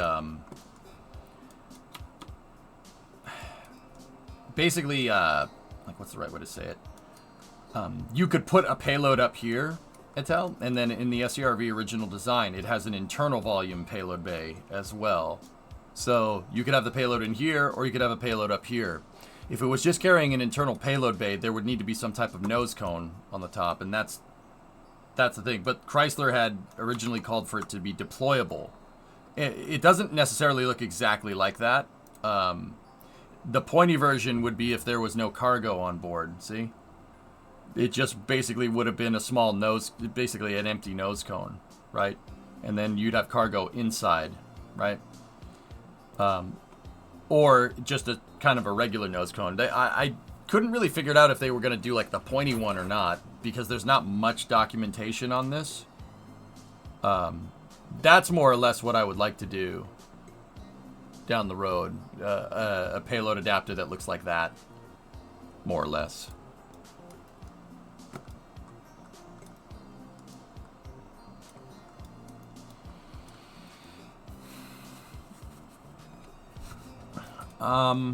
Yeah.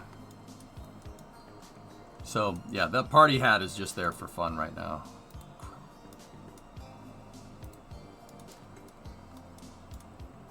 Yeah, just keep that.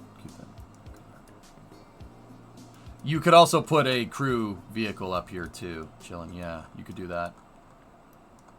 Does KSP have a wind tunnel? Nah, just put it out and test it, and then revert the save. That's the best thing we can do. Basically what I'm doing right now.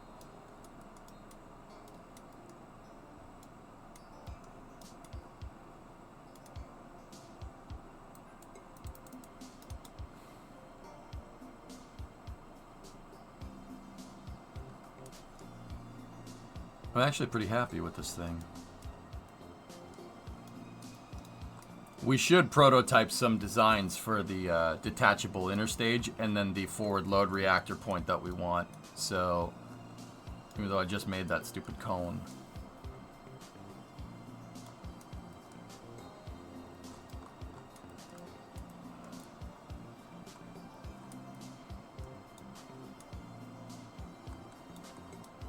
But landing legs is kind of what we need to really figure out. Where do these landing legs deploy out of? How do they work? Magnets, etc., etc.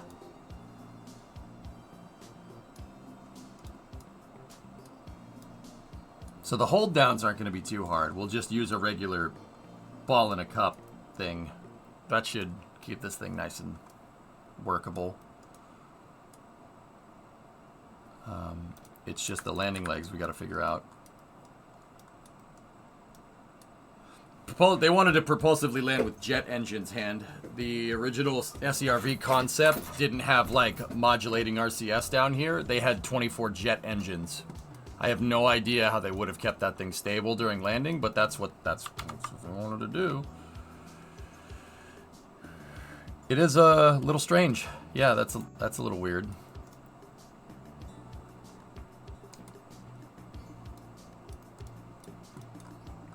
But yeah, that honestly just seems like downward hydraulics. That's it. Here, so let's rotate this thing like that, so we're working on a single axis, right? And then get a 3PT cylinder.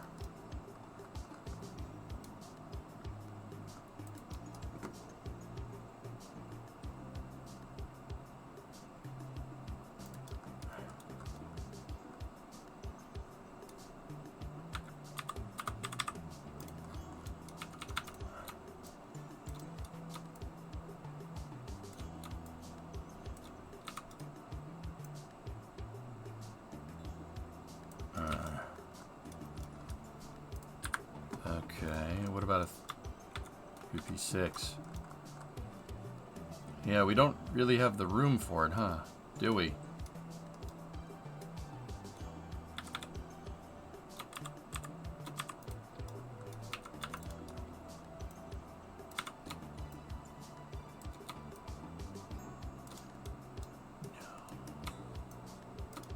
No. No. Oh, come on. Come on. Please?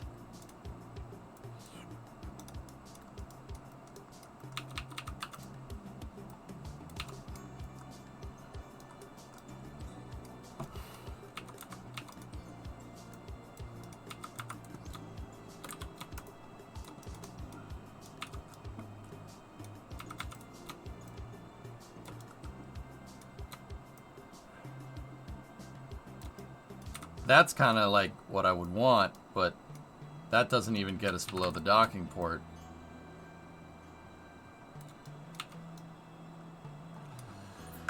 Oh, okay. But that wouldn't really work in real life because the heat shield... That would be the happy medium right there.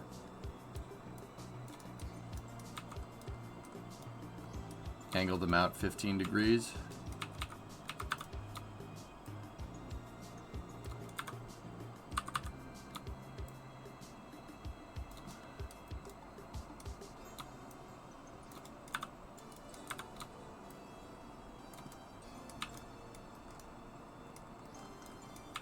You know, like, what I would really want is that. I would want them to be like this, and then we could have some kind of plate there, but that, even that just sticks out just a teeny bit. Oh, there we go. That just sticks out just a smidge, but is that enough? It's close.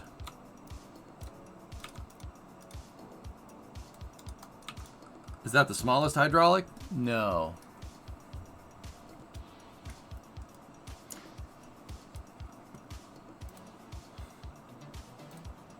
I can see the trajectory from the nav ball Aqualux, but yeah, that's cool.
Hmm.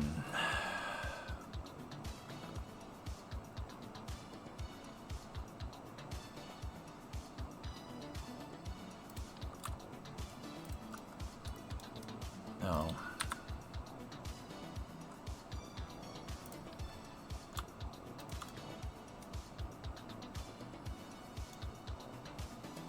No.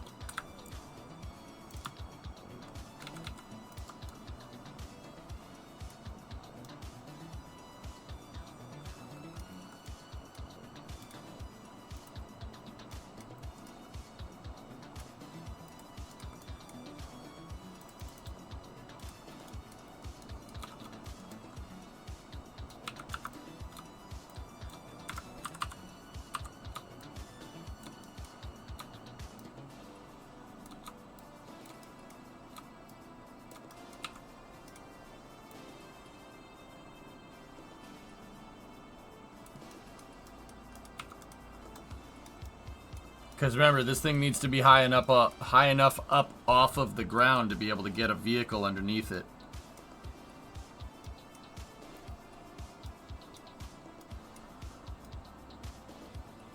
To pick the thing up. Hey, Dogspeed, what's up, buddy?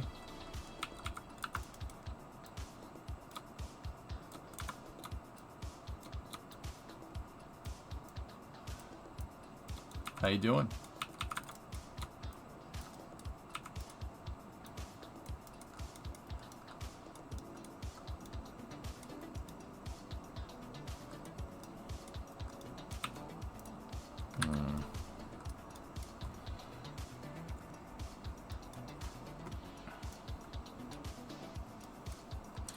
Good to see you playing KSP again. Oh, thanks, buddy. SN26 test. Oh, neat.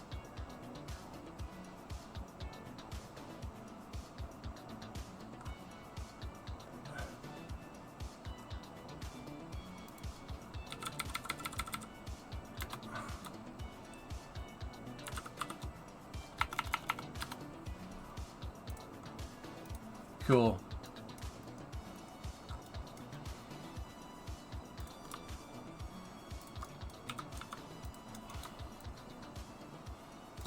No, that doesn't look right.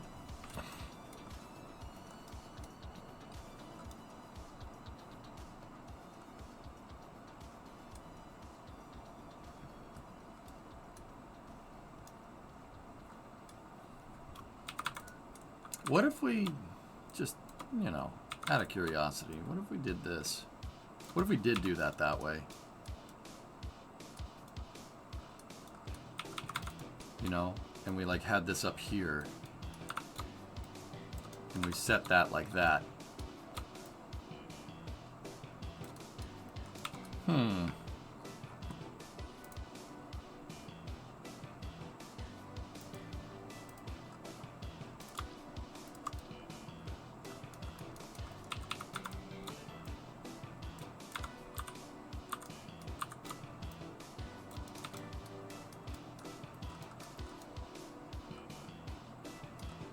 Man, if I could just get the flanges off the hydraulics, that would be really cool.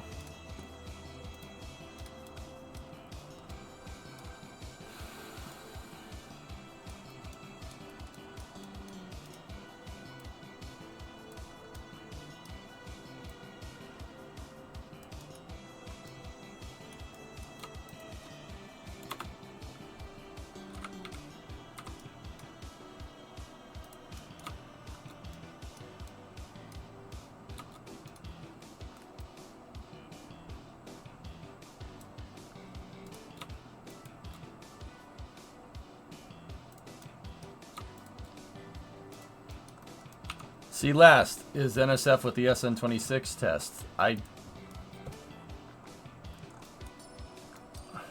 did. I have it up. I responded to you and even opened the stream. Like, I don't what do you want from me?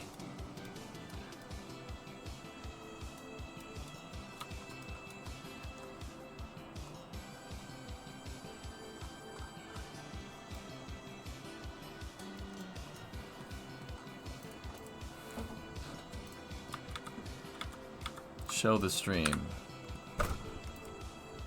Sure, why not?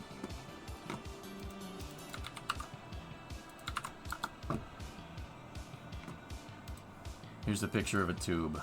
Enjoy.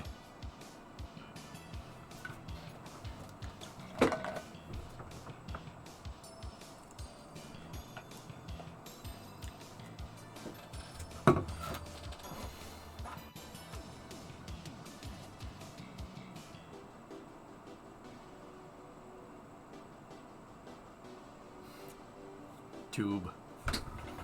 I'll keep that up in the background, dude. And we'll go from there.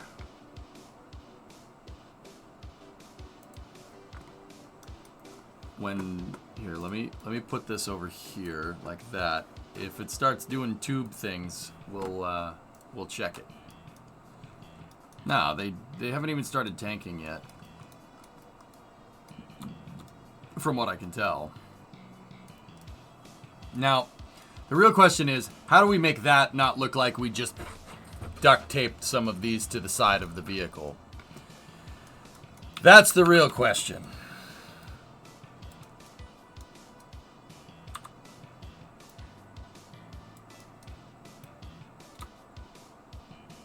I think I actually have an idea.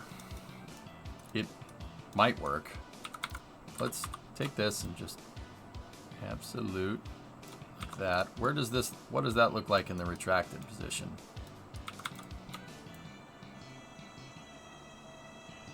Yeah, not bad, not bad, not bad. All right, get the nose cone off of there. How about we get some flags, which are physics-less, right? And then get, no, not 1 point, yeah, 1.25. That'll do. That'll do, pig. That'll do. And then just set that to the biggest one that we can. Okay.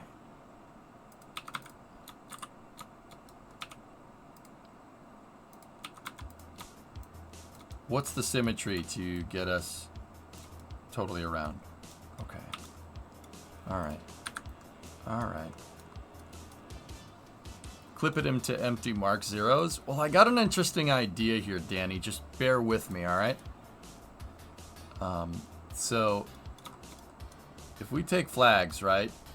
And we make them as big as we can.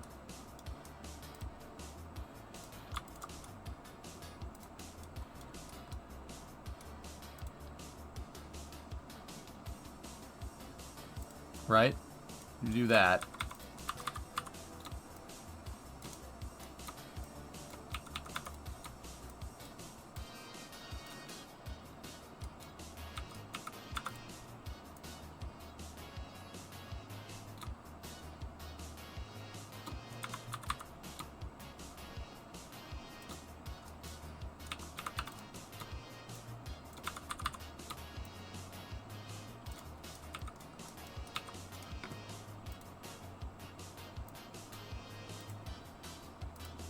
I have a color swatch pack for flags that's just color swatches. See?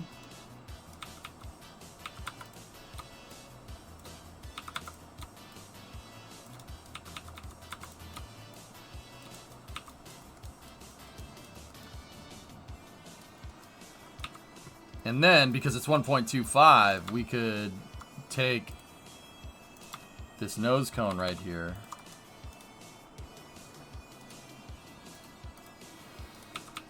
Set the color.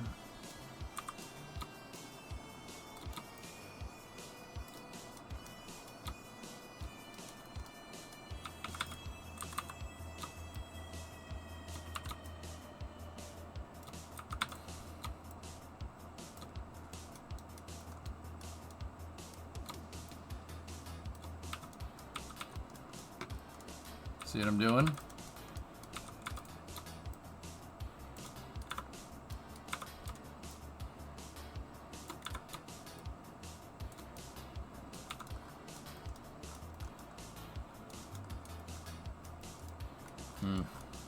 Yeah, I'm not sure I'm sold on it.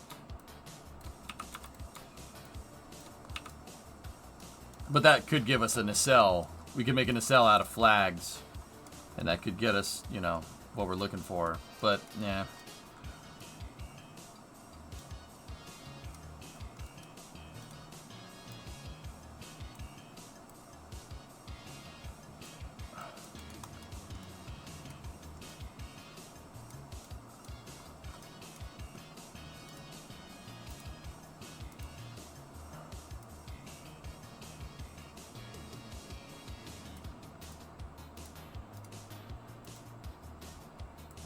Those flags look like duct tape. Well, now they look like wings. Fits in with the Kerbal aesthetic.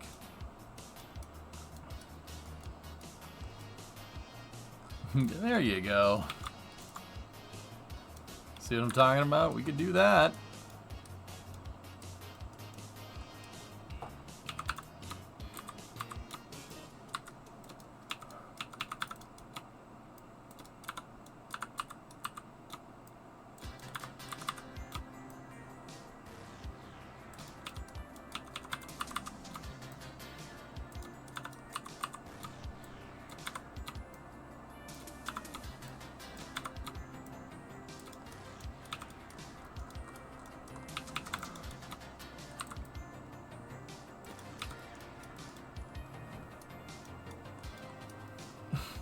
Oh lord, this looks like my Starship leg design. Pistons are fun. Yeah, I generally don't like using pistons for landing legs. But because they bend. That's the problem. They bend and flex.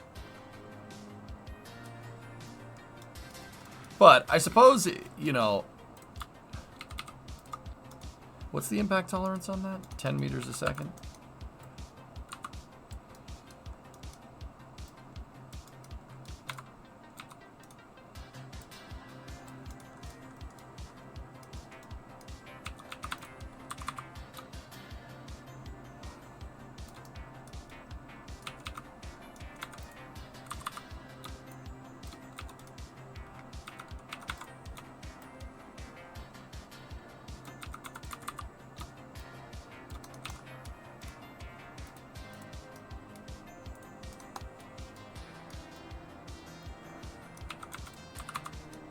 Hang on a minute.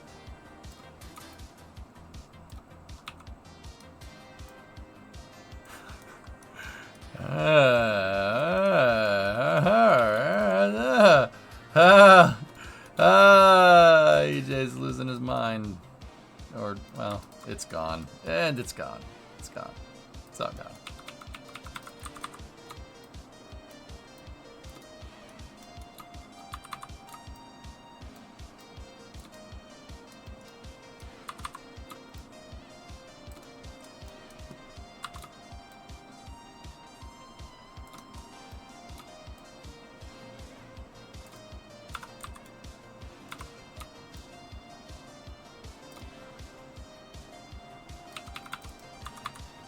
KSP1 mods, Bing. Exclamation point KSP1 mods is what you want, dude.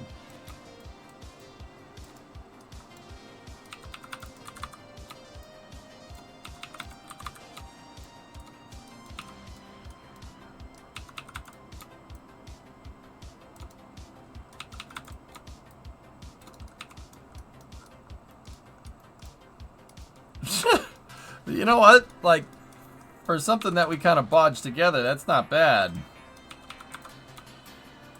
I just don't really want any of that Z fighting, so I might switch them off the wing texture and switch them to a gray.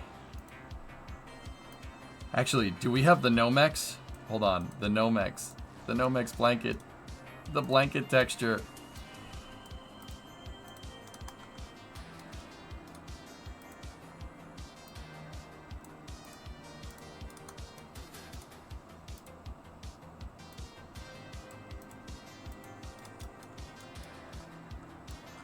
We still get some Z fighting.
Just angle them a little. Oh my god. Or we could just paint them a different color that looks like they connect.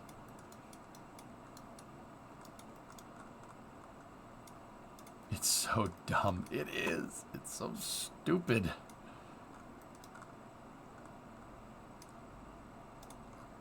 So when these things fully extend, if we set this back to a root part auto strut and then lock that into position, there you go. Or even a grandparent. Grandparent will do it. It's the same part because these are attached to the payload fairing.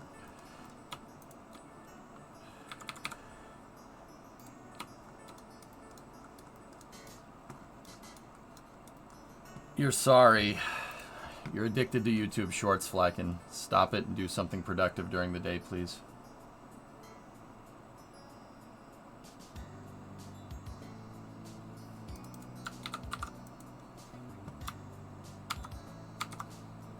This is what you linked. My son, she says I am the one, but the kid is not my son. She says I...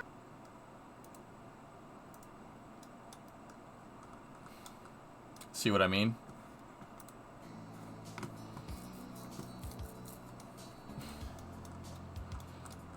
Go do something productive. Get off YouTube Shorts. I'm telling you for your own good, son.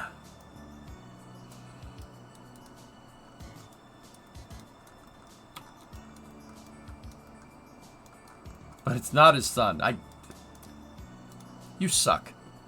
Don't do that again. This ain't it. This ain't it.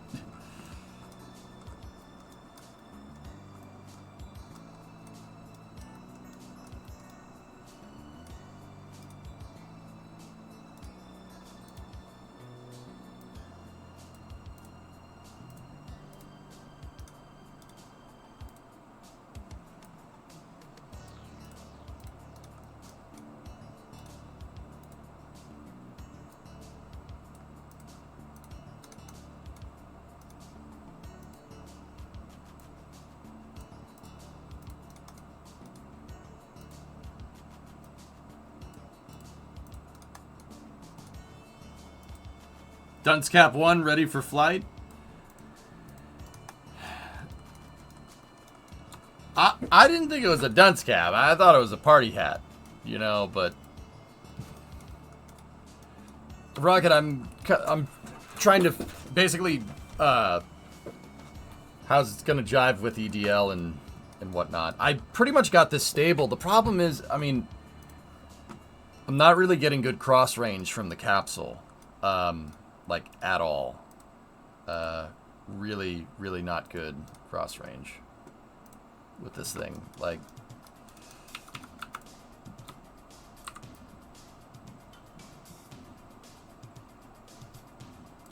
yeah, 95. Well, that it looks better that way. I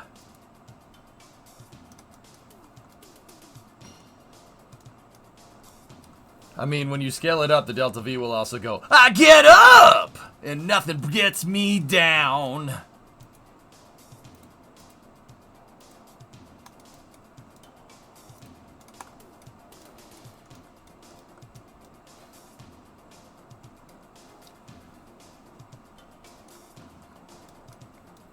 But yeah, Rocket, actually, we switched the design of the tanks around a little bit to go with toroidal tanks instead. I thought that would be... What sold me on the idea is that the design in general is calling for toroidal tanks, which is pretty cool.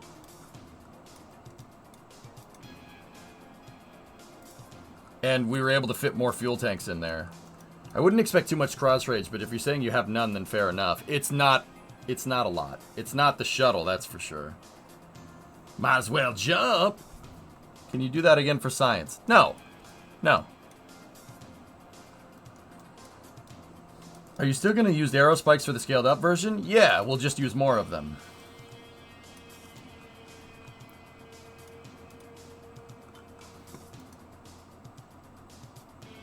Alright, so typically for most vehicles I bind action group 7. We don't want that to toggle thrust. I'll bind AG7 to deploying the gear.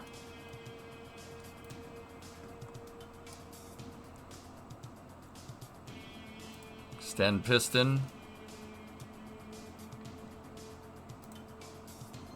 And then lock piston on 0.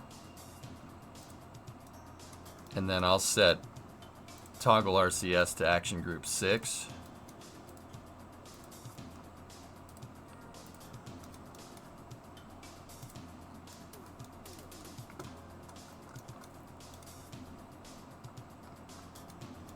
Can't beat the wings except with a flattened BRV design, perhaps. Yeah, yeah.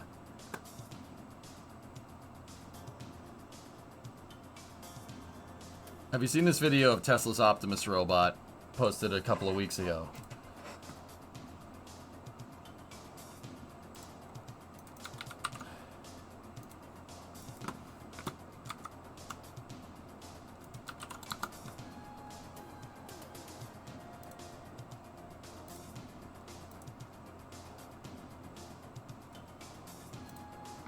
I think we saw this.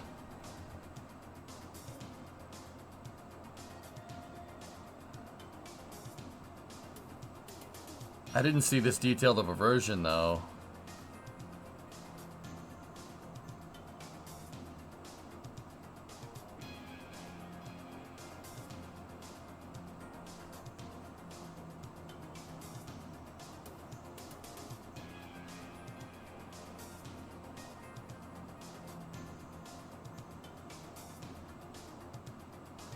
See this guy? When Optimus robots overthrow us, he's gonna be the first one to die.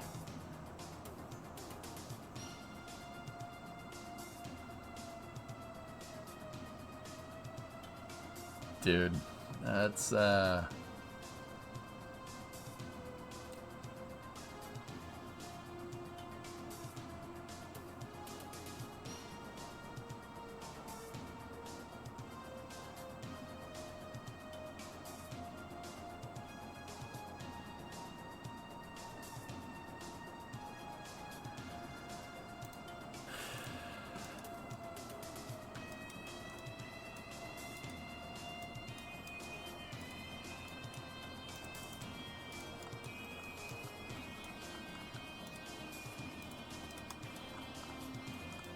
it took a dergs. He's the same guy as the one guy with the hockey stick in the old video. That's right. Well, we had a good run. Yeah.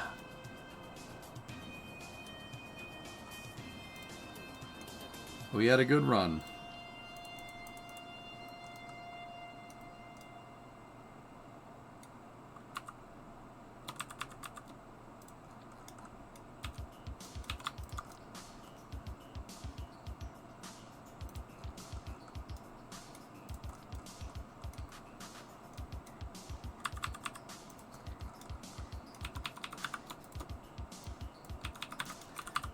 I ain't sure how well these landing legs are gonna work, but we'll see. What I'll do is we'll do kind of like a suborbital hop here and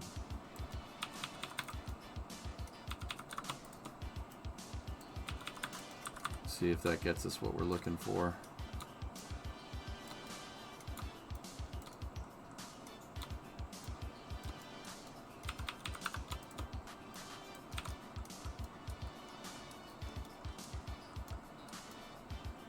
See, the flags are physics-less parts, too, which is good.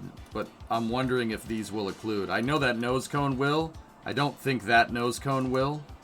And I definitely don't think the hydraulic will. But who knows? 203 parts.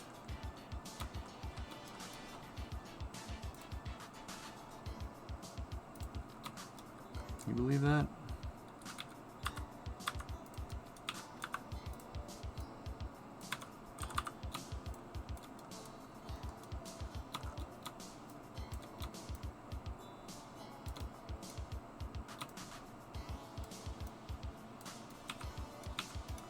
Okay, remove that one from symmetry, lower its thrust limiter, fuel to 4 on the other 3.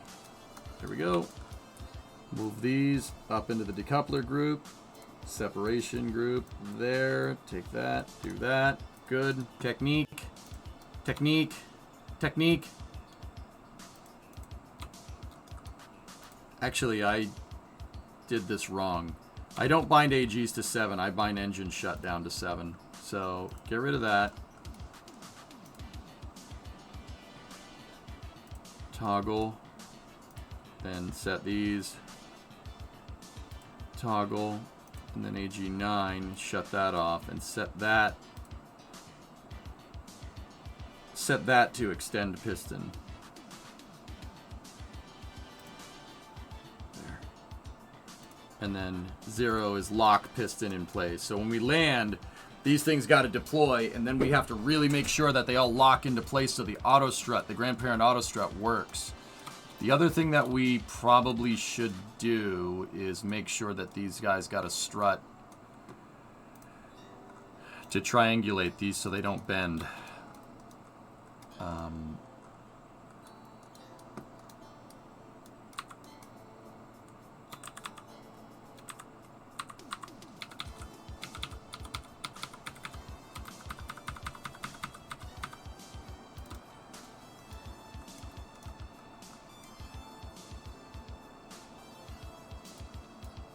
Oh, nice, it worked.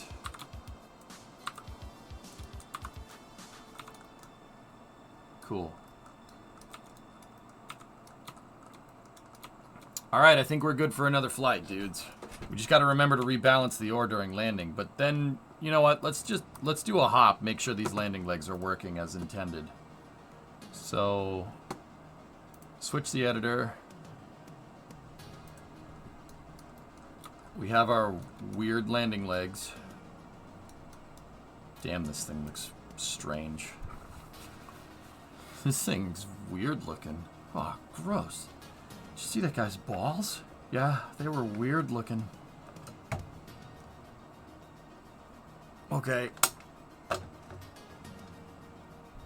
Discovery, go at throttle up. Juicebot, 57-month resub.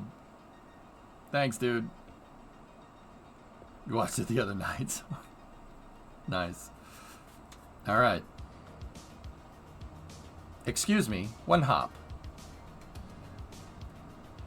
It ended up being Halloween themed, Den. I didn't want it to be Halloween themed. It just kind of happened that way.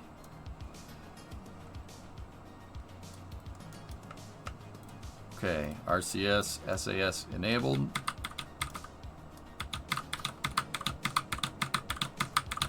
Cool.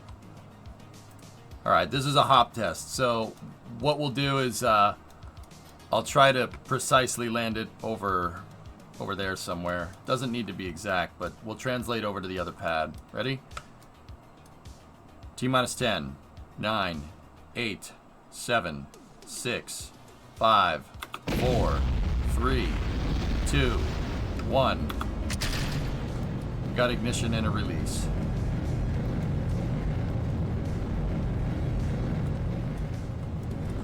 Okay. She's flying. Jettison the nose cone.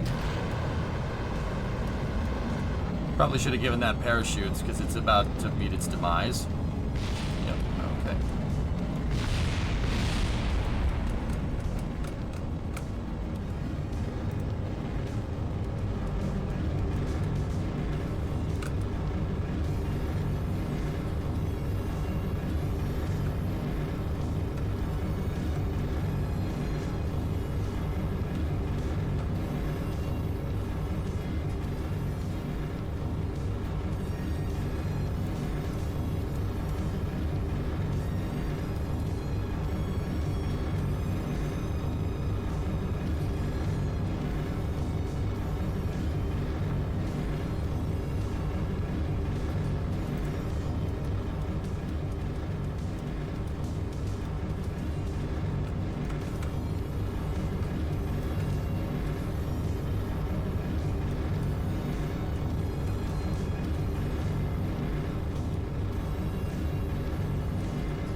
landing legs.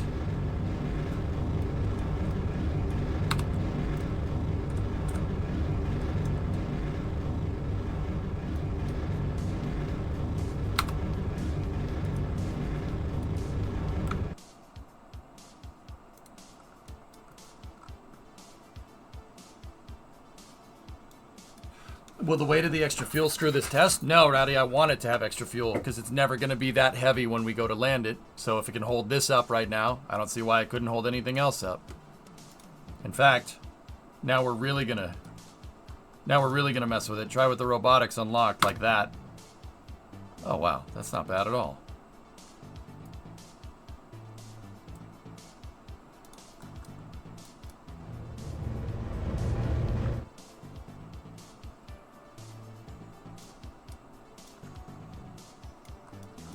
It's good to me.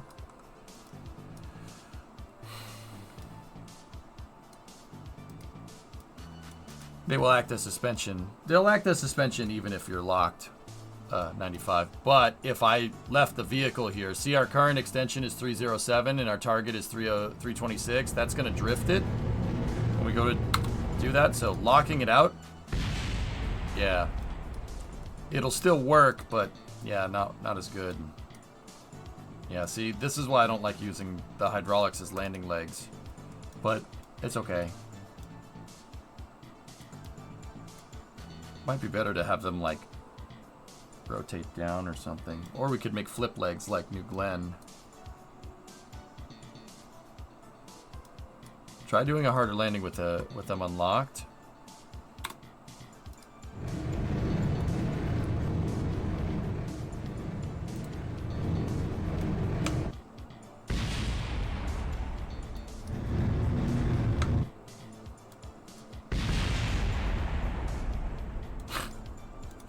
Pretty damn strong. Let's go max damper and see what happens. Yeah, see, we're starting to bend things. Look, the tank's bent through the heat shield. We impacted the heat shield and it bent the heat shield up into the vehicle. I mean, it can handle a pretty hard landing, but look, see what I'm talking about? That's no good. Good test, though.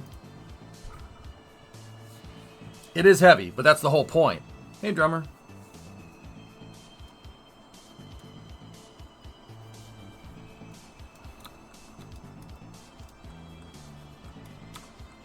I don't want more legs, Wefrel. We don't really have much more real estate for them, believe it or not. Grip pad feet? What? What about feet?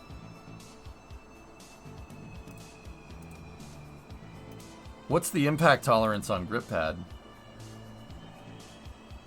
Are the grip pads really 65 meters a second imp? Okay. Alright.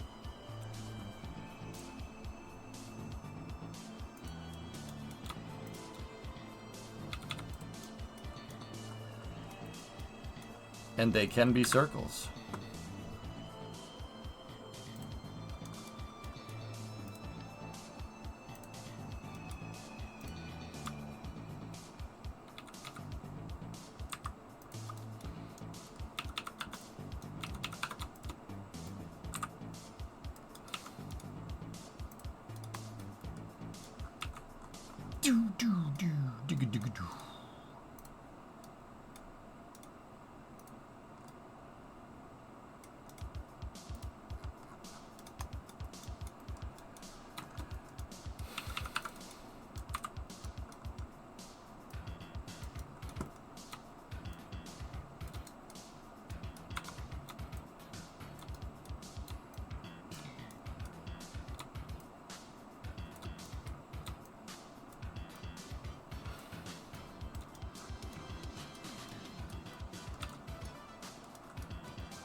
Shouldn't things not bend out of shape if the heat shield doesn't touch the ground on landing?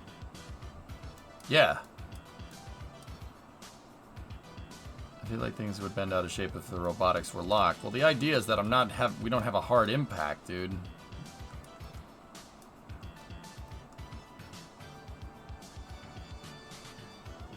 Use the hinge between the piston and the grip pad.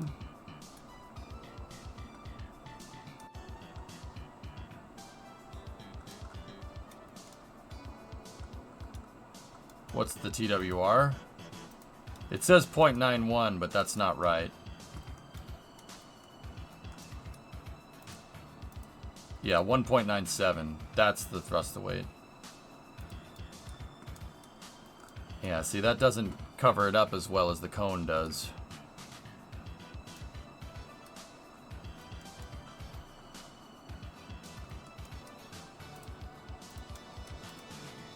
Yeah, Galadus, I would like to do that. The problem is that the cone only has a singular attachment point, and I don't think I can radially attach the feet.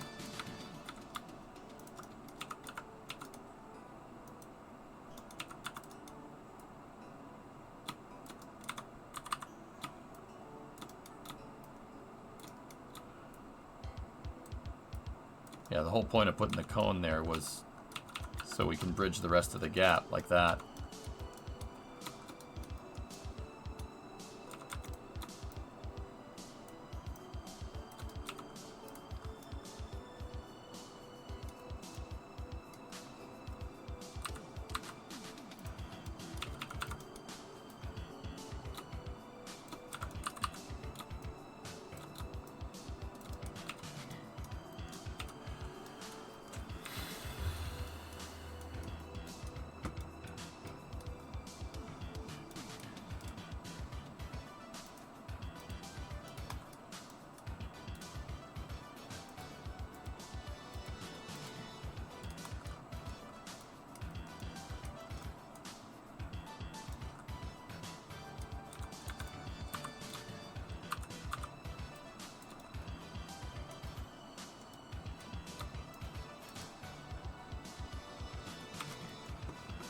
Like, to do this.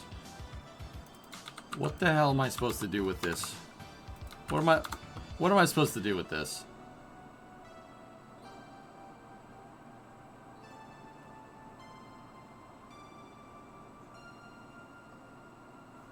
No, I see what you're saying. Why do you want me to put a hinge in there? That's just going to weaken the entire design.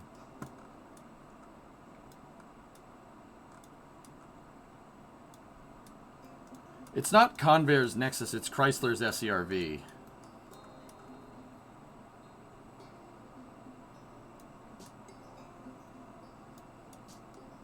So the grip pad can be flush against the surface. Yeah, I understand. Never mind. This is going to weaken the design. You understand that, right? It'll weaken it.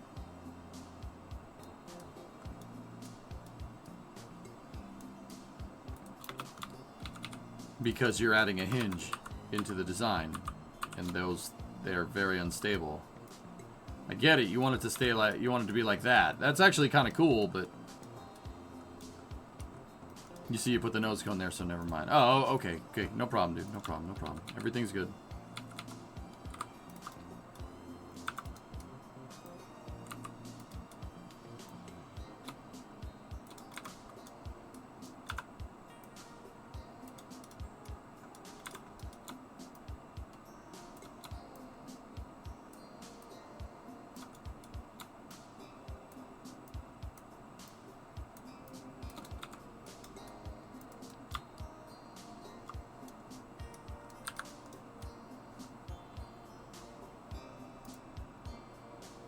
Did I see this from Relativity? What's this?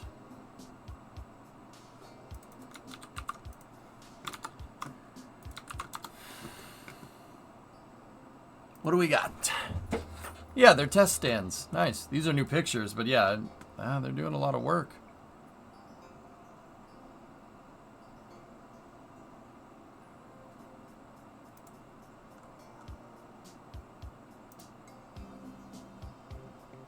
Yep, there's the B1, B2, A1, A2, A3. Those are all the Saturn 5, old Saturn 5 test stands down at Stennis. Cool.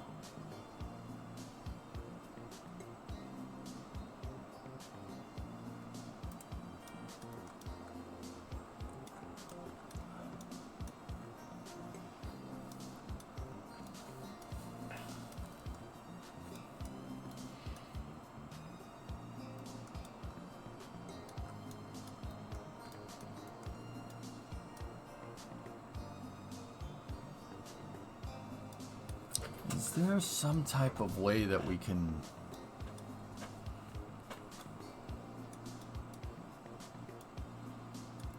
I don't know.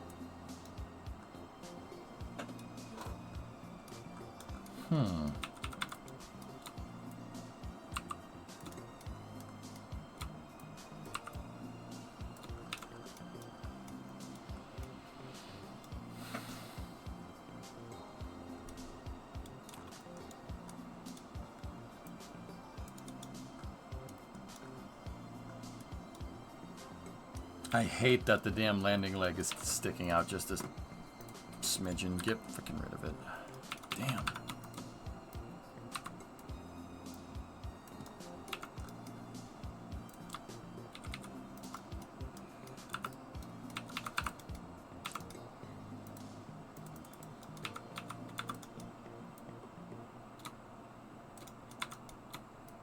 I don't think we need grip pads or anything like that. I'm pretty sure we don't.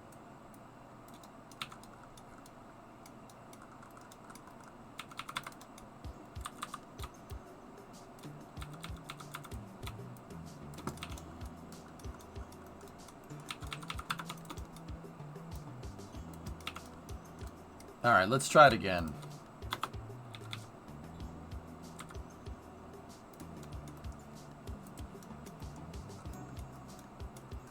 Yeah, I want to hop it again.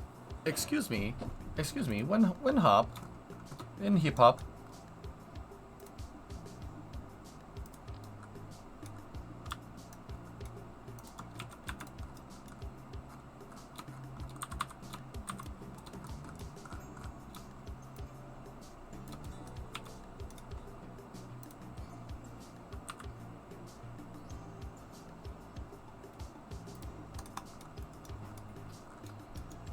That is when we hip hop anonymous? Hippopotamus? Why does it have such a pointy nose?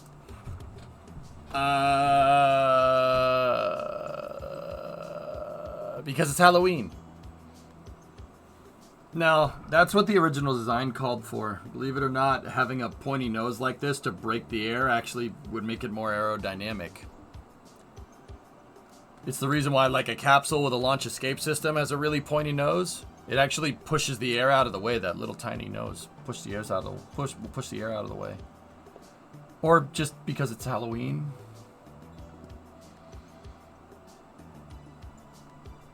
Because it's a witch. Burn it. Burn it. So, like, burn the engine. Floor it. Floor it. Burn the engines. Floor it. Floor it.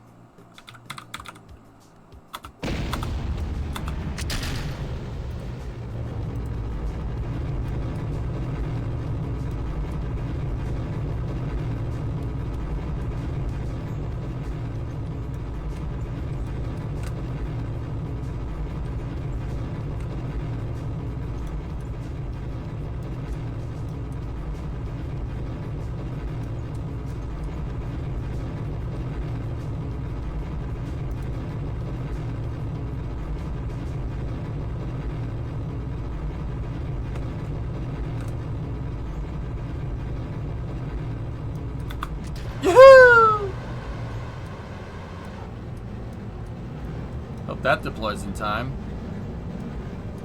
Nope. Oh, the parachute deployed after it hit the ground. You know, that's good.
Alright, we'll just hop it again.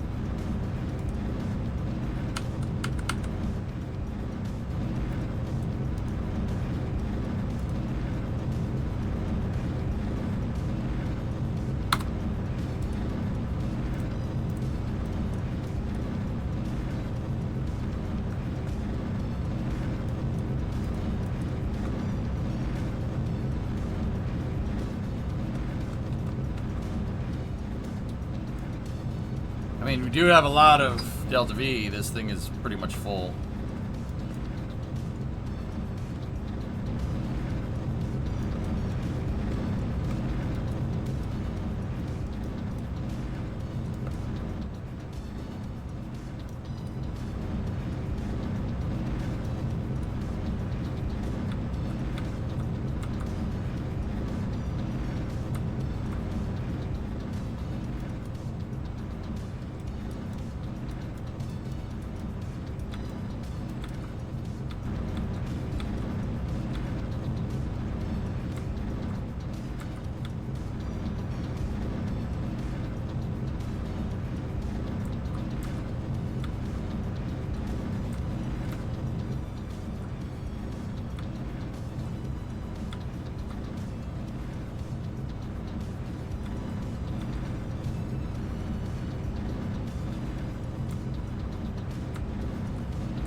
Just burning off all the fuel.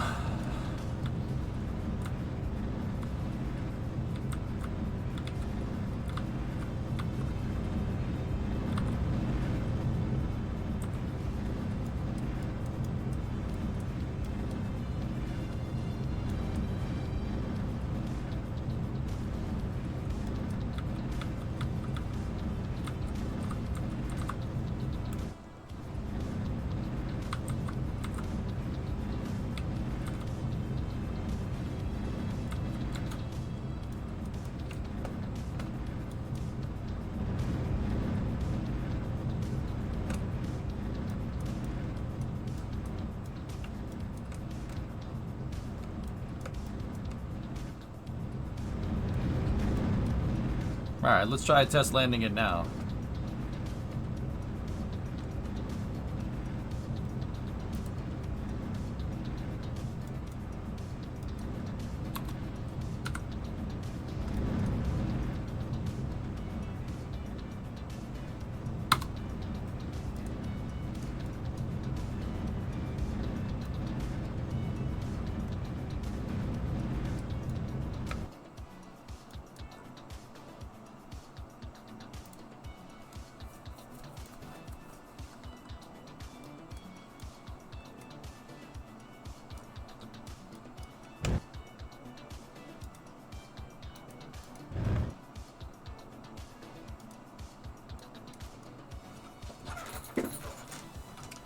Not bad, but it, guys, I'm kind of worried because, like, we're gonna need in order to be this precise, we're gonna need a lot more fuel.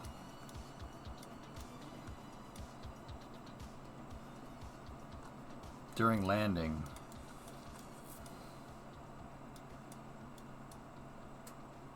Yeah, it's not hard to fly.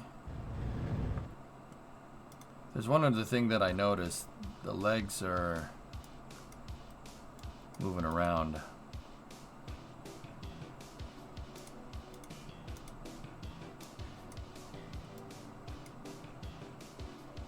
Kerbal's doing that thing again.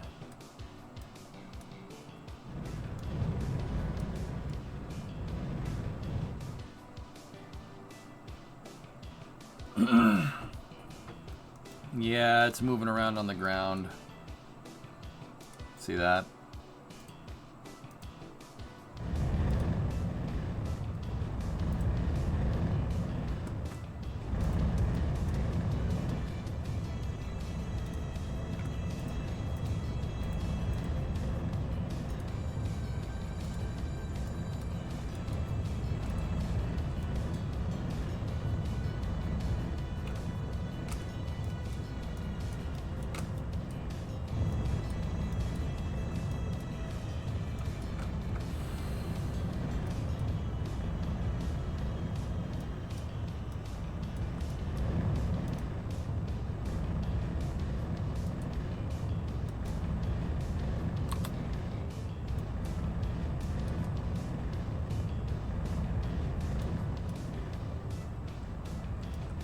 Hey, Flask. What's up, buddy?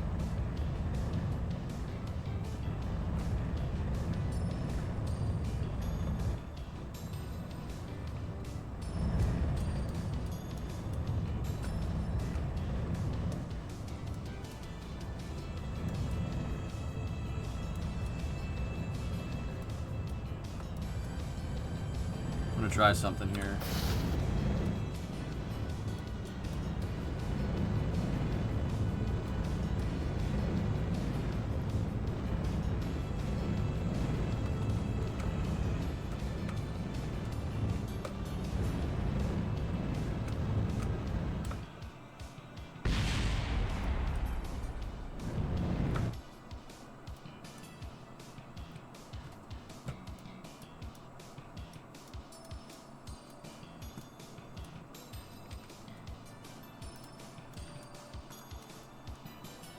The feet broke off.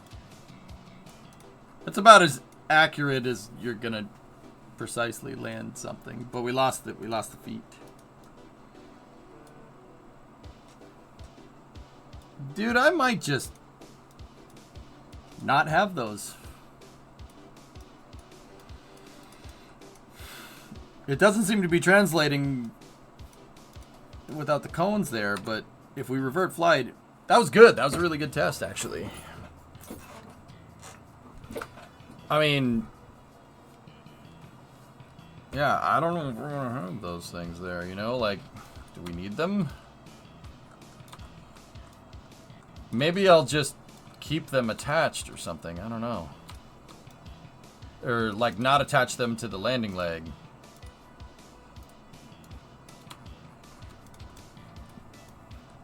Put some 3310s on the feet.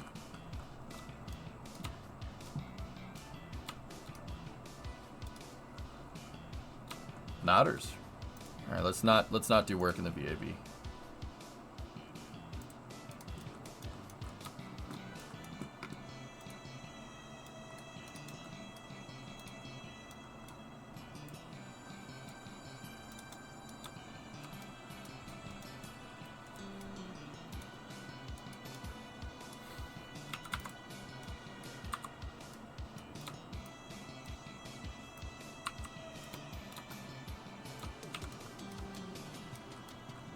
Maybe just leave the nose cone there and just have the leg translate out of the nose cone.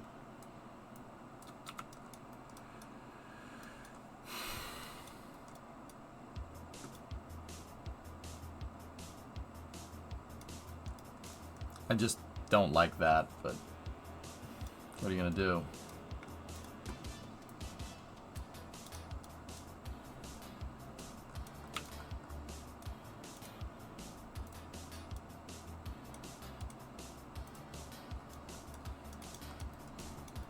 I booted up Kerbal just to show the landing legs work. What?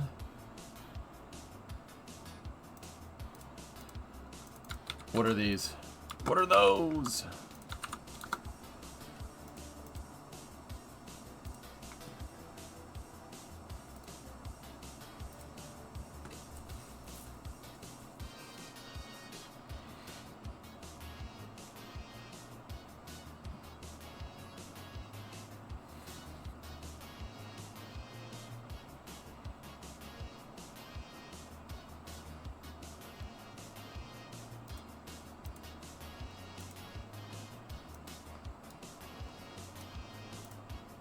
I tried to rotate the camera. What the hell's this? It's that RCS up there. That's cheating.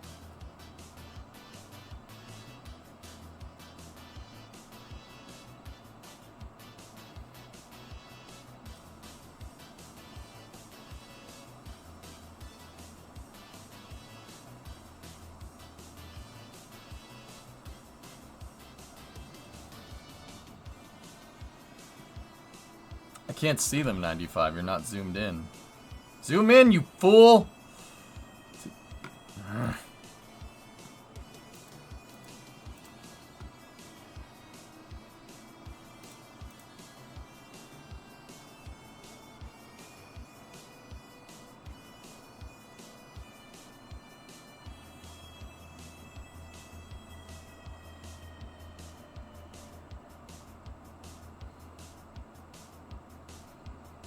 It's a piston hinge grip pad. So that's like what RJ was saying. Or was it RJ that linked that? I forget who linked it.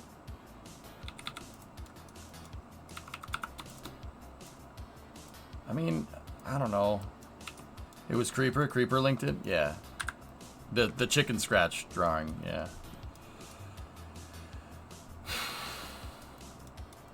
You built that thing over a year ago? Over a year ago?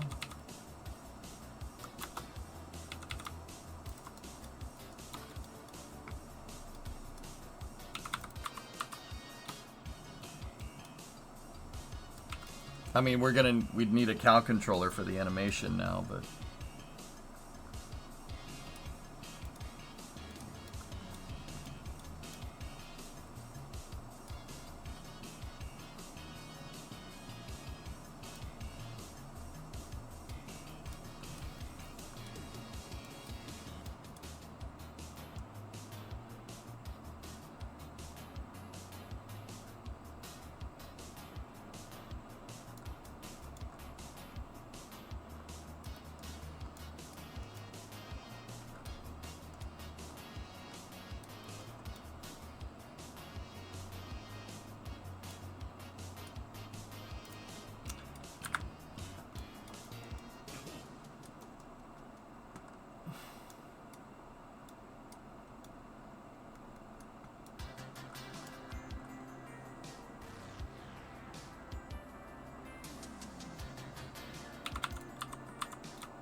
I don't know.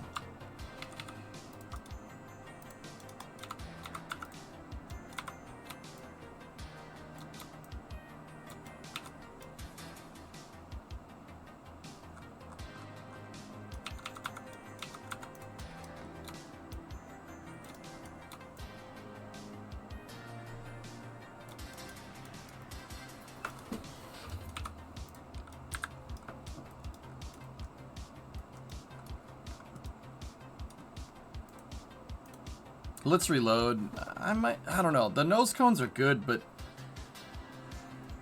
the problem is it'd probably be better if I had the landing legs touching the ground, because the landing legs aren't going to break. They're not going to pop.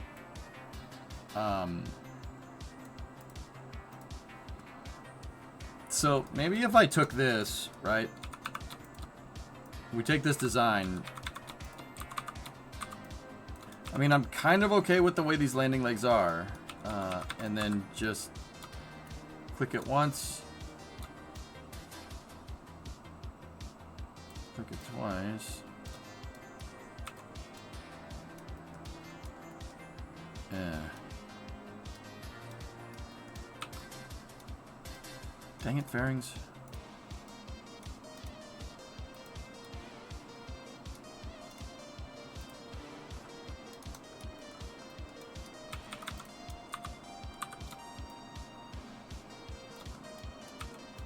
None of my robotic parts lock, so they act as suspension. I understand that, 95, but you're not hearing what I'm saying. I get it. Great suspension. That's all fine and dandy, dude, but what I'm worried about is what happens when we go to reuse this thing. Eventually your landing legs will just bend out. They'll drift all over the place. They'll bend out of shape. I don't want to do that. Understand?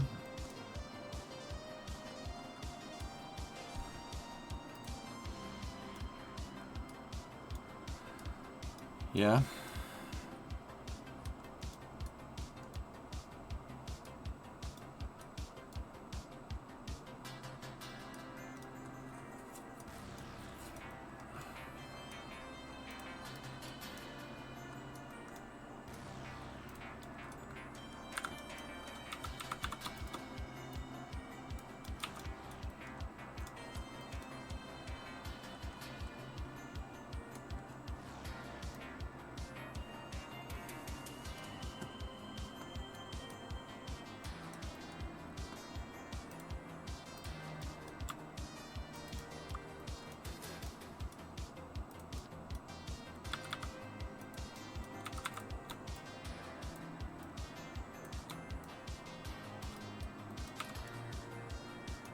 What's the impact tolerance? 6. That's worse than the damn nose cone.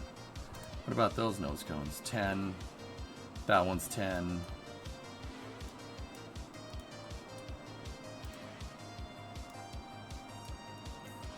Thonkin.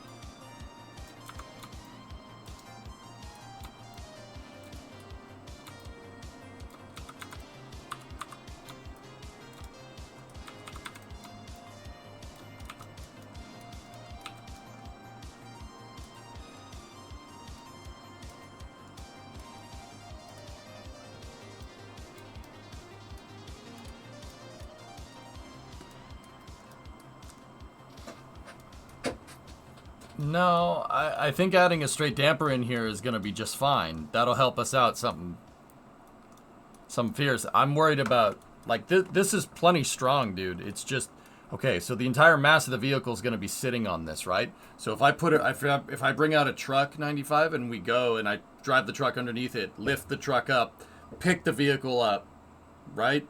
Because I spawned the truck and I had to enter physics range with these in a compressed state, it's going to bend them. That's what I'm looking to avoid right now.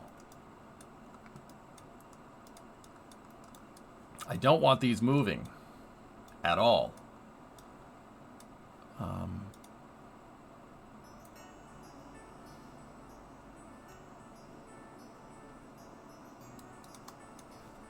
me check something. I got an idea.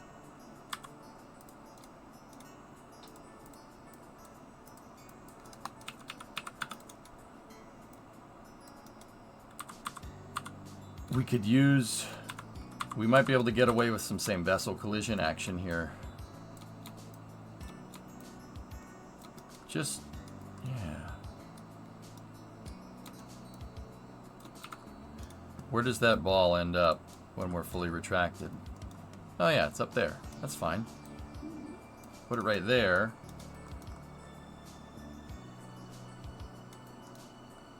Gotta bring hybrid tech into everything. Yeah, it's because it works. I'm not gonna apologize for suffering from success, man.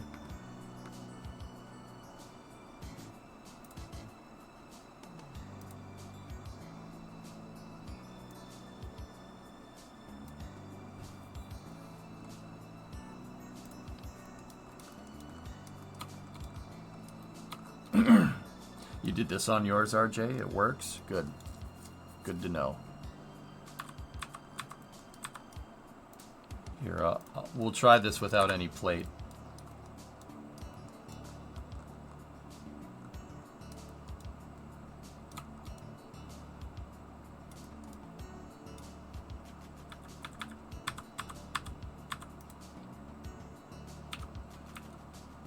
So this thing is the catch. See it? We got a catch piece.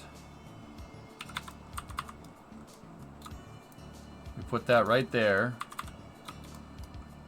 We select absolute, then we take this, we select absolute with...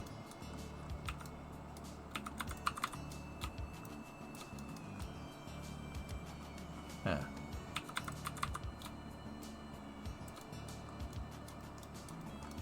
Why don't those line up?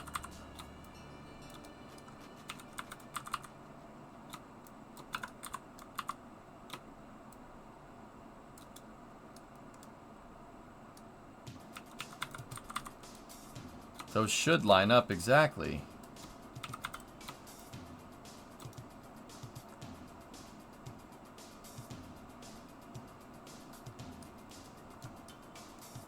No absolute snap line up? What the heck are those attached to? I thought I know why. They're attached to this fairing.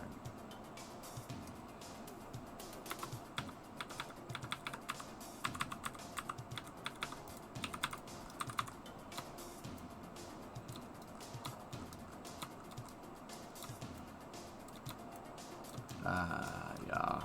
Yes, Neil, yes. This is gonna be a snap pin.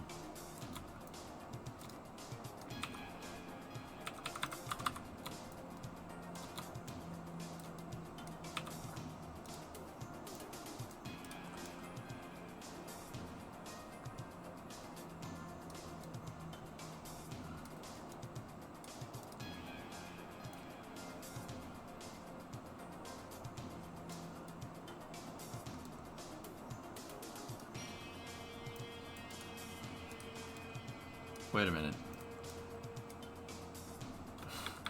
Sorry, I caught a case of this stupid again.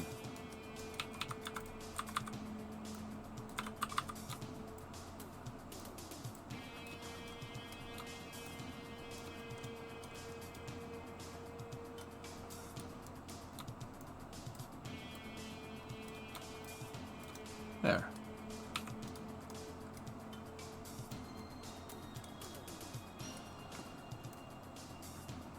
See, when the thing gets full extension, that can lock into position. So what I can do to AG0 is, first of all, select that. That's disabled. Disabled.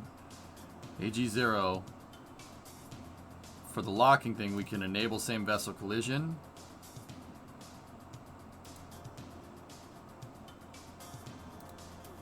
And then enable same vessel collision for 1 there. Perfect. You will really know the temperature of that landing gear. Oh, yeah. It'll be great.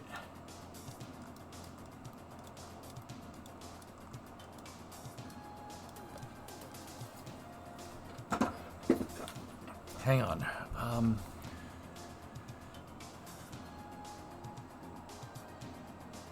I'm actually wondering, dude, what if we did do this? What if we did have these, right? The cups.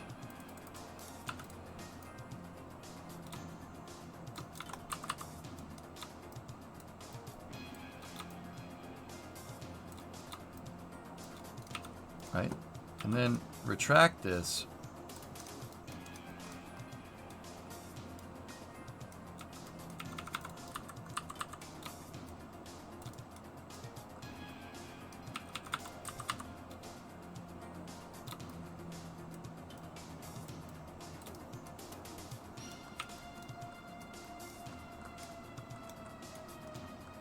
And then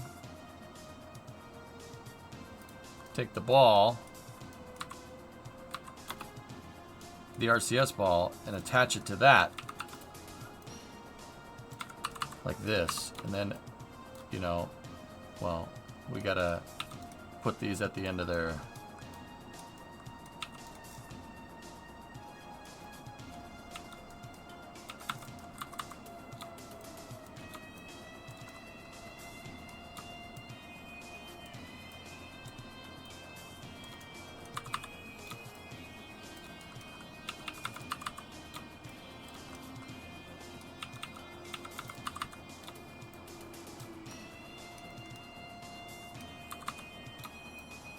Why?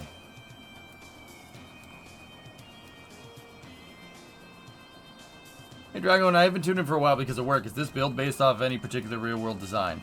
It's a combination of Chrysler's SERV, which is a concept, and Stoke Aerospace's Nova second stage.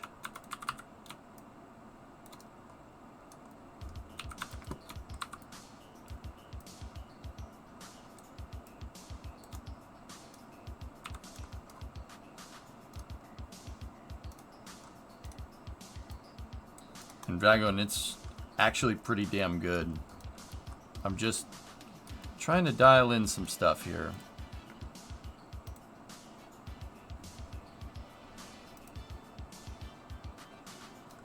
And then if I set that to grandparent, like what it is, all right.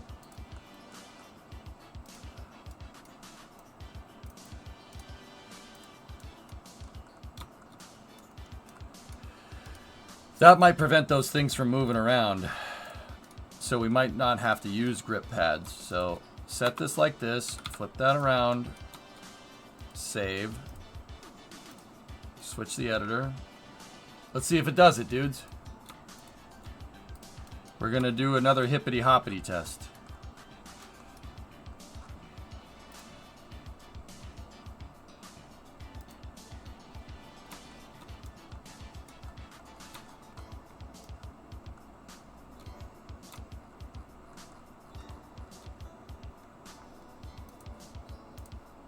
You guys ready for the hippity hoppities? Hip hop? Hip hop anonymous? Why does he always win? Why does the kid always win? Ship 26 looks to have just completed a pre-burner test. Pre-burn these. Wait, Ship 26 has a... Jeez, that chat is moving fast. That has engines in it?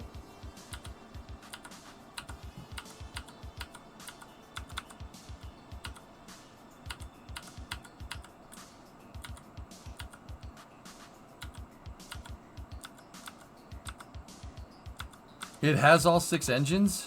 Really? I thought it was just... Oh. They missed it. They didn't get it. That's funny. Dude, what movie is that from?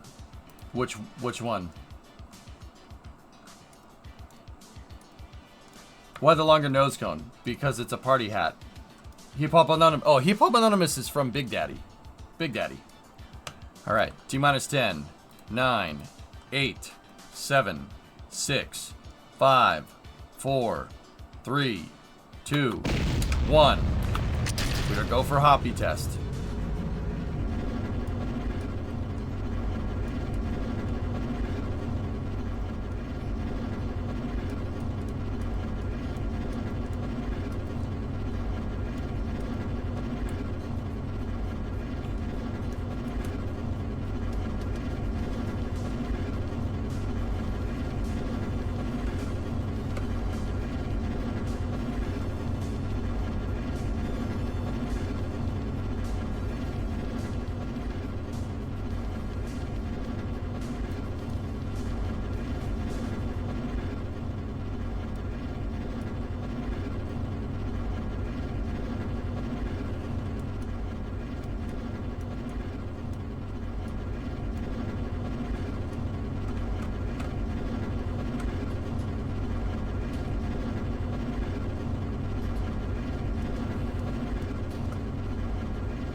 So when you turn a specific way, the engine's throttled down. Not the engines anymore. I started with viewing the engines, RJ. It's the RCS. See the RCS modulating down there around the arrow spikes?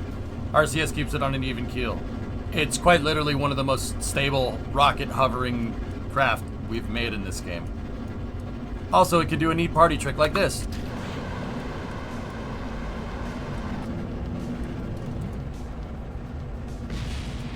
Oops.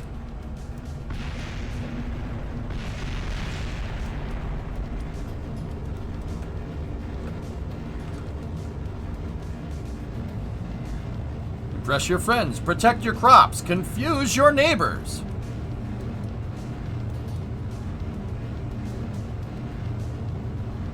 Okay.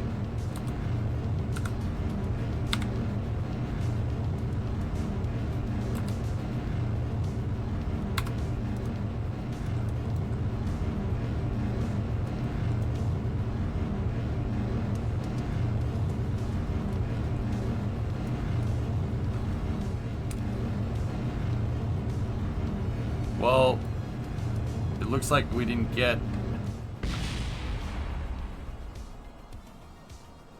It looks like I didn't put all the Kraken tech, or the hybrid tech in symmetry.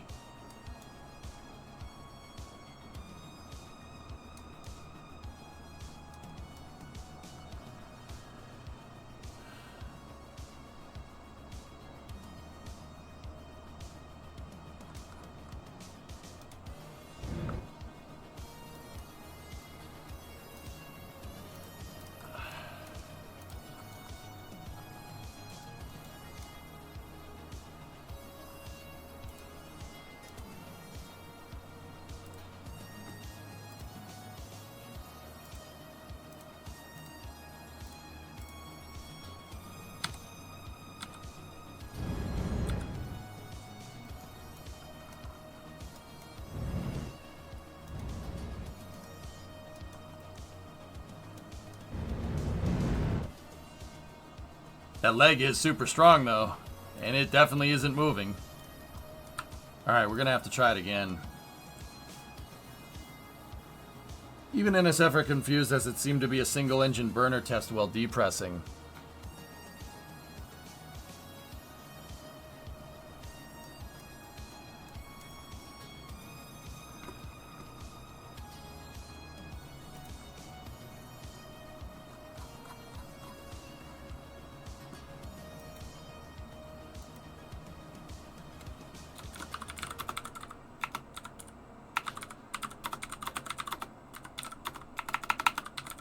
Give me 1 second. I got an idea.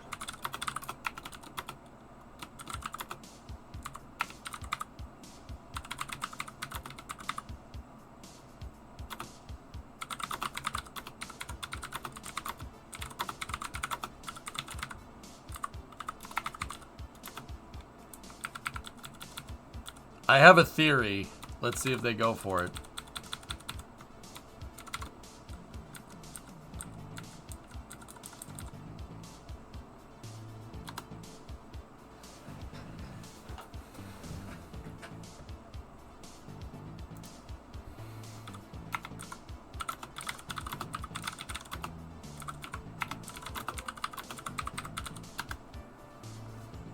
Crap posting again? No, not yet. It's my idiot theory of the day. Idiot. Looks to be a single engine pre-burner. EJ be like, typers. No. I have a theory, and the theory is, well, this is ship 26. Single engine pre-burn while depressing? That's very weird. Why would you do that? Well, my stupid theory is that the pre-burners are your fuel transfer mechanism for on-orbit propellant transfer. Those are the fuel pumps.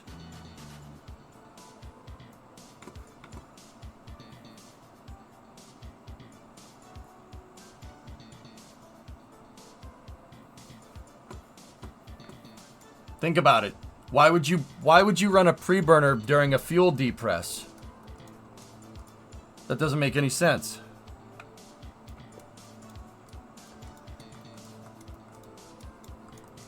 Right? That's very strange. I don't know why you would do that.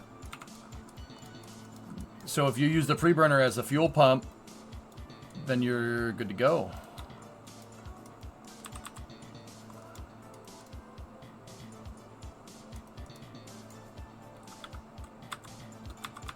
That would explain, like, you depress at the same time. That would explain that.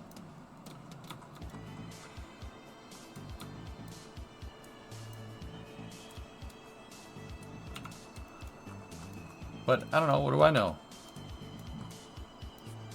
Just some guy.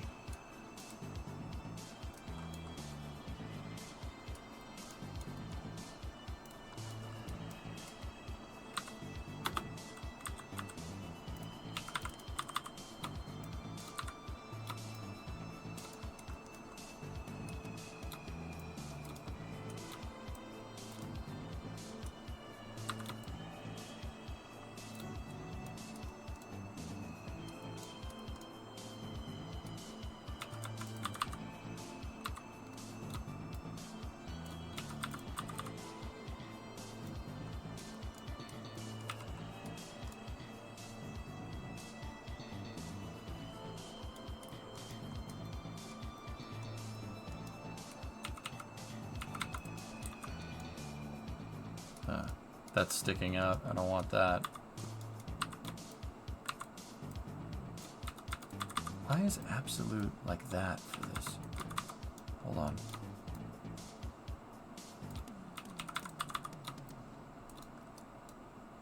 I don't understand these not lining up at all. Are those absolute snapped? Yeah. Yeah, they are.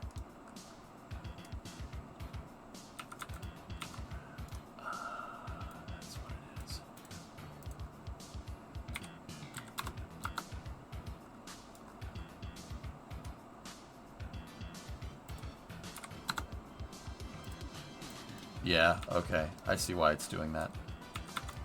It's because that isn't a whole number. Got it.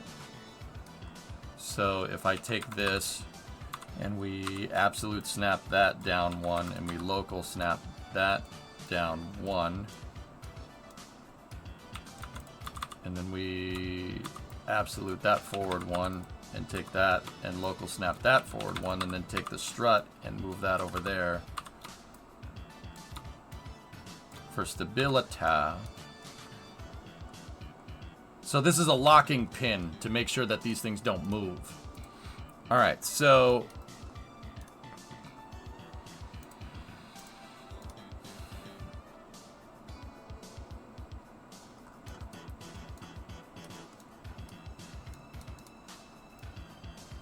So set that like this.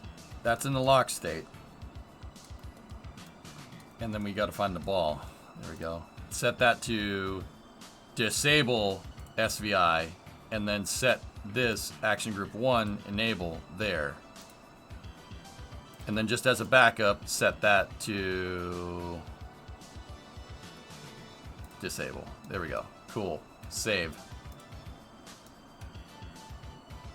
That's load, not save. Discovery, go at throttle up.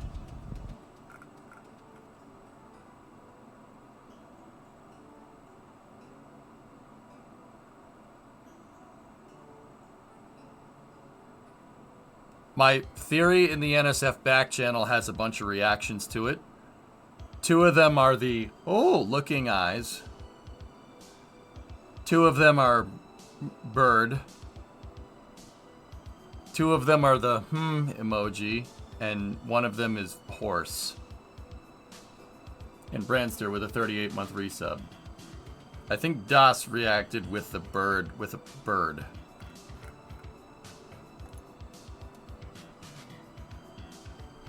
Bird.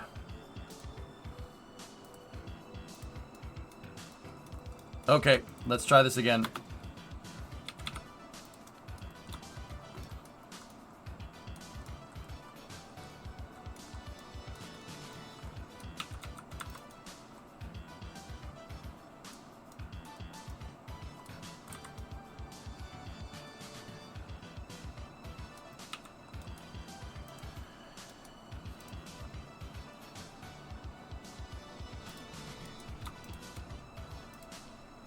Nah, I don't know. Chris B had the look emoji, so... Yeah, I think that pre-burner while venting, right? Because you need to spin up fuel, and you need to pump the fuel somewhere, right? But you're also venting, so you need the autogenous pressurization to work. But I'm not sure how they'd make the engine pump the fuel, you know? But if it's a tap-off, you could put tank ullage into your tank and into the other tank, and that would actually pump fuel around. Maybe. Eh, could be a thing.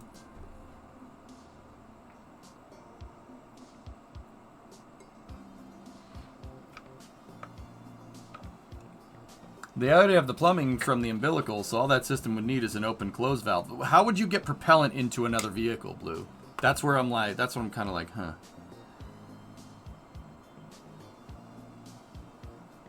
Just running the engine starts pumping, but it only pumps fuel into the rocket motor.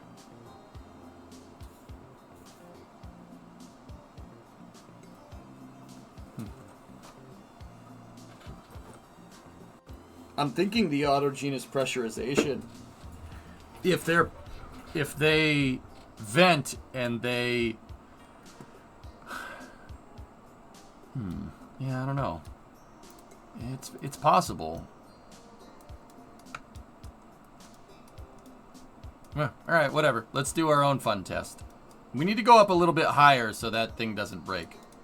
Alright, T-minus 10, 9, 8, 7, 6, 5, 4, 3, 2, 1. Party hat is in the air.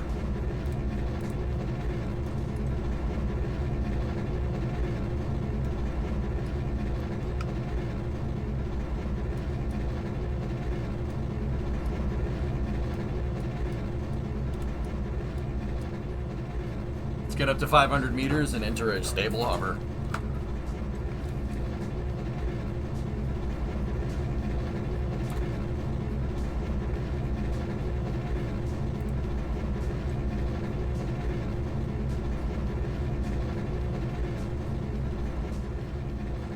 Once you pop, the fun don't stop. Deploy this time, please. Or don't.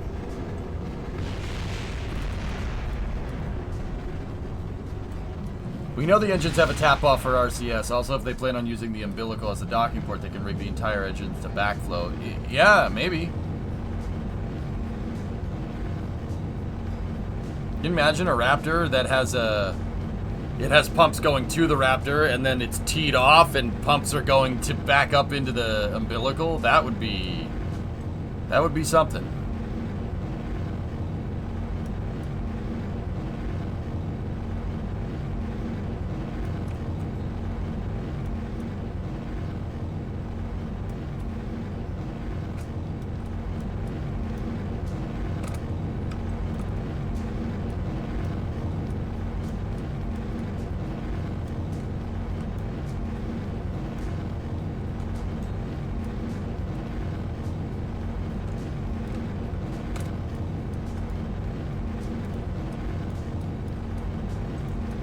Oh, that was close.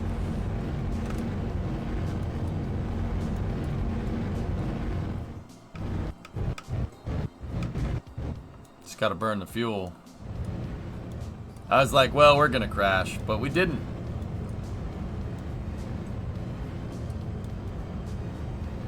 I'm just burning off all the fuel because, you know, it's fun doing acrobatics.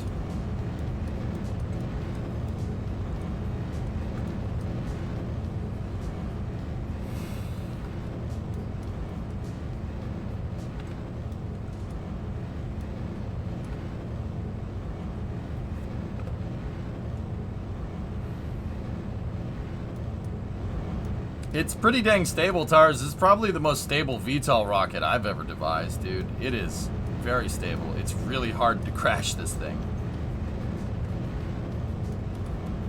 All right, let's do this. Test number 1.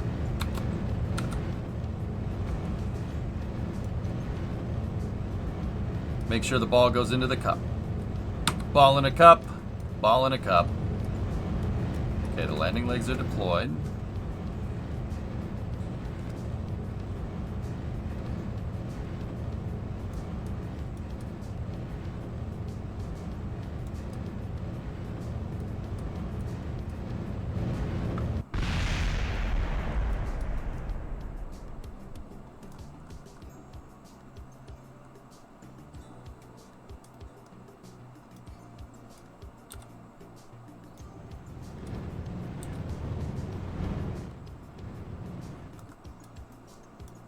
Sad face.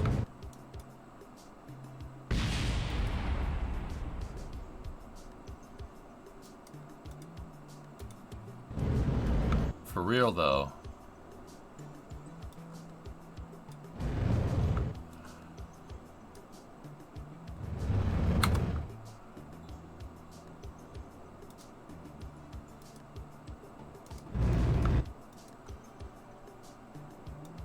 Huh. Pretty strong. Nice.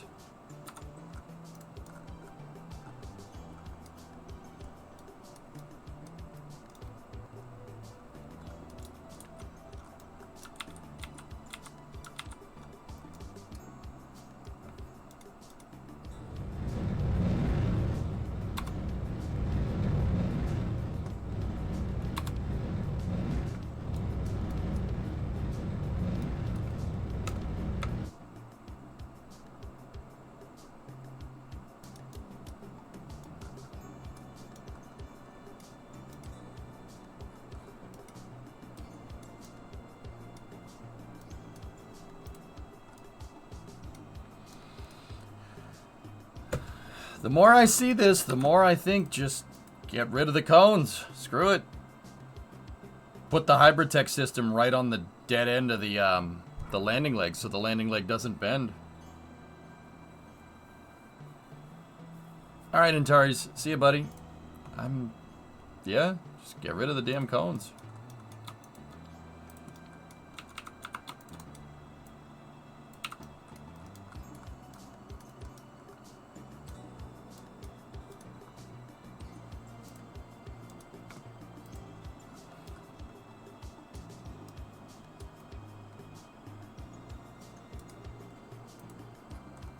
Man, this vehicle came together really quick for what it is.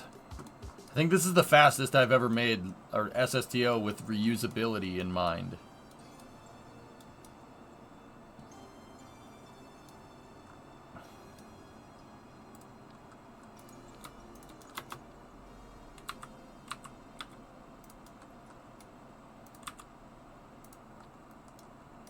Can you scale it up? Scaling it up actually will be the easy part. The hardest part of this was figuring out where everything lives.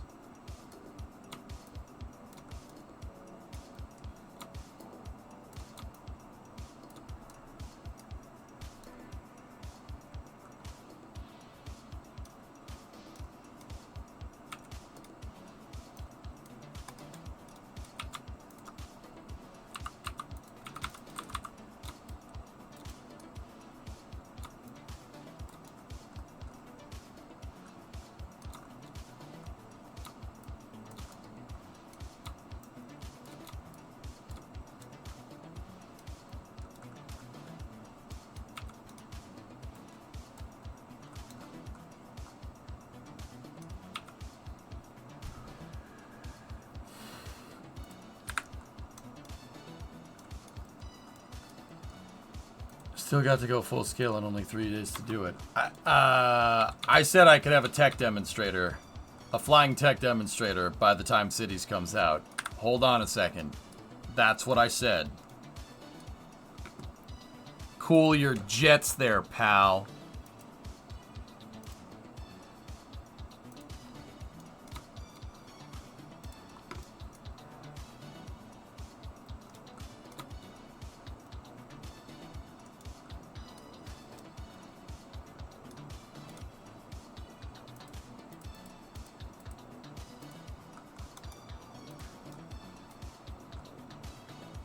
You're nervous about Cities 2, Canadian? What's spooking you, if you don't mind me asking? The only reason I ask is not because, you know, like, oh, are you skeptical? Like, I'm actually wondering, because I trust your judgment. If you say something is weird, what's being weird? My jets are always cool, so that means they're not working?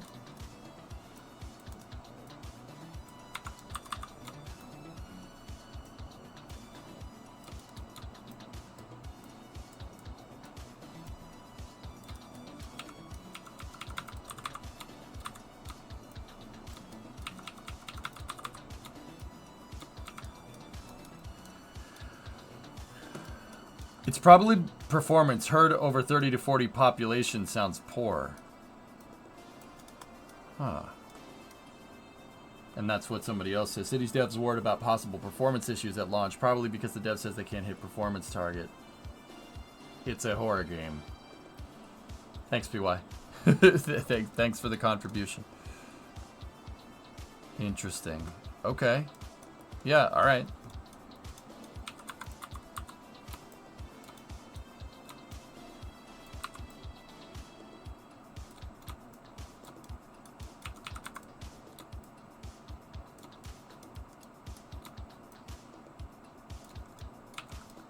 There we go. At least they're honest.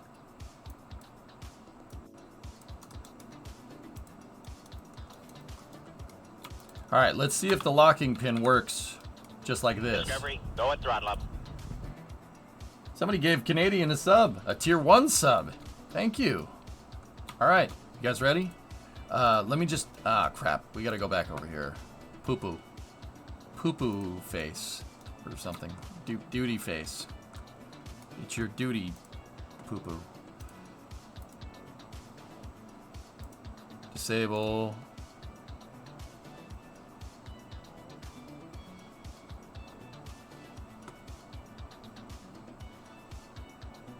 So...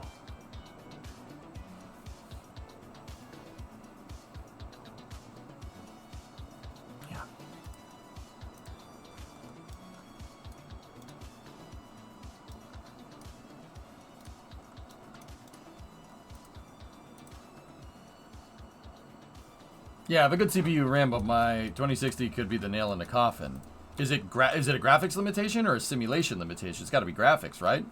So, like, I wouldn't worry about that in that regard if it is graphics. If it's some of the back-end sim for the game, then I'd be concerned. Graphics are easily optimized. Well, not easily optimized, but you get the idea.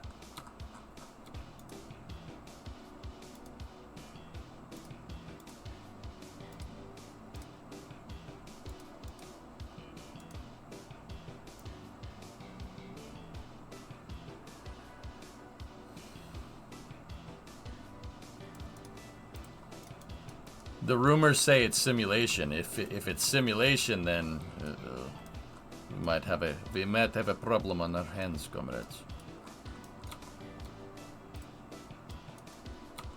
Oh, Biffa. Dude, Biffa was in here when we were playing Cities one time, Tessa, and I was freaking flattered. I'm like, wait, what? Oh crap, you're Biffa. What are you doing here? Hopefully that's the case. I will wait to see how you get through and over that population threshold. Yeah. Yeah, we'll see, man. We'll see, for sure. It's gonna be cool. See if we can meet up with Biffa and Cuboid again. Those guys are cool, man. Still can't believe that. The guy that invented Move It Tool was peeping around in the stream one day. I'm like, you're a Cuboid. Oh my goodness. Build Boston? No. I don't like building trash. It's rare cell phone. Edgecott for First City. No.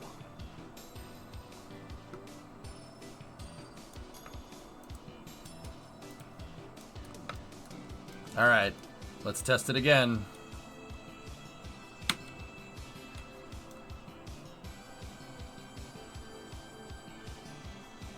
First thing I'm gonna do, honestly, is just play it. Alright, ready? I think the first thing we'll do is just play the game and try to build as big a city as possible to stress test the game, see what happens. T-minus 10, 9, 8, 7, 6, 5, 4, 3, 2, 1. Hop test number 3. Or 4. 5. Gandalf.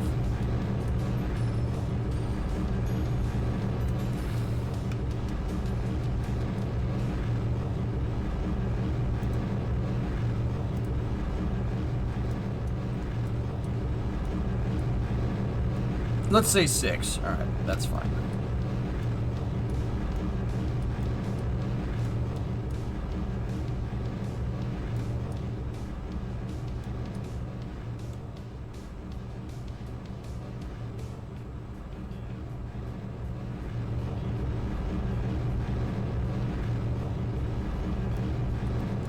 Party hat!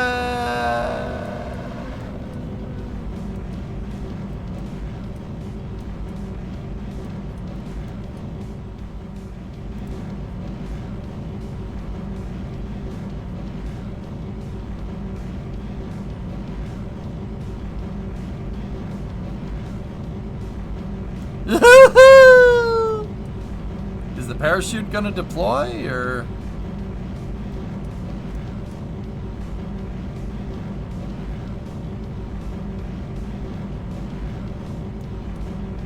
Huh.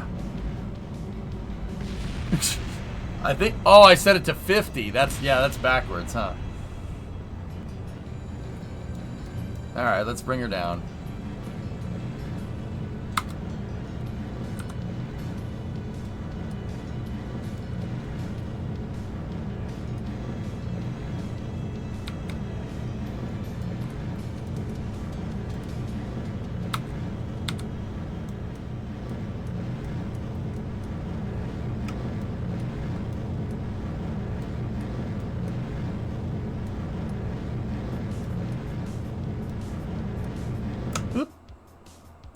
Yo!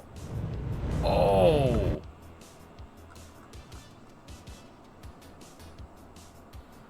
I think we broke some stuff.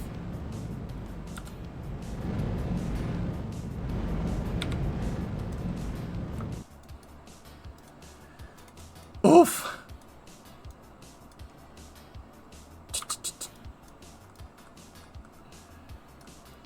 Cool.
There we go. The thermometers weren't locked in.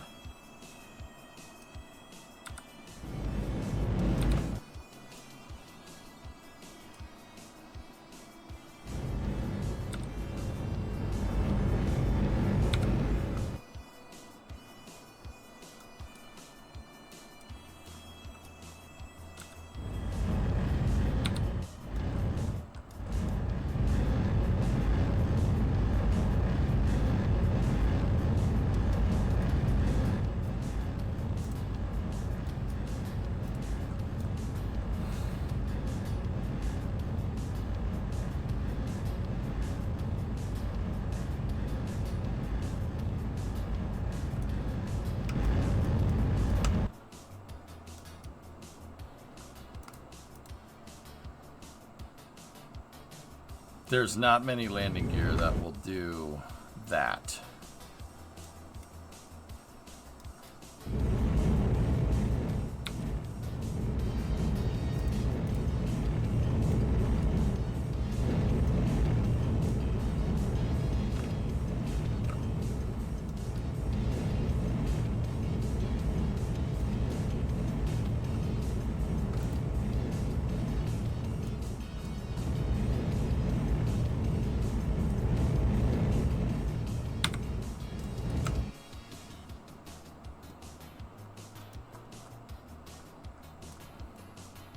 They sometimes pop out of socket, but not bad.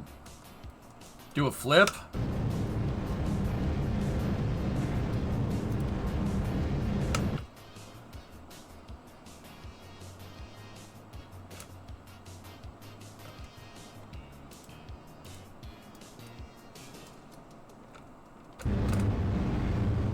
Like that?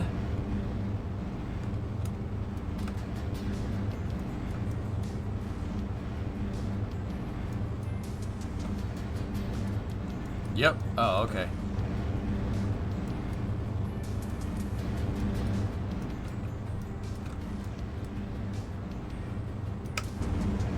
Now do a 720 flip. All right.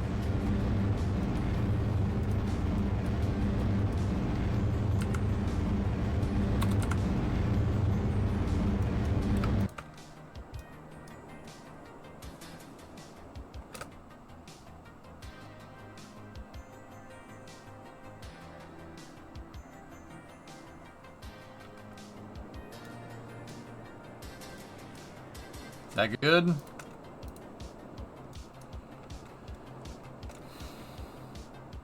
$720 under 500 meters. Oh, just move the goalposts, why don't you?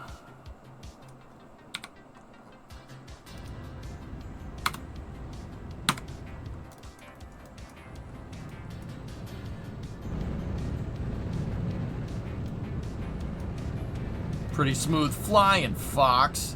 Help! I'm hit! Thanks, Fox. You sure are a pal. Damn stupid frog.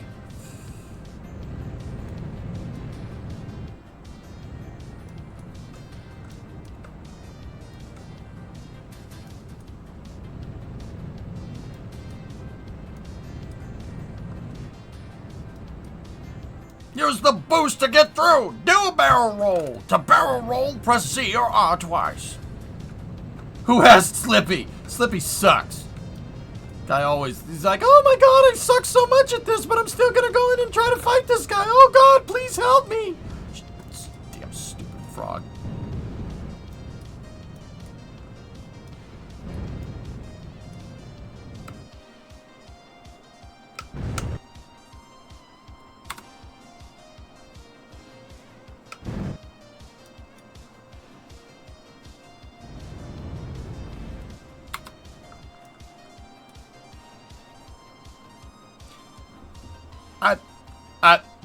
That's good enough.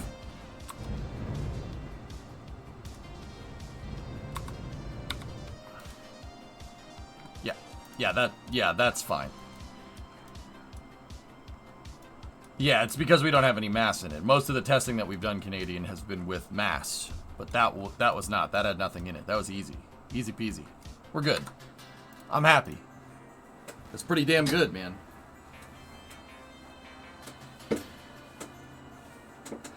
Seriously though, Slippy pissed me off so much to the point where during some Star Fox 64 missions back in the day when I'd play it, I'd just shoot him. I'd just kill him. I didn't feel like babysitting him. I'd just kill him right at the beginning and just keep doing my thing. I didn't feel like rescuing him halfway through the mission. You just shoot him. Help! I'm here! Fox, what are you doing? Come on, Slippy, this is for both. This is for the best of us. You think I want to do this? You think I like this?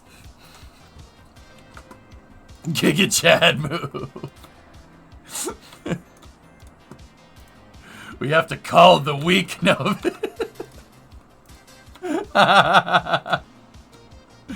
We have to call the weak. So where are the wings at? Wings? Wings? No, no. The wings. Watch. Ready? Alright, maybe we should set that to not 50. Like, let's... I mean, the parachute doesn't really matter, but...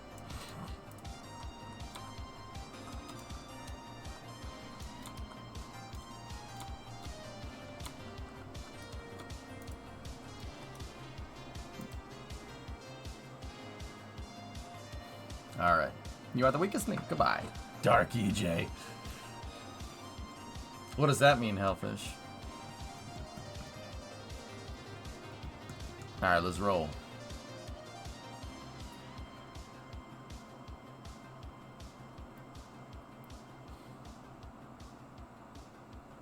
Red Bull gives you wings. Yeah, Alright, cool.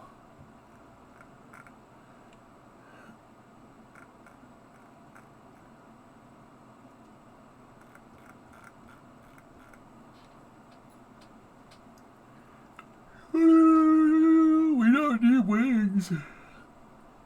I need more coffee. Alright.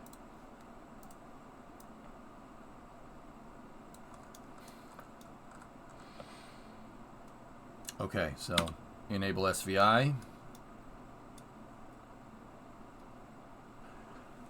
We're going for orbit. 6 tons of payload in the payload bay. We're going to try to get this thing all the way back. T-minus 10, 9, 8, 7, 6, 5, 4, 3, 2, 1. Liftoff.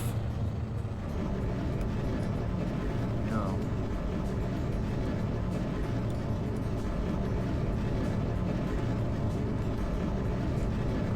Okay.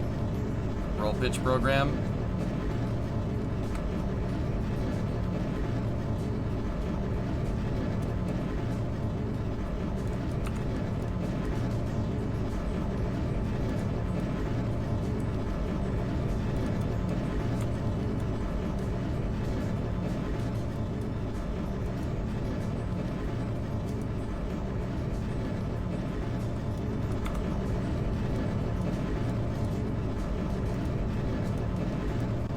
Okay, everything's looking good.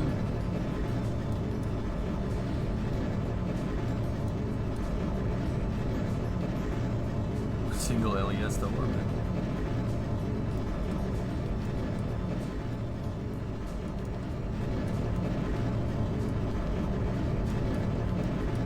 No, but what do you think of this thing? That's cool, right? No?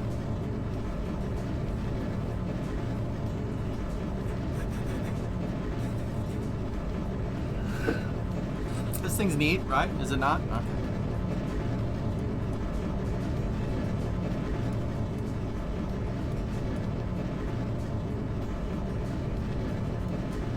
It looks like it crashed at Roswell. Oh, thank you.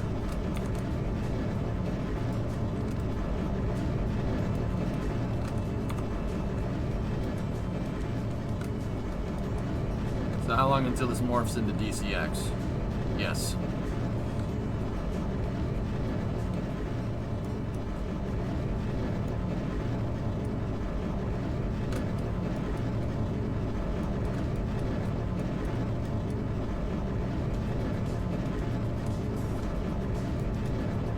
Throttle her back.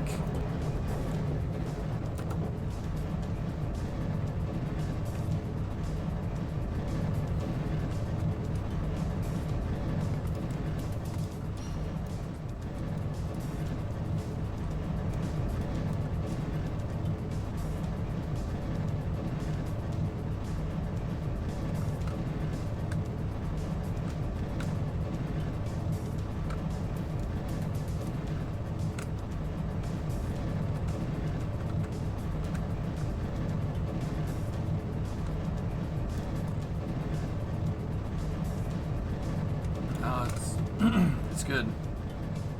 Throttle down. We got to control our AP. Seriously, throttle way down.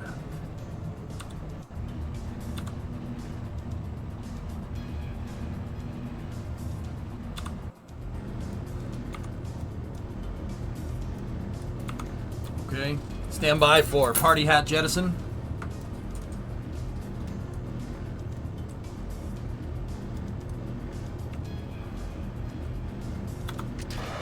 Party hat jettison confirmed.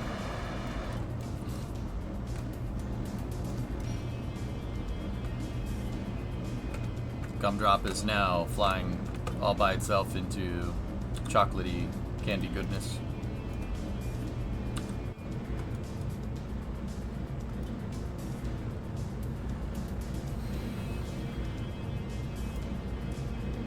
Are there any spacecraft that straddle an area between orbiting Earth and escaping it?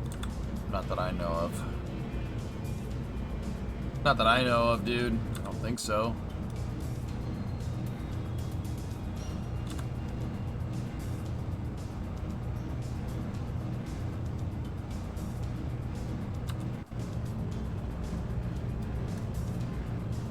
$1,600 meters a second. Everything's looking good.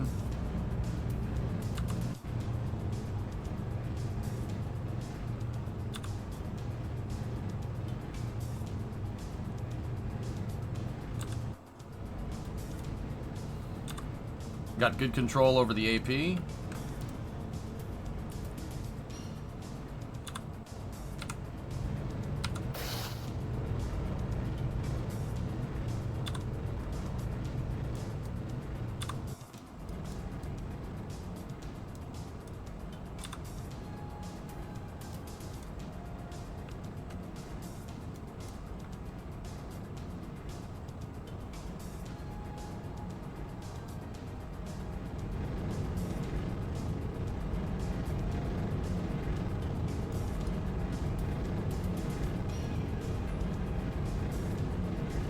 Okay, stop.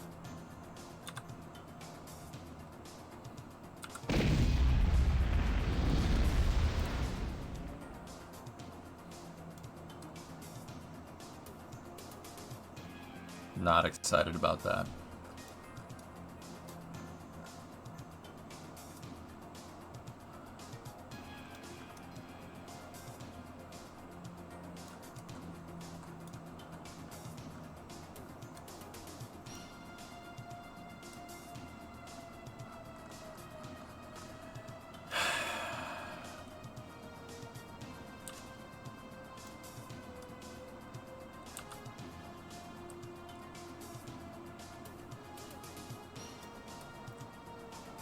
I think I spent just a little bit too much time down in the atmosphere.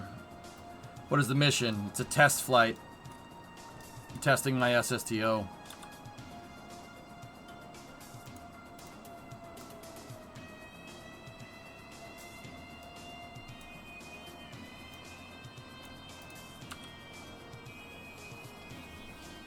And then I want to try to bring it back down and land it. But I may have added too much payload.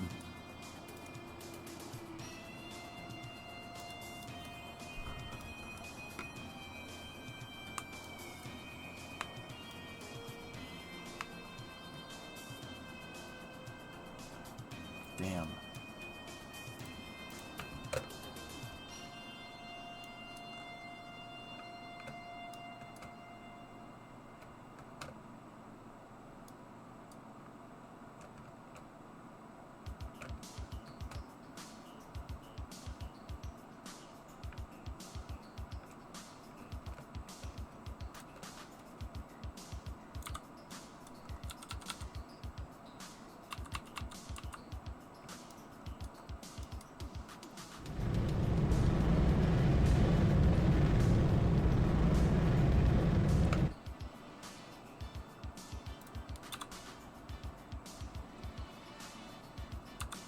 That's not enough to land. It ain't enough to land. The landing legs are too heavy.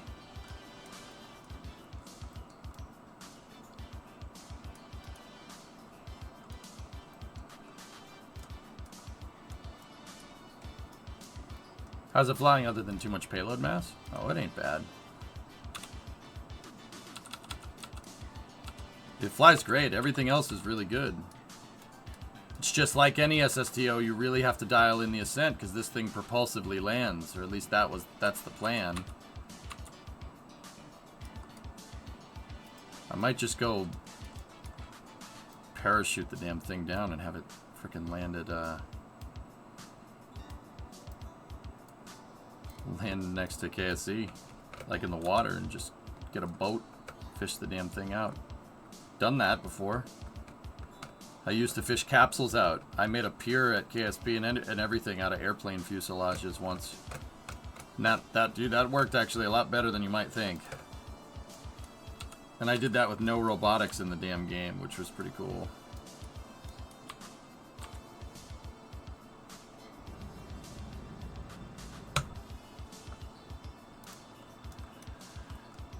$300 fuel, huh? Okay.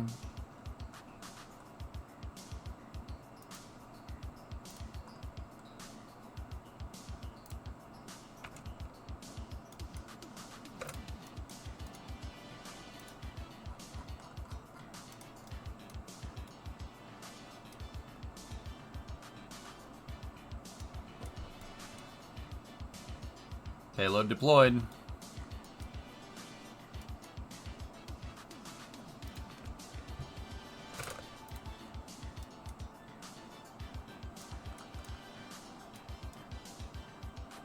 We got a good deploy. Did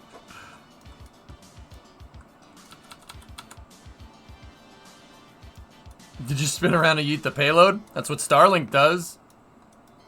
Why not Zoidberg?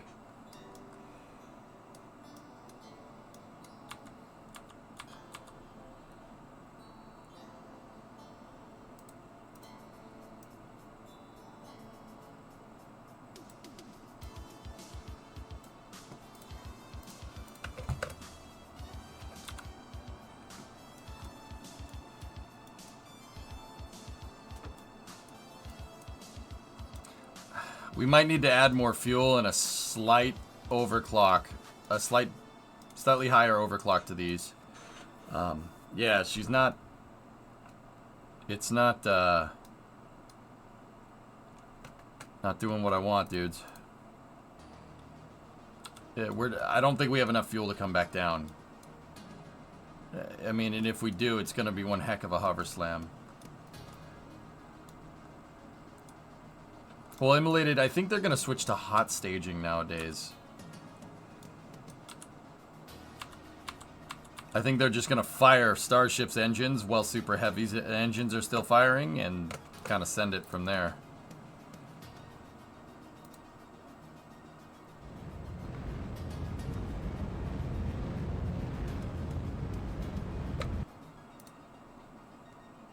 Okay. Let's get our ore interfaces up here.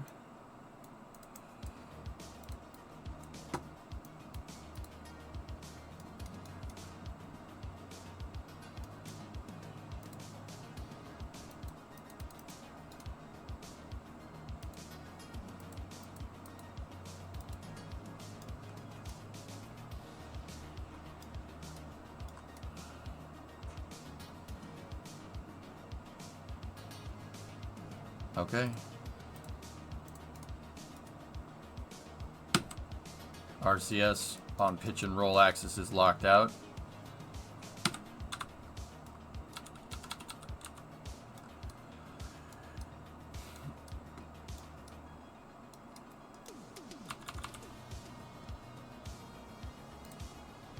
I actually gotta reorient us one last time. We have 224 liquid fuel.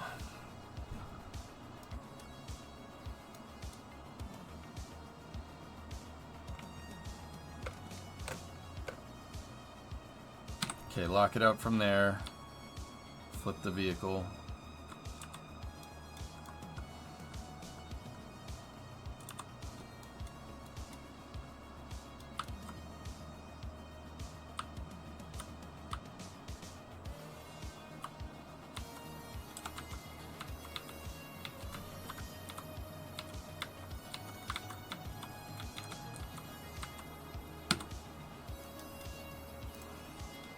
Okay, stand by for entry interface. Here we go.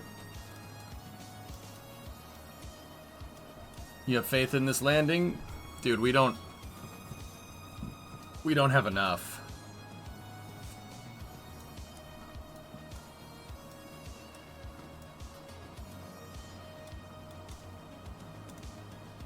I might need to overclock the engines more so we have a little bit higher TWR off the pad, but yeah, we gotta...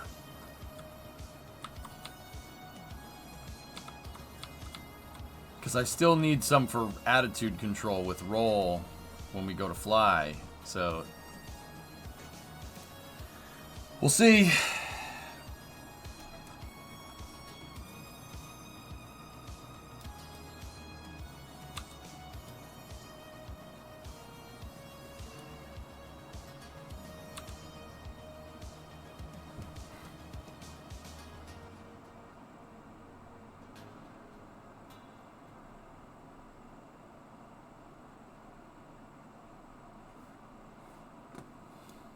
Is it possible to dump the ore before touchdown? Yeah, of course it is.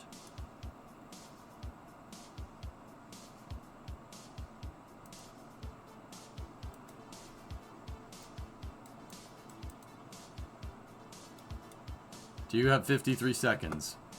Sure. What's up?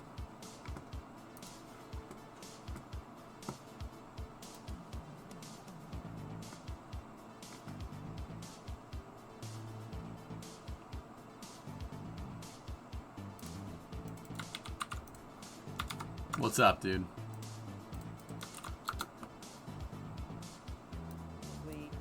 Also as a flow, probably has more of a feeling of like a Red Dead 2.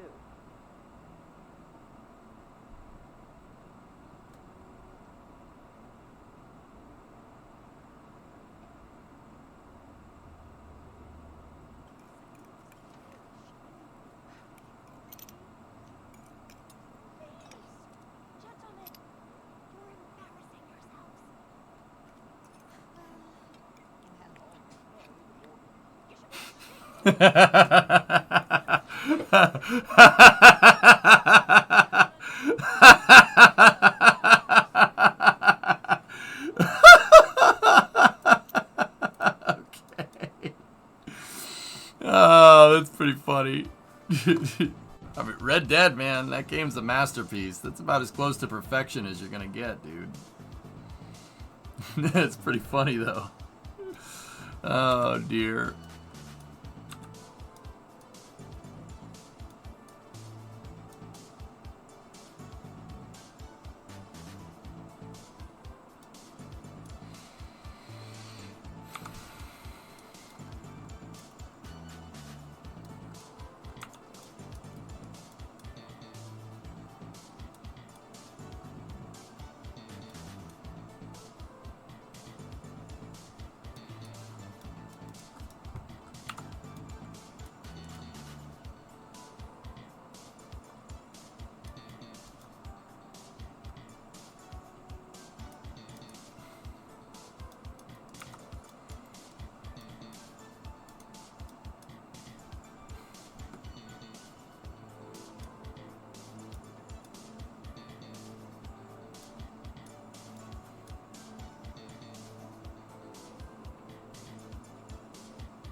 This is a gross overshoot.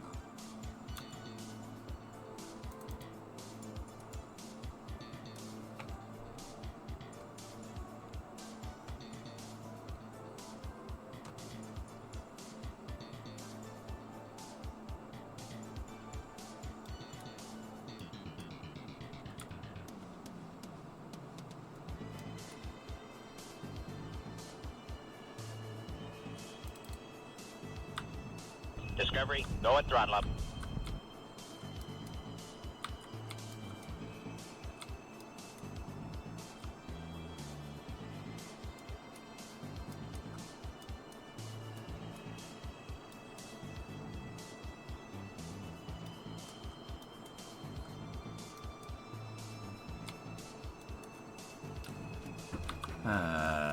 No cross range? Nope.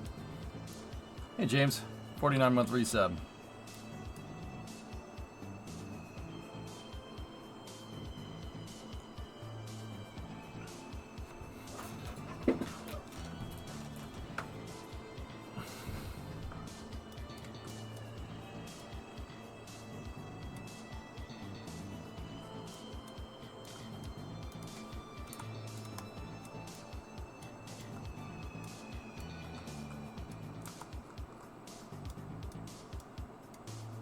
How did I overshoot this hard?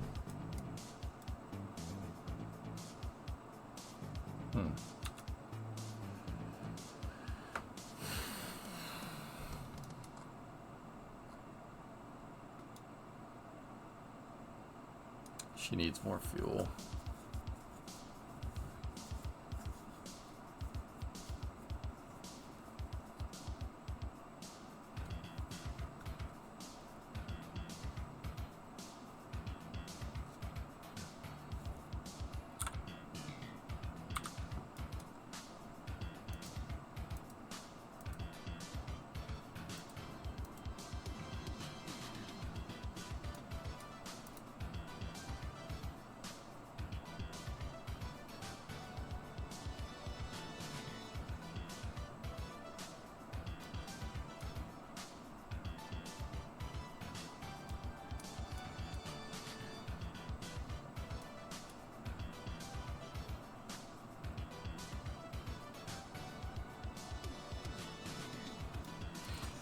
We gotta slow down as much as possible, because, yeah. Don't have a lot of fuel.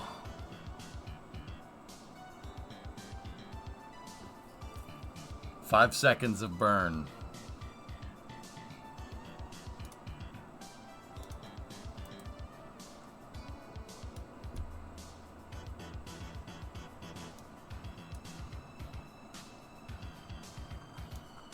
Should have dumped the ore if possible. There you go. Just for you.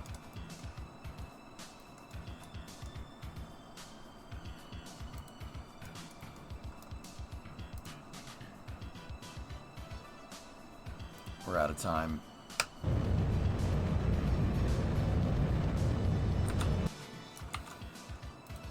Yeah, we would not have had enough. Not a chance.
Okay.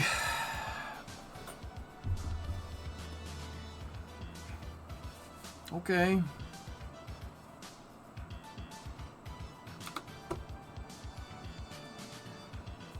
What the hell?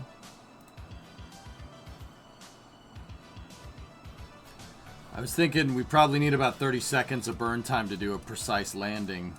Updated render in projects.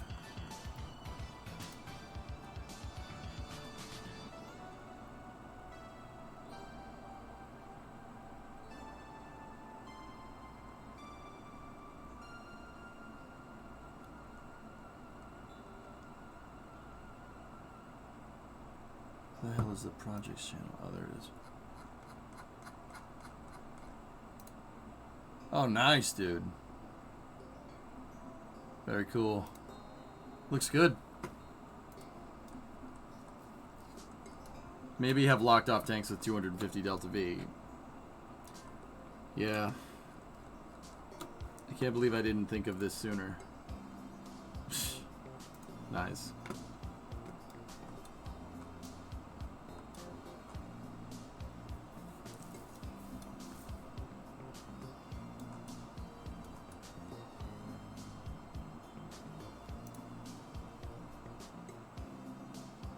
Well, we're going to have to go back to the drawing board a little bit with this, but I think it'd be a good time to start Space News.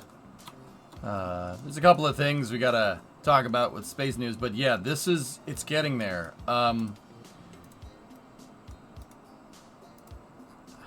I don't know. I don't know if I'm sold on the landing legs are good, but yeah, here, get rid of the damn party hat. Put the cap back on.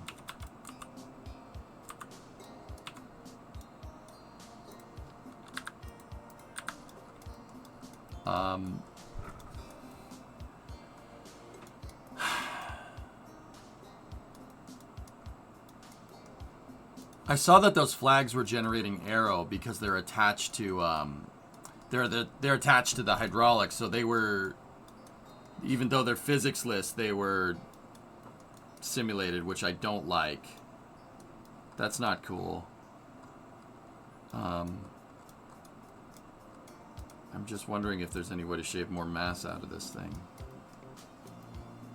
We could, because we upgraded the fuel, we could just give the engines a little more thrust. And that could do it.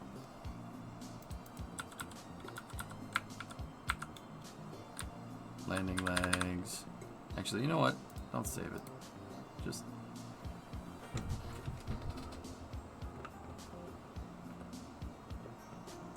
Yeah, extra sim is bad, okay? Extra sim is bad, okay? We'll keep it with the party hat on it for now.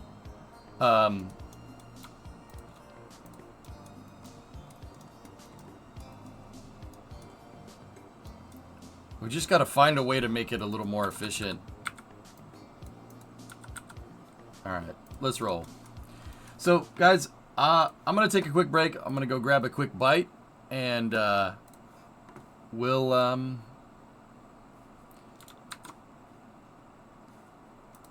we'll be back for space news in a little bit.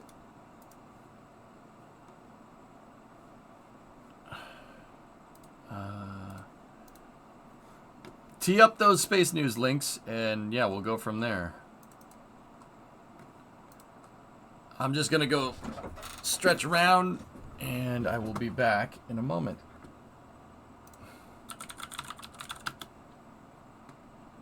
Remember to give Primo a band-aid after you take your bite.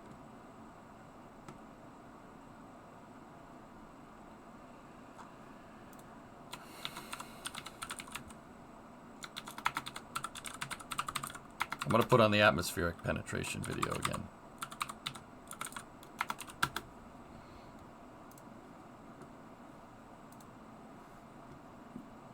I said get him teed up. I'll be back.